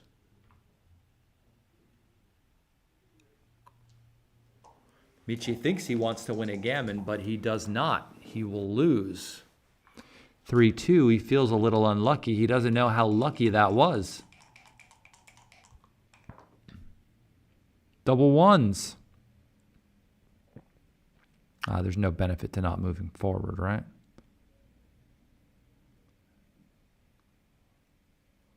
Right? I mean, is this a thing? Now you miss with your 2s, right? Instead of just your 1s.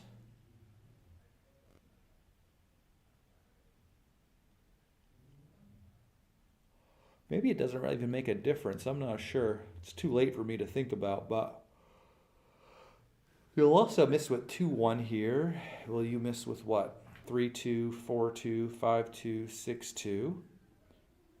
Here you'll miss with just your aces, right? 6-1, 5-1, 4-1, 3-1, 2-1, but not double ones.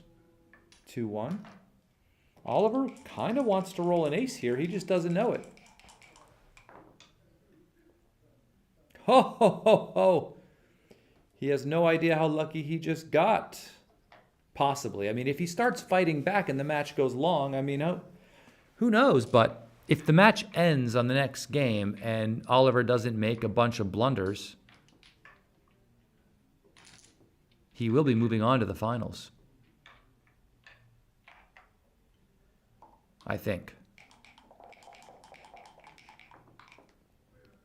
Michi needs to work it down. Oliver needs to not let it fall.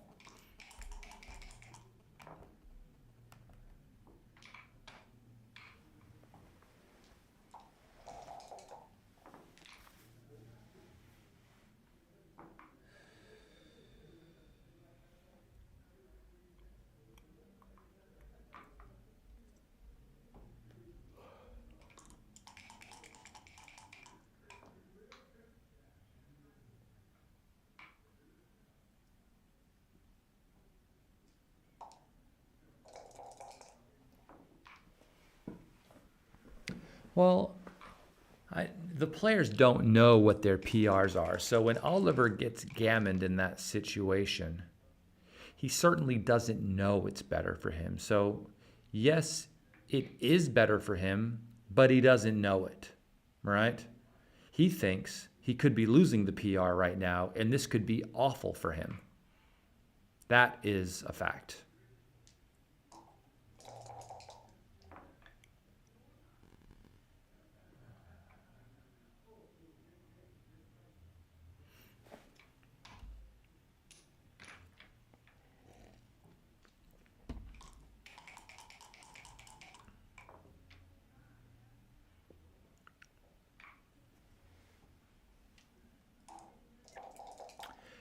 They're not worth more.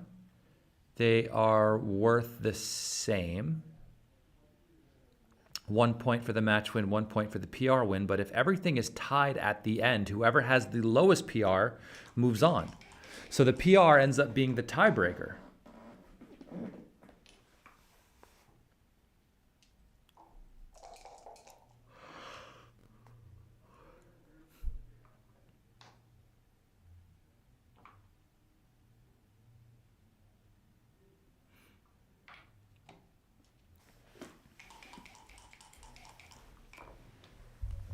The problem with being at Crawford right now as well is that Oliver won't have any opportunity to make bad cube decisions either, right? So there'd be no way for him to miss a double or for him to have a bad take, right? It's just easy peasy. His checker play is very strong.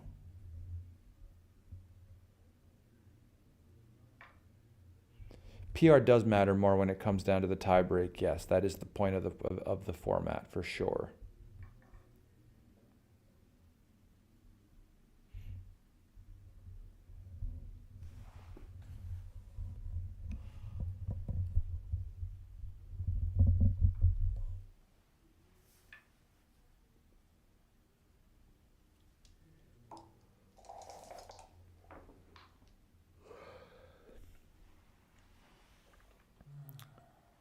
I mean, 5-3 just needs to... I would make the 5, but it's crazy that all 3 plays are super close and thinking the 3 is somehow a little bit better. Wow. I mean, yeah, I mean, looking at making the 4 looks pretty... Sorry, not the 4, the 3 point looks pretty good.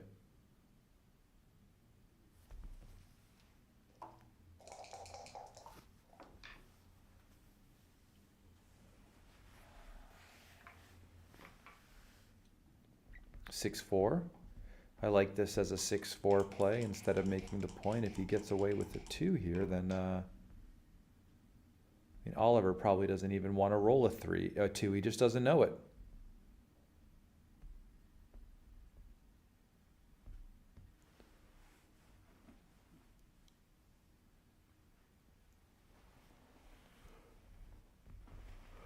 Yeah, well, the analysis takes a long time at the highest setting. So it's impossible to know really right away, but we have a good inkling. But one of them was overturned, or else, I don't know, Michi would have already moved on.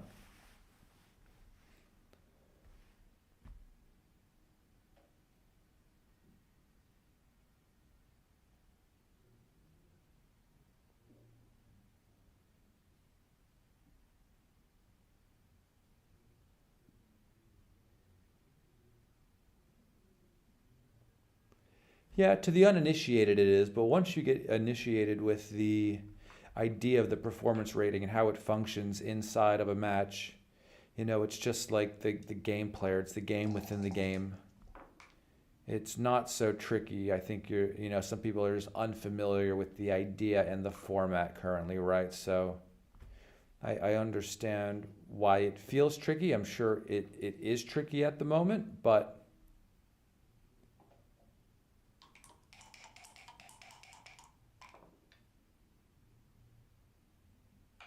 I'm sure if we just sat down and just kind of talked about it for a moment, it would become quite clear. 4-2 makes this point here. I think Michi needs Oliver to stop rolling or to get into some position where he doesn't get decisions, but Michi does. The average PR apparently is so close.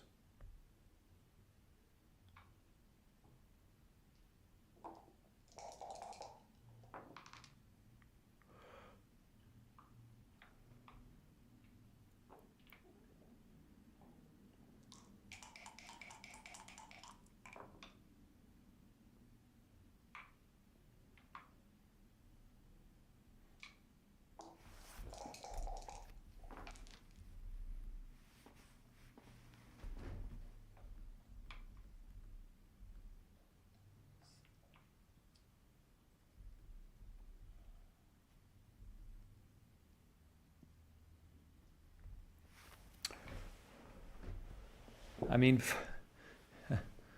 well,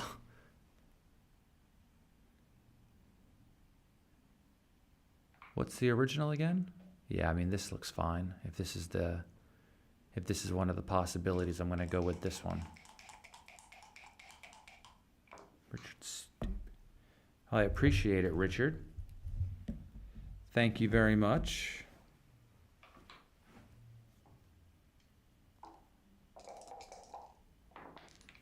Beer money is always appreciated.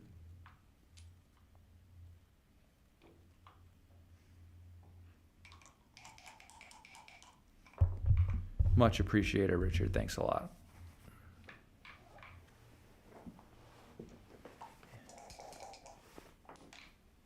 Well, thank you for subscribing to the channel earlier today. Manisha, hopefully you're subscribed here as well. My YouTube channel, of course, is Justin Knoll Plays BG. A lot of players here have YouTube channels. Simon, who was here on commentary with me earlier, has his own YouTube channel, but he has a match with Oliver Squire, actually, at 11:30 in the morning tomorrow. So fairly soon.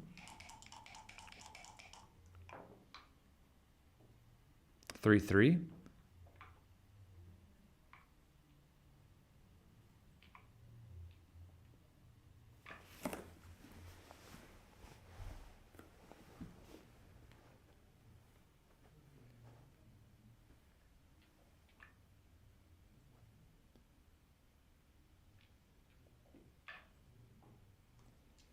He does this to save some fives so he can stick around even longer.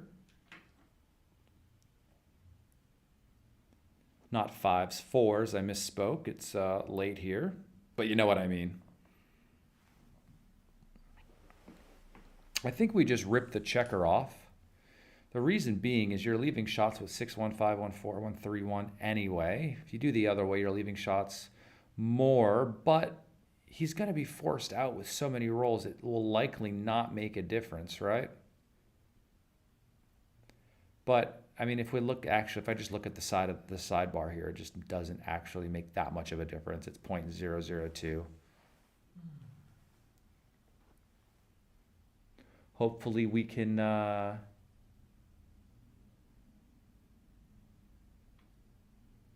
get Mark on the stream for the finals tomorrow. If we get enough thumbs up here, maybe we can convince him.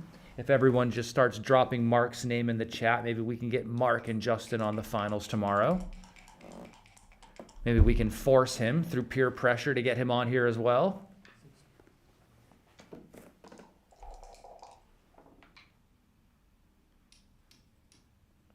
No, we have 400 likes. You just have to refresh your browser. There's 409 at the moment.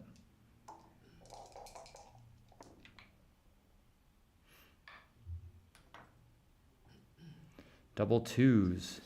And, oh, that's forced, which means he doesn't get a decision for that. Wouldn't that be funny if that non-decision was the decision? Here's a decision, but maybe it just doesn't matter because he can't win. But if he can win, it makes a difference.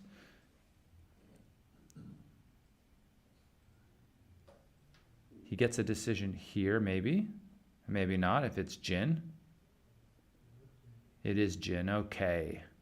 So Michi wins the match, but the PR, we are not sure. I mean, he wins the PR in this match for sure, but we don't know what it's going to do when they run it on plus plus. And then what it is going to be compared to the other guy at the end. We don't know. According to Casper Jensen, the live average PR, somehow he's doing this, I have no idea how, is Michi 305 and Oliver 3.0, but you haven't done the full plus on it yet, have you? Have you? Because this match hasn't been run at plus yet. Oh, what happened is this. Did they forget some of the running of it? What is going on? I gotta go talk to the guys. Hold on. If you guys don't go anywhere, maybe we'll get a little bit of an update. Let me see what's going on. How did it get to a 4? What's happening here? 1 second. What's going on?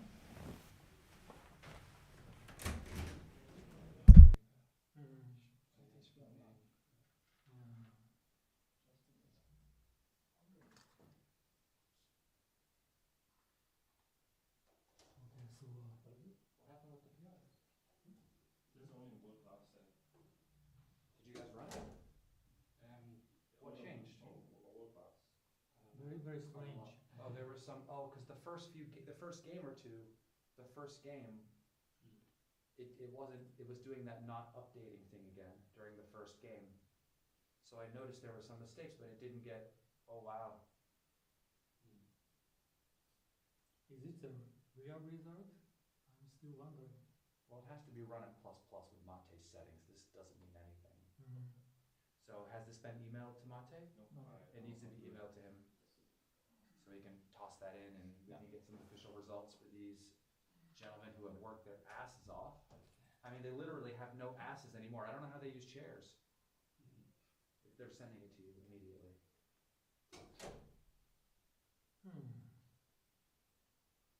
And he finished the first 3 matches, analyzing. Yes. Yes, the results are here actually.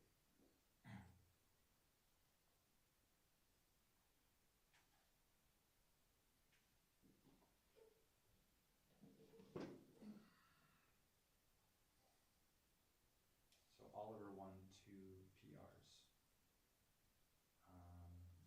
Sorry, where is it? There you guys are. Let me rotate the screen a little bit. What's happening? I have to close this and open it again. I'm sorry. There you guys are. So there you are, Michi and Oliver. Okay, overall PR. Where is it? There. That was it before this match. Before this match. Before this match, it's 3.09 and 3.31. And for each match. Oh. Each match, I'm not sure where it's kept. I'm a little tired. I don't know. You can look if you want. Oh, we're not streaming anymore. This was the. Yeah, we're done. Yeah. We need to know. But it looks like you have through. If that's the PR connect, you mind if I look at the computer? So you could update the PR. Wait, you ended the stream? Oh. Okay, good. I'm gonna go over there in 1 second. Explain to them what's happening.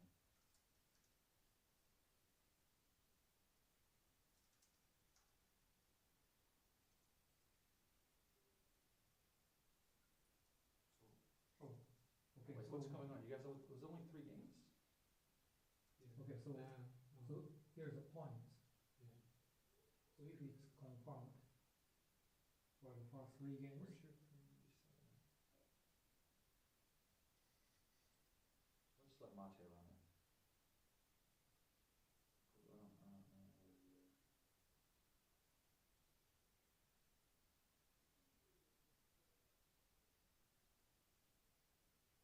But the 0.7 is strange. Why 0.7? 4 and 3. It is very strange. So for the first 3 matches, the point should be 6 in total. Yeah. So maybe they counted my last winning already? Yeah. If so, the final PR is very important. Yeah.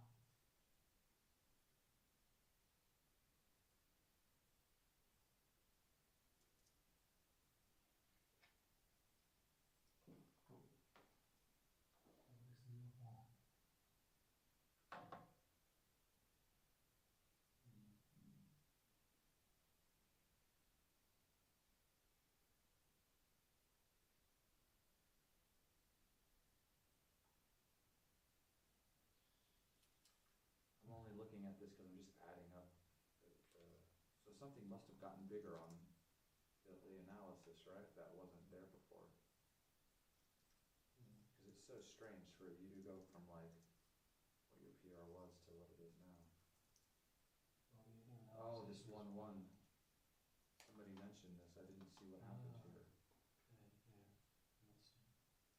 Yeah.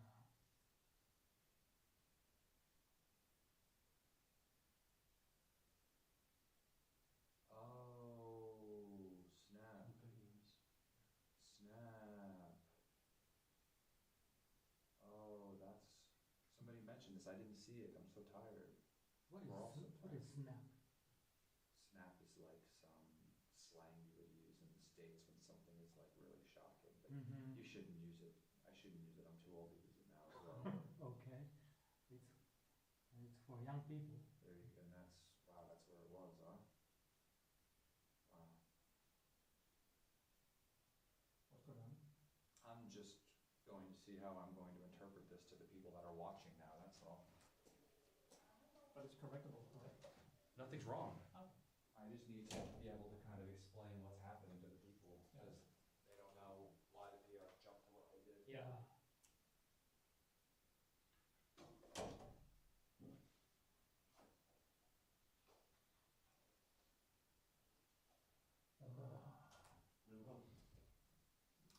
All right, so I am back with some interpretation of what is happening.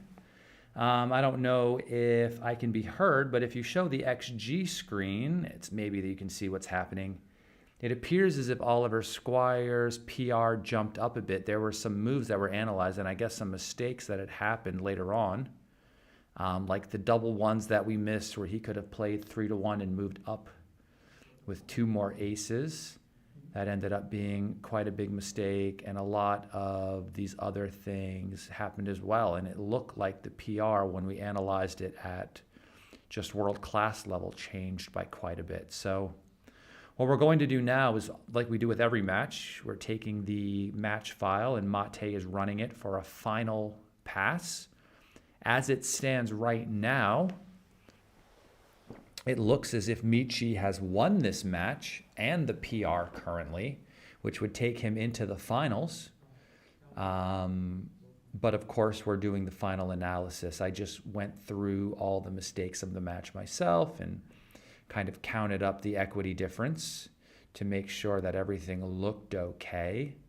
And it did look okay to me. I don't think anything went wrong with the transcription or the file. They're going to double check it and run it at the highest level settings, and we'll see what that looks like.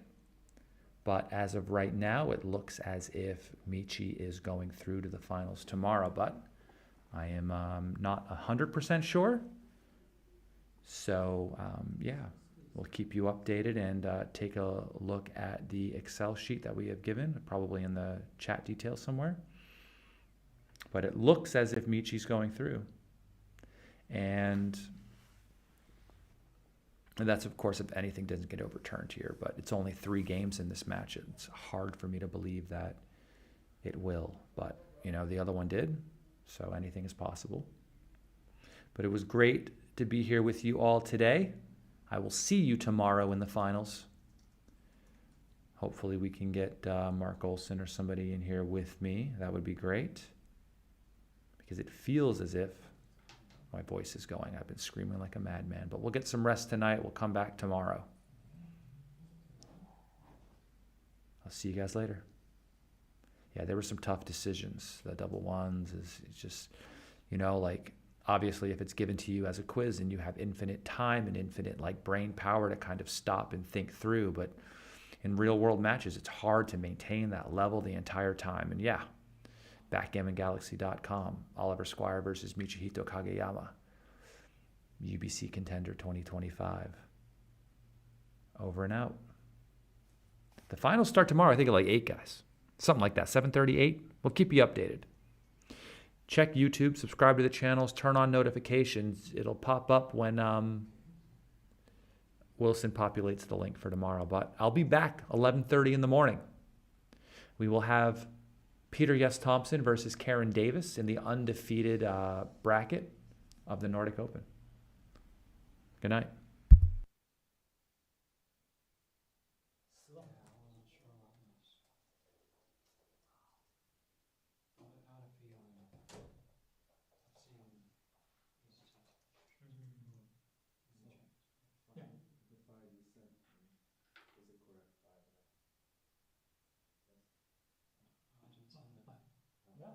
I just sent this one that they're looking at. This one, yeah? Yeah. Okay, I rerun it, but it didn't change. Okay. Thank you. Thanks. Thank you. Very good. Well done, Jay. Thank you very much. Yeah. Good luck on the final. And good luck for the Nordic Open. Thanks.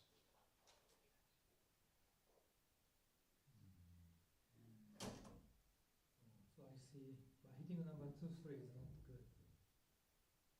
After you slap. Grandmaster in the world, Masayuki Mochizuki. The book takes you through the game plans, the strategy of the game, strategic visualization, a backgame chapter, and how to use the doubling cube in middle game situations. Get your copy now in the Backgammon Galaxy web shop. Invest in a board worthy of champions. The Earth Board, Casablanca Edition. Get it now on shop.backgammongalaxy.com. New book coming soon. The Golden Point by Grandmaster Mark Olson. Register for the Backgammon World Championship 2025 in Monte Carlo. The UBC final is played from July 26th to July 28th. Then the Monte Carlo Open, a warm-up event from July 26th to July 27th. Finally, we have the main week of the Backgammon World Championship from July 28th to August 3rd.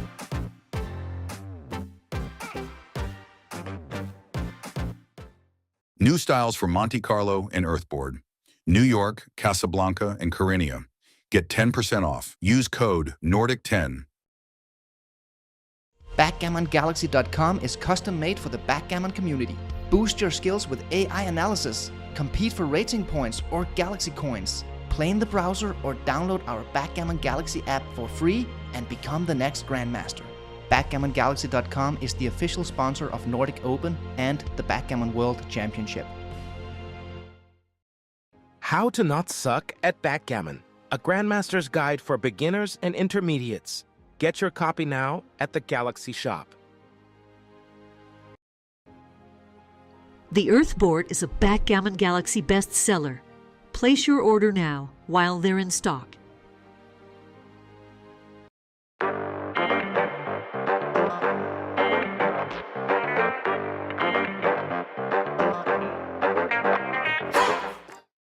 Become a Backgammon Galaxy Star member. Deeper analysis, my blunders, higher coin bonus, download matches, monthly free rolls. Only $7.99 a month. Sign up via web on BackgammonGalaxy.com.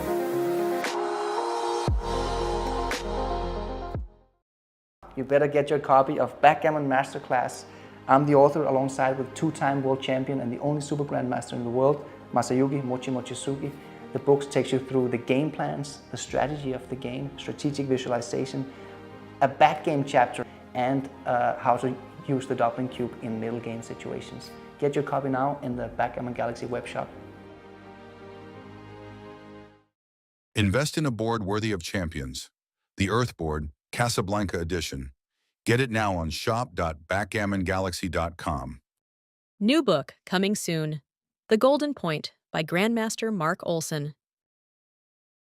Register for the Backgammon World Championship 2025 in Monte Carlo.